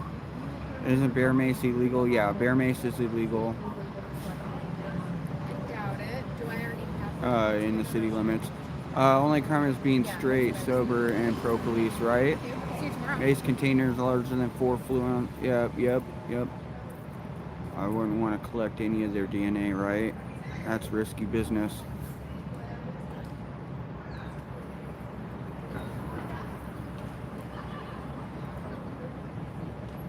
Yeah, it just depends on the amount and then what type of bear mace you're using. Thank you, Share Bear. I try.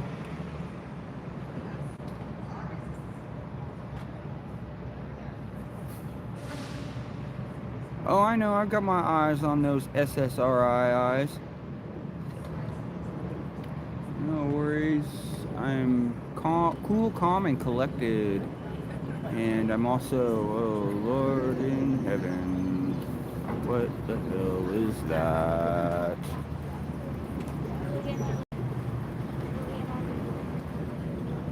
God, there's so many gay people. It's ridiculous. They're everywhere. It's an epidemic.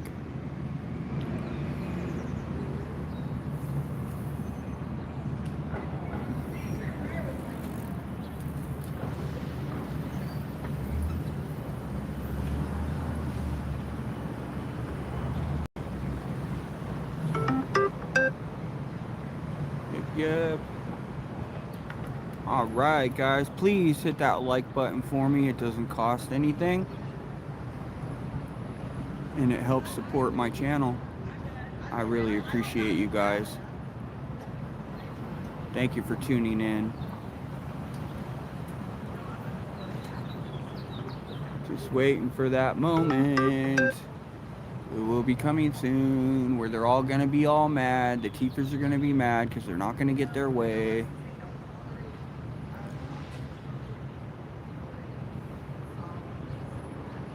I have sunglasses on and I brought my goggles with me too.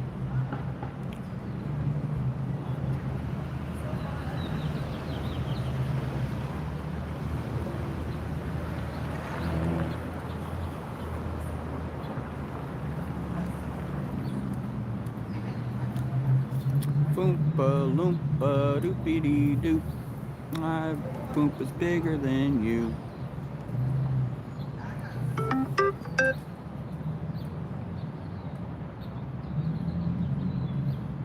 Mace Space is in the building. That is Molly that you're seeing. And once again, we don't know who's a man or a woman, so whoever's getting maced is getting maced in self-defense. It's not our fault if you look like a man but you're really a woman, or you look like a woman and you're really a man. How the hell are we supposed to tell the difference?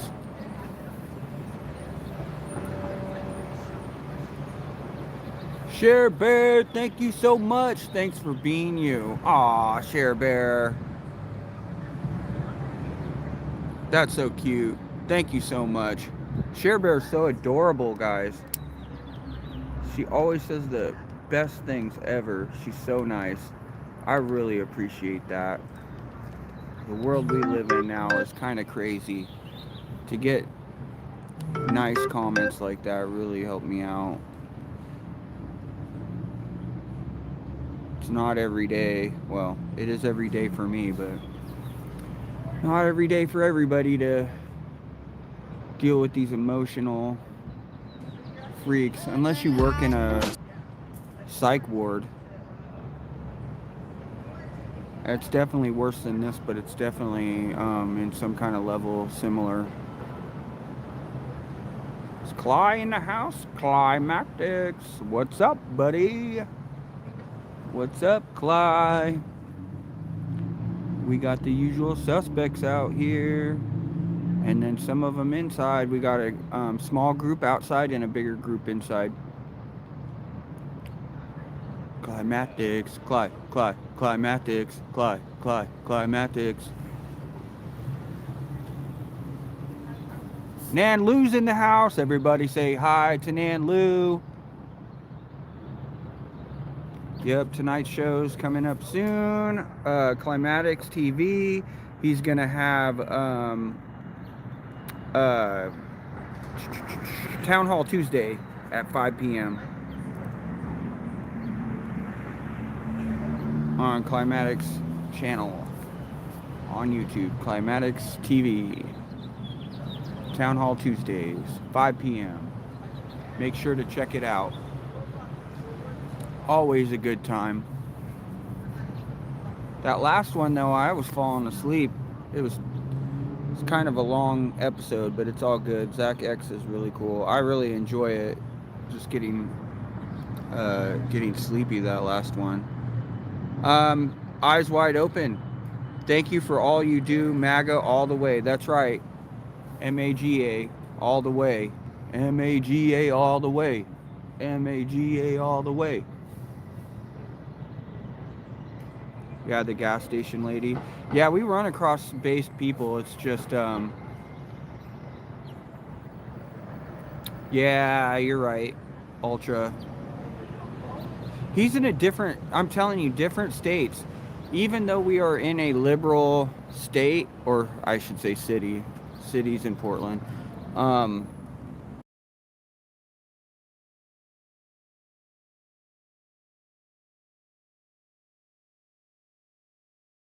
PortlandICE to the great UK. Anti-iceprotests will go down someday.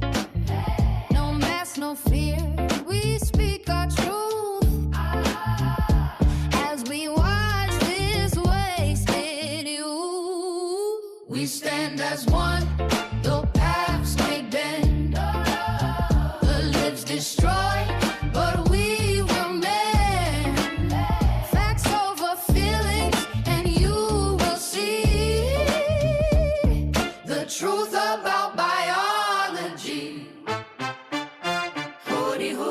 Streams hoppers at play. Hooty hoo. Laughing at the pepper spray. Just look at those SSRIs under the dark Portland skies. Hooty hoo. The truth rings clear. Patriots are strong. We have no fear. These are the streets of the USA. And patriots are here to stay.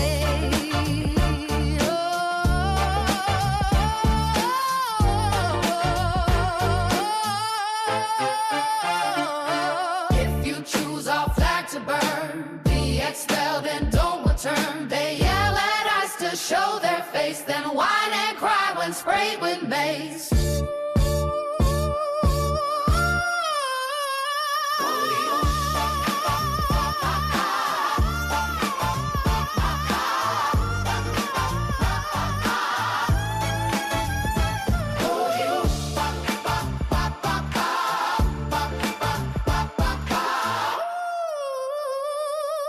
Hooty, hooty, hooty, hoo. Hey! Hey!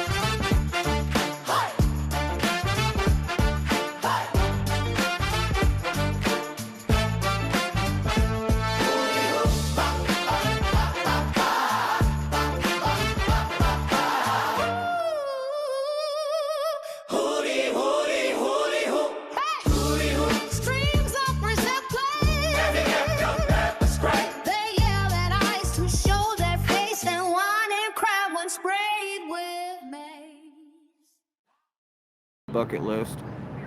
30 minutes from Dream. We don't go past 8 Mile anymore. Yeah, Eminem style, huh? Don't go past 8 Mile. What's up, Lynn?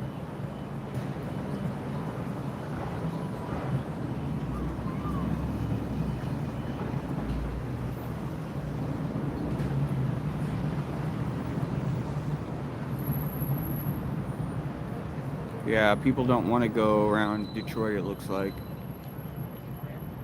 Thank you, Sean. Shauna, sorry. Thank you, Shauna.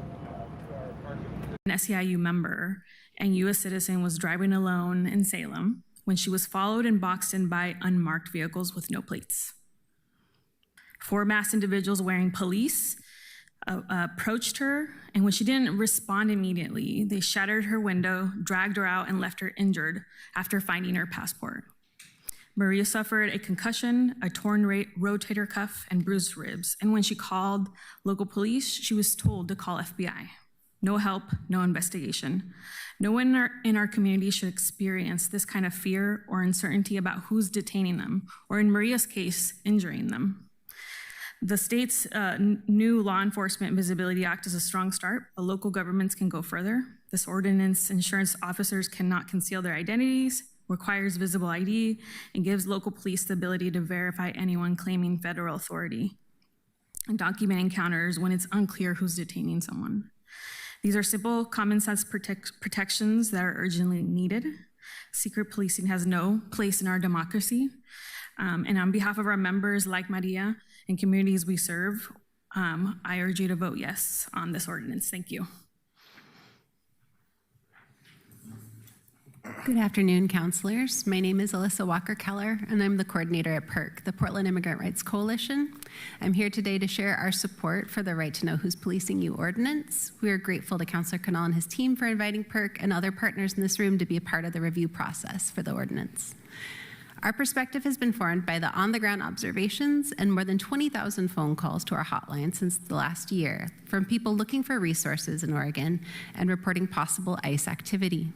We've borne witness to the confusion and the lack of clarity due to the actions of agents who dress in plain clothes, drive vehicles with no license plates, and of course, cover their faces and do not provide identification. At least 258 detentions have been reported to PIRC in Portland proper since July, making this issue an issue that is very much impacting your constituents. PIRC's incredible dispatchers have told us how challenging it is to receive phone calls from callers who are unsure which agency they are dealing with.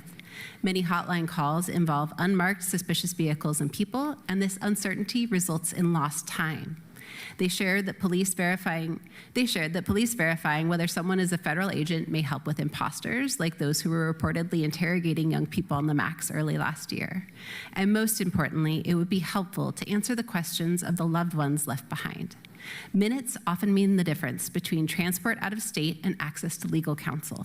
Having PPB officers able to ascertain with clarity who is involved in a detention or provide documentation of violations would be of great value to the families seeking justice when ICE has broken the law. The reality is that everyday courageous Portlanders are already taking it upon themselves to ask agents who is detaining their neighbors and loved ones here in Portland. Portland police being mandated to do the same and to verify indicia of authority of agents to detain people will help protect your constituents and remind them who the local police are here to protect. I am reminded of a very real moment this would have been appreciated. I happened to be the person accompanying the very next human leaving court and on their way to their vehicle after the first detention in immigration court last June. I will never forget the terror on this woman's face when I met her at the doors of court. "Who was that?" she asked me. "It was ICE, I think," I explained to her. "Well, why are they wearing masks? What happened to the girl in the pink sweater?" Those masked men had walked in, surrounded a woman, and took her out of court, leaving everyone stunned and unsure about what had happened or why, and nobody to ask what authority they had to do so. Like so many others, this woman shared with me that she never thought that something like that would happen in the place that she had fled to. And so I asked this council move to pass this proposal and make it an ordinance, because if agents are bold enough to kidnap people in broad daylight from our communities, they must be held accountable, and law enforcement agents should have the responsibility to document crimes against Oregonians. Thank you. Thank you. And we have Ira from Paccoon online to close this panel out. Thank you. Good afternoon. My name is Ira Coyo Martinez, and I am providing comments on behalf of Paccoon, Oregon's Farm Worker Union. At Paccoon, we work to empower farm workers and Latinx working families to improve their working and living conditions through community building, organizing, and policy advocacy. I'm here to express strong support for the proposed ordinance requiring clear identification of law enforcement officers. Our members are experiencing a level of fear and uncertainty that is deeply concerning. Farm workers and immigrant families in Oregon are closely watching what is happening across the country and here in our own communities. Reports of masked individuals in tactical gear claiming to be law enforcement have made it increasingly difficult for people to know who they can trust. One of the most common concerns we hear is about encounters with officers whose faces are covered and whose identities are unclear. When law enforcement is not easily identifiable, people cannot determine who they're interacting with or what authority they have, and this creates confusion, fear, and in some cases, real danger.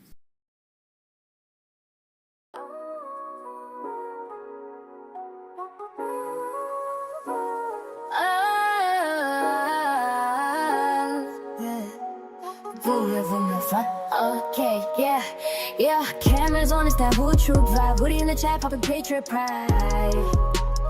Yeah, them boys smoke on my screen. No old games, you know what I mean. From PDX ex and he said lady Germans and the great UK lives Antifa frogs they puff when will these libtards have enough? This is our world live, yeah we keep it true. Hoodie blaze red, white and blue, refuge for people, bands on chats, no cancel culture, we back the facts. Deport the migrants that invade, after they're gonna be elated. Who the wants to say free speech? We teach you that is out of reach. Our world out of shadow band, but who needs to always stand? They say we're loud, damn right we loud. Proud to be free in this free ass crowd. No lies, no spin, just a real deal view. We love this land and we back it like we should. One extreme, the UN, free speech ain't no sin. First Amendment is first for a reason. Hoodie at the helm, strums every season. Like, subscribe, tip and follow too. Support the troop and Hoodie Hoo. Yeah, yeah, this is our world live, yeah, we keep it true. Cutie plays red, white and blue. Refuge for people, get brown shots, no cancel culture, we back up facts. Report the migrants that invaded, after dawn will be elated. Who wants to stay free speech? With the truth that is out of reach. Our world life is shadow gun, but Rudy's troop alone last stand. Peace out, God bless. Stay proud, stay loud. Hoodie says, get 'em boys, and the USA still the illest one on the planet, no cap.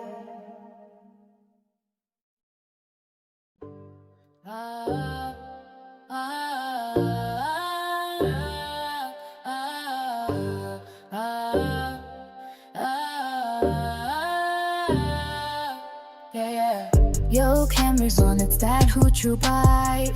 Booty in the chat, popping patriot pride. Get 'em boys, smoke on my screen. No old games, you know what I mean. From PDX and Easter egg, the Germans and the great UK, lives Antifa frogs, they puff. When will these libtards have enough? This is our world live, yeah we keep it true. Hoodie bleeds red, white and blue. Refuge for people banned from chats. No cancel culture, we back up facts. Deport the migrants that invaded, after they're gonna be elated. Who wants to say free speech? With YouTube, where it's out of reach. Our world life is shadow banned, but Hoodie's troop will always stand. They say we're loud, damn right we loud. Proud to be free in this free ass crowd. No lies, no spin, just a real deal view. We love this land and we talk it like we should. When we stream, we win. Free speech ain't no sin. First Amendment is first for a reason. Hoodie at the helm seems every season. Like, subscribe, tip and follow to support the troop and Hoodie. This is our world life, yeah we keep it true. Hoodie blooms red, white and blue. Refuge for people banned from chats. No cancel culture, we back up facts. Deport the migrants that invade, after they're done we'll get elated. Who wants to say free speech? With YouTube that is out of reach. Our world life is shadow banned, but Hoodie's triple always there. Peace out, God bless. Stay proud, stay loud. Hoodie says, get 'em boys, and the USA still the illest one on the planet, no care.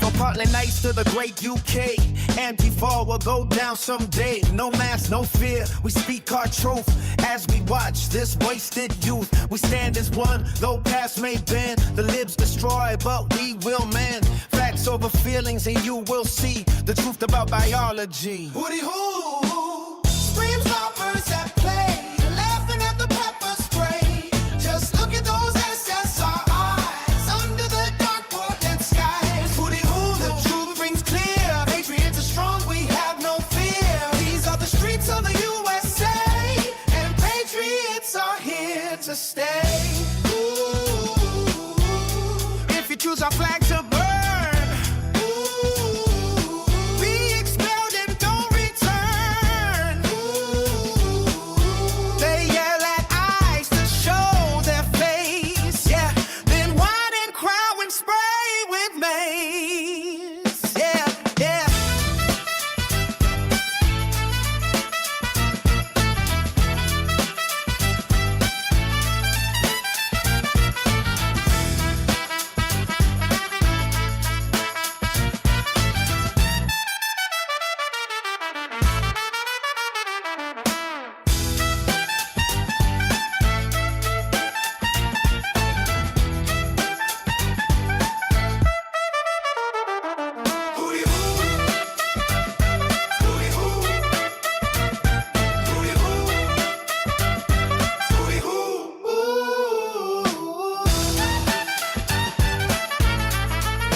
choose our flag to burn. Be expelled and don't return. They yell at eyes to show their face, yeah. Then white and cry and spray with me.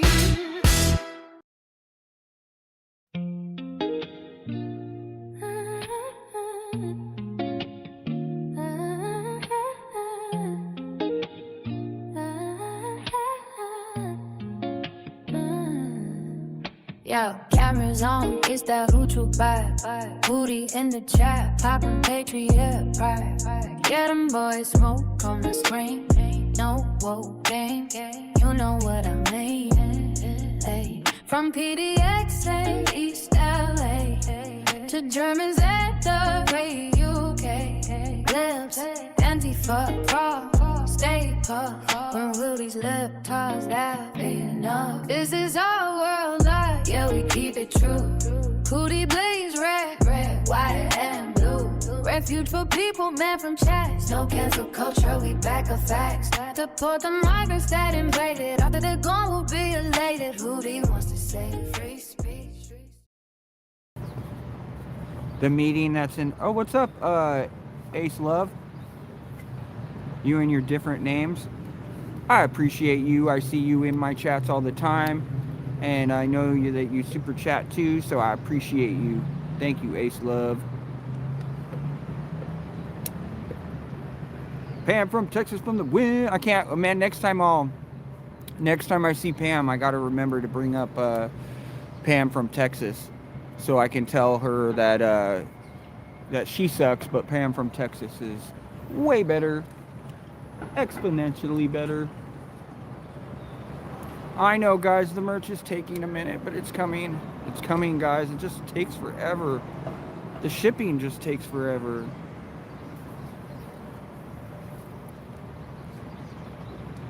Thank you. I appreciate it. Thank you, Rose. Appreciate it. Hoot Troop, what's up? Hoot Troop's in the house. Thank you. I appreciate it. What's up, Britt? What's up, Britt?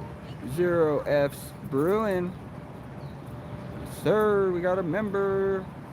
Look at all these American flags in the chat. I love it. Look at all the American flags next to the names. Amazing, guys. What's up, Pat?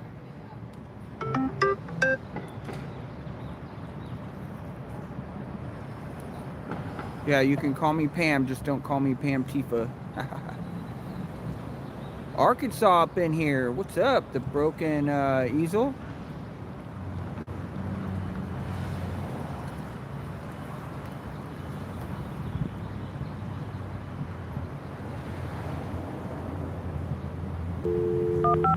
Okay, I'll just say the other Pam. I won't say anything else. Let's go.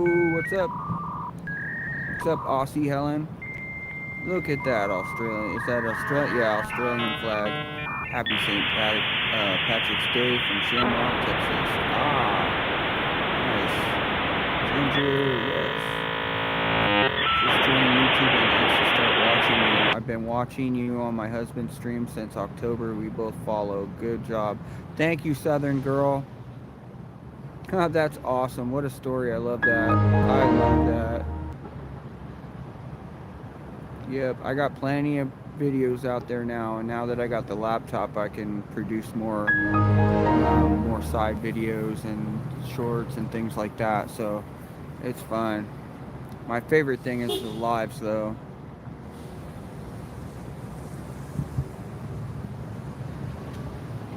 Thank you, Shauna. Thank you guys for giving to a good cause. That's why I'm able to do this, to be honest. It's because of you guys.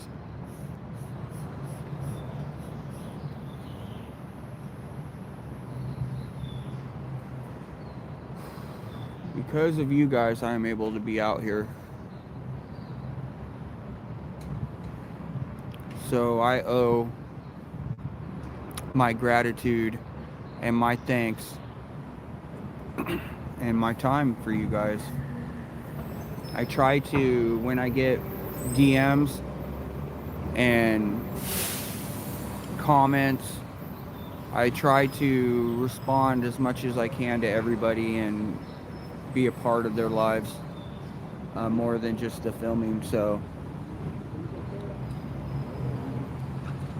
I know, guys, the merch is coming, guys. Be patient. The thing is there's two ways of doing it. I could do it where I can bring in a lot of merch at once, or I can trickle the merch in. And in order for me to do all the merch, or most of the merch together, it's going to take a little bit longer of a time because I have to figure out the logistics. I can't get all the merch from one place.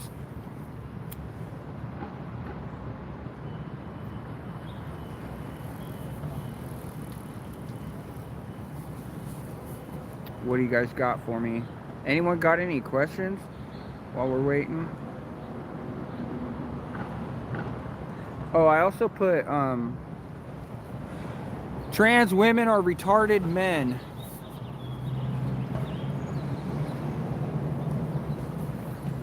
Also,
Just like you're moving everywhere, whenever. You don't have to be like moving the street.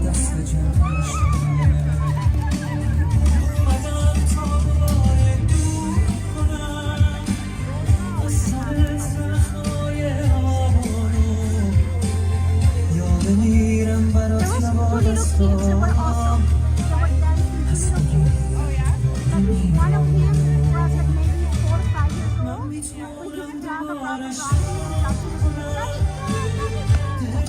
and then the brother was telling all of the kids, that's why I grabbed my camera.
I would probably drop my child. I would probably drop my child. I would probably drop my child. I don't know why I think about it. One time my son, he almost fell on the bonfire because I had a little bonfire, but the one that the teenage one, like one, in the back of my kids were playing. I'm like, be careful. I was there. Don't play with the ball. Don't play with the ball. Don't move.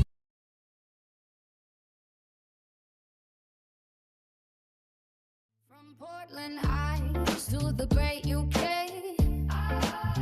Antifa will go down someday.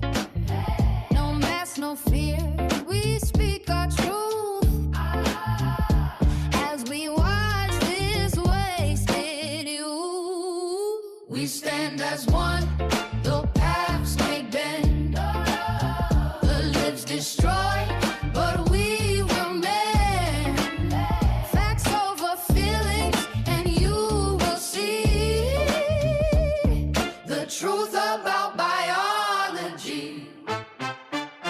Hooty hoo. Street robbers at play. Hooty hoo. Laughing at the pepper spray. Just look at those SSR eyes under the dark Portland sky. Hooty hoo. The truth rings clear. Patriots are strong. We have no fear. These are the streets of the USA. And patriots are here to stay.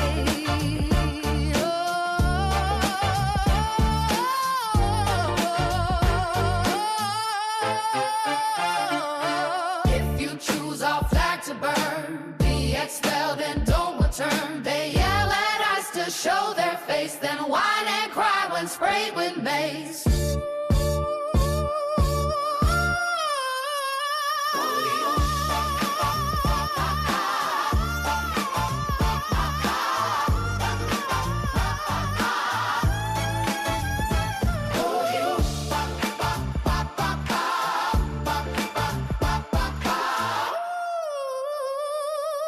Hooty, hooty, hooty, hoo. Hey! Hey! Hey!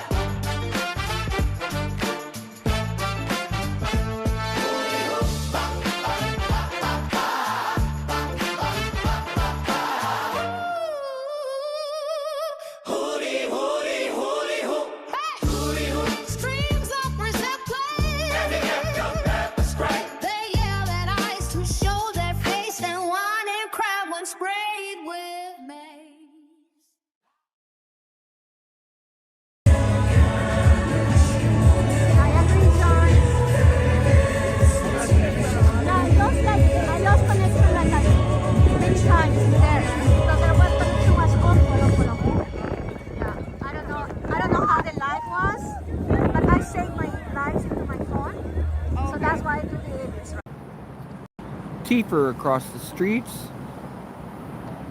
Macy Facey.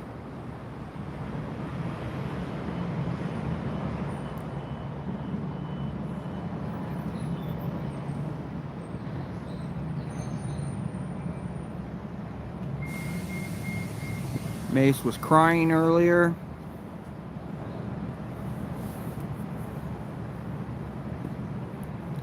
That's right, Mace Face was crying. Yep, this is a different corner for her. Go poke the bear.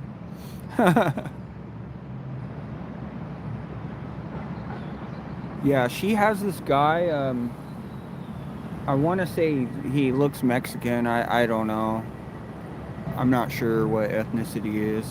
I don't know if that matters really, but just so that you can spot him. But he is basically her taxi. I don't know what she does for him to make up for the driving everywhere, because gas ain't cheap around here. It's over $5. So yeah, the Teepers across the street have been just keeping an eye on me. That's pretty sad. They're really worried about one person out here filming. Yep, look at me, dangerous and hostile. It's what I do.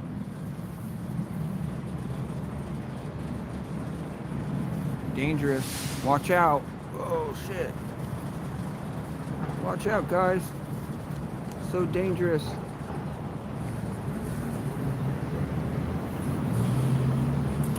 What's up?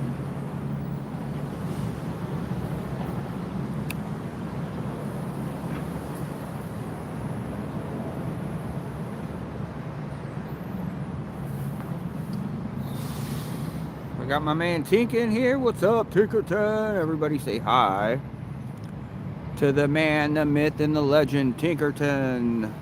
Get back, motherfucker! Get back! Or get sprayed. That's right, guys. FAFO.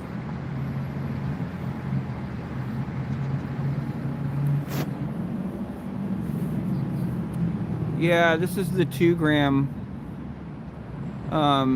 Mule's not the best, but it's not bad either. So, and for some reason the prices aren't terrible right now.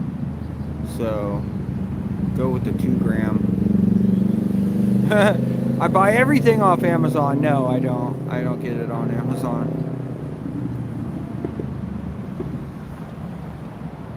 Elevated for life. Yeah, there we go, Tabby. Yes. Rock and roll, baby. Tinkerton's in the house. Salty Rebel, what's up?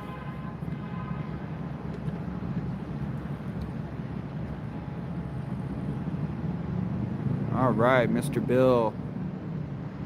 Hello, Mr. Bill. It's quiet out here for the moment, but we all know shit pops off at any moment. We're just watching the zoo bear go back and forth in front of City Hall while we wait for these guys.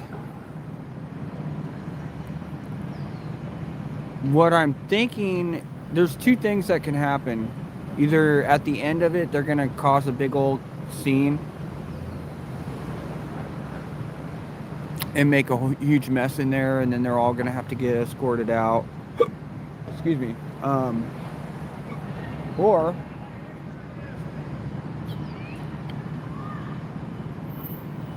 Or the other option is everybody leaves cordially and Sinead O'Connor.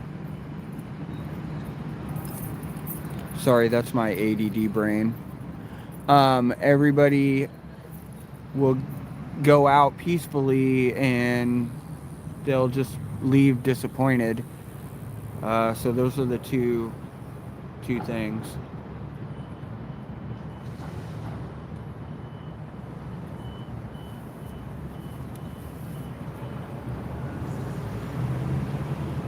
Yep, we got Zoo Bear.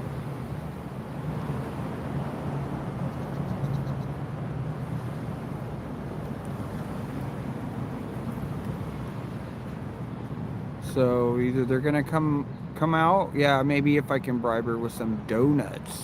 Yum, that sounds good actually. But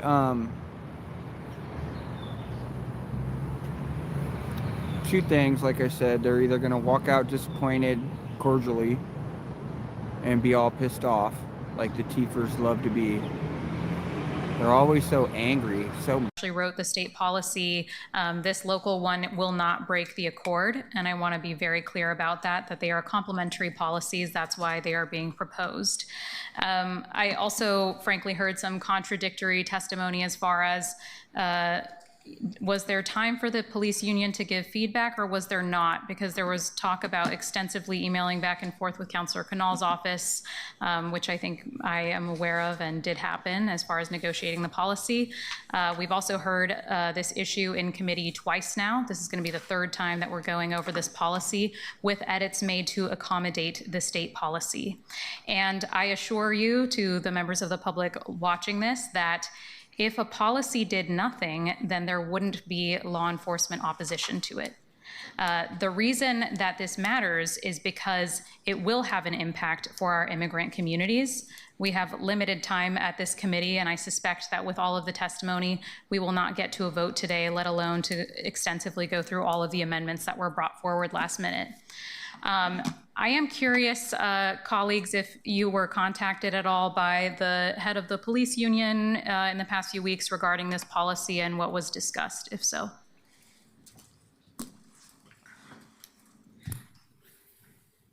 That's to my fellow counselors on this committee.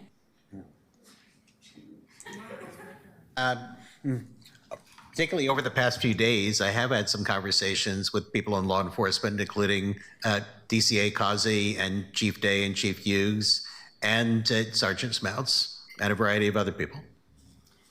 And what was said in those conversations?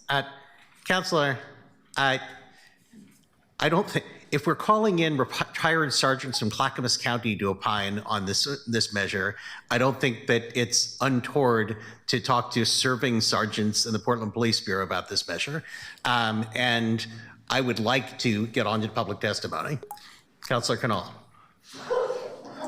Yeah, I'd like to just answer the question briefly, which is yes, I did get a chance to engage, which I'm grateful for, because as was noted, there was some radio silence there for a long period of time. And I have a document here that I can circulate showing all of the engagement that we've done with Public Safety Service Area, PPB leadership, and as well the PPA, as well as the details of that for my colleagues. But I also want to get to public testimony. Before we move on to public testimony, I want to briefly mention 4 amendments that I'm planning to bring forward. One is that as I read the current language, Councillor Canal.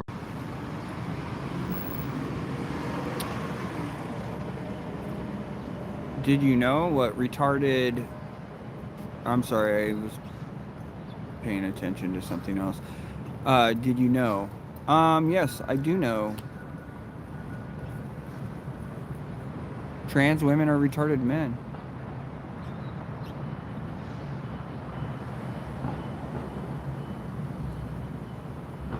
Yeah, good point. Sometimes I'm saying things that I can't put them in a nutshell, but yes, as Frank says, vets against their country are traitors. There we go. That's what I need to say. Someone asked you what your pronoun, you said, I'm a lady. Yeah, I don't have pronouns, I'm a lady.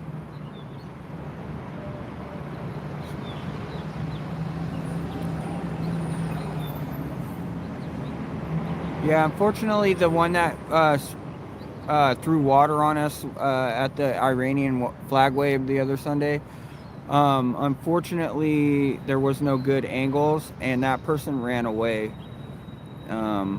So we didn't really get a face. It was definitely one of the regular Tifas that goes down there and...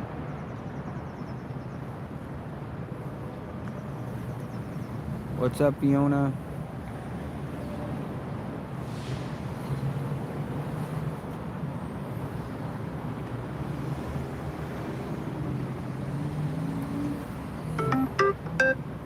Zoo Bear's there. Where'd the other one go? I just saw the green shirt one. But I might have to do a little walk around because we're missing some people. And I definitely want to keep an eye out because they're planning and plotting. They're planning and plotting. I need to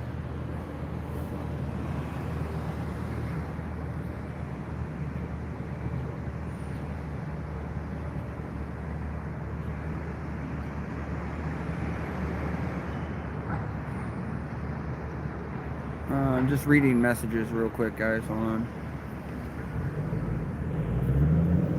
Ed Eagle, thank you so much for the Cash App. I appreciate that so much, dude. Yeah, so what happened was, yeah, we had a little mishap with the mace. I believe Tink lost some mace, and then we used a few cans recently. So, I mean, I gave Tinkerton a can of mace, so he's definitely gonna need more. I did put, on my Amazon wish list, I did put a pack of, there should be some mace on my wish list. I think I got another Cash App. Thank you, Mallory Peterson. Yeah, she says, it's nice to hang out with like-minded patriots. That was a huge thing for me when I first started coming out here and getting to know the other patriots. It was such a sigh of relief and a weight that was lifted because I felt like I couldn't find anybody like that around here, and you guys already know why. I don't have to go into great detail about it, but yes, it's the city that we're in, and I was just thinking, like, where are these patriots? I didn't even know they existed over here. Thought it was like a rare thing, and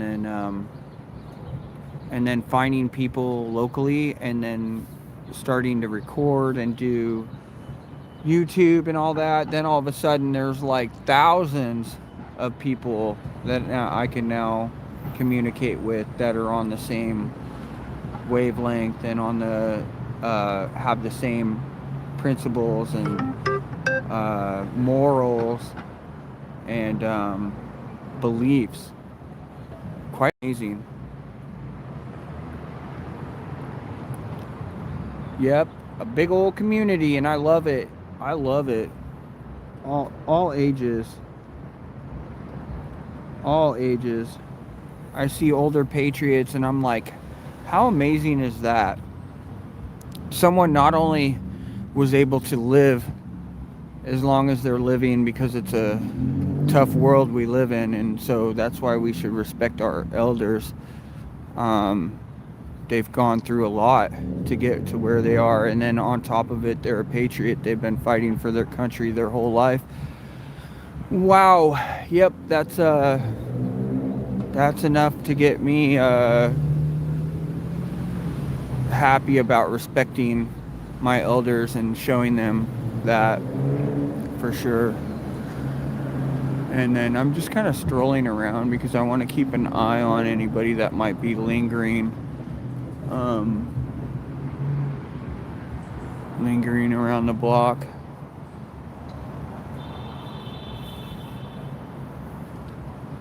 Yeah, those of you that are just tuning in or recently, I have things on me that I can't bring in the courtroom, or not courtroom, I mean City Hall.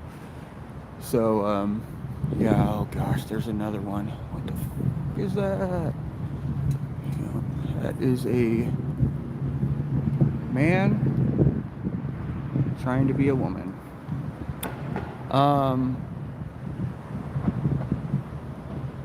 Yeah, but it's been quite the journey so far, and it's really enjoyable to see people, meet people, and get to talk to people like-minded. Because like I said, for the longest time, I didn't know if that was possible in the city.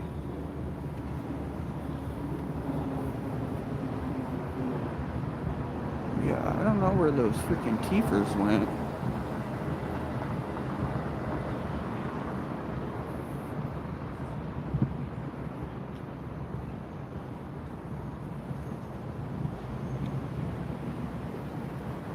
Oh, I think I spotted them. Okay, yeah, they've been walking around. Is that her? Could be make space over there on the other side.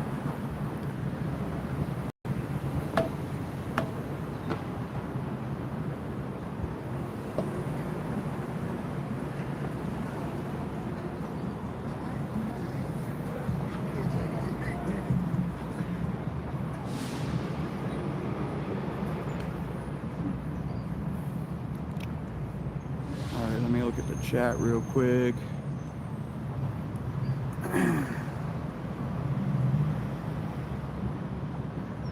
What's up, Bob?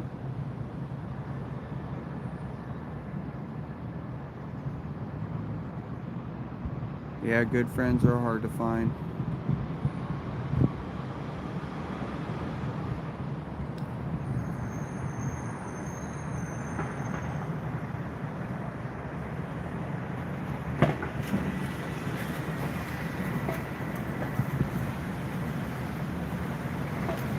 Yeah, we're violent. We're trying to defend ourselves. We don't go violent on people.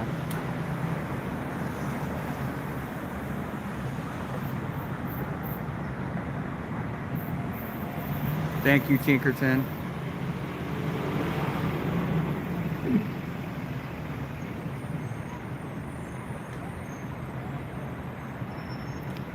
Yeah, good point. Who was that?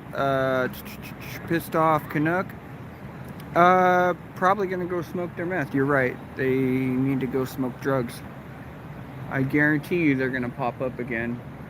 Because they do that at the ICE facility too.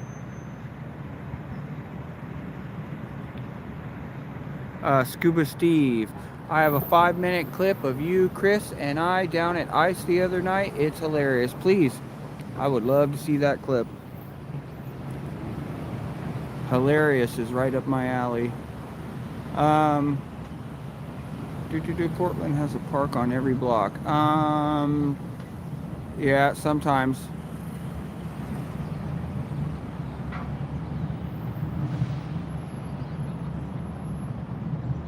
Click on all the clicky thingies. Yes, thank you.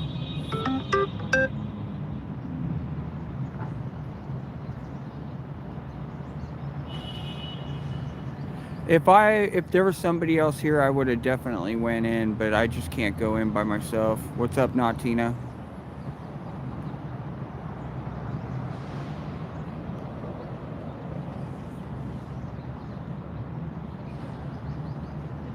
Yeah, weather's good.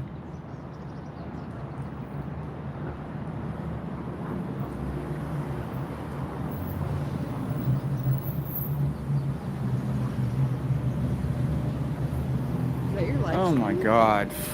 She just like pops up right behind me. I'm the violent one.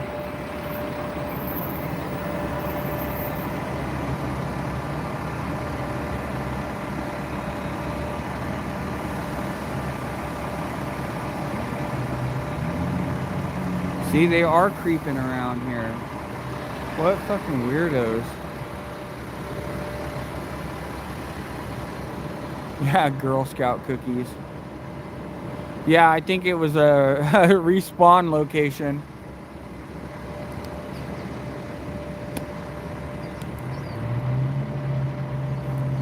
Oh, now she's throwing shit at me.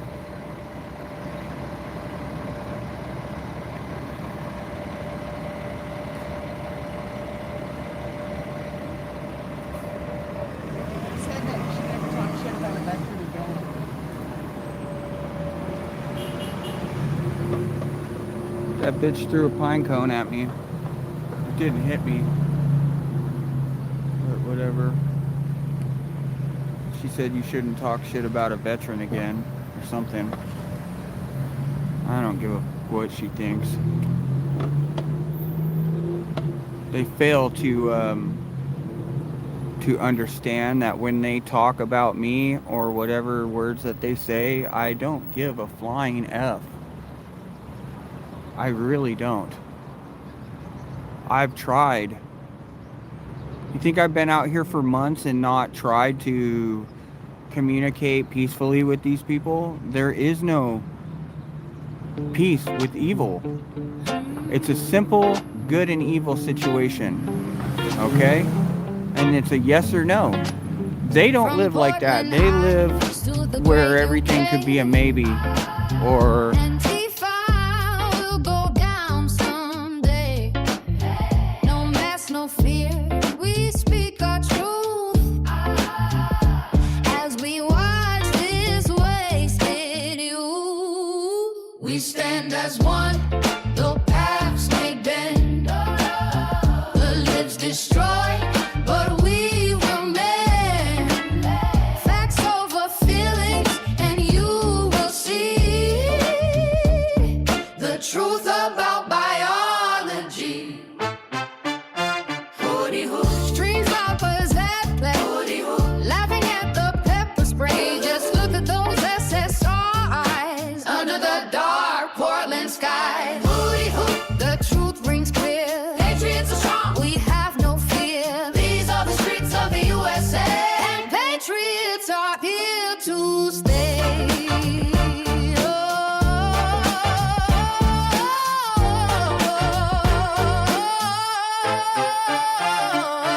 If you choose our flag to burn, be expelled and don't return. They yell at us to show their face, then whine and cry when sprayed with mace.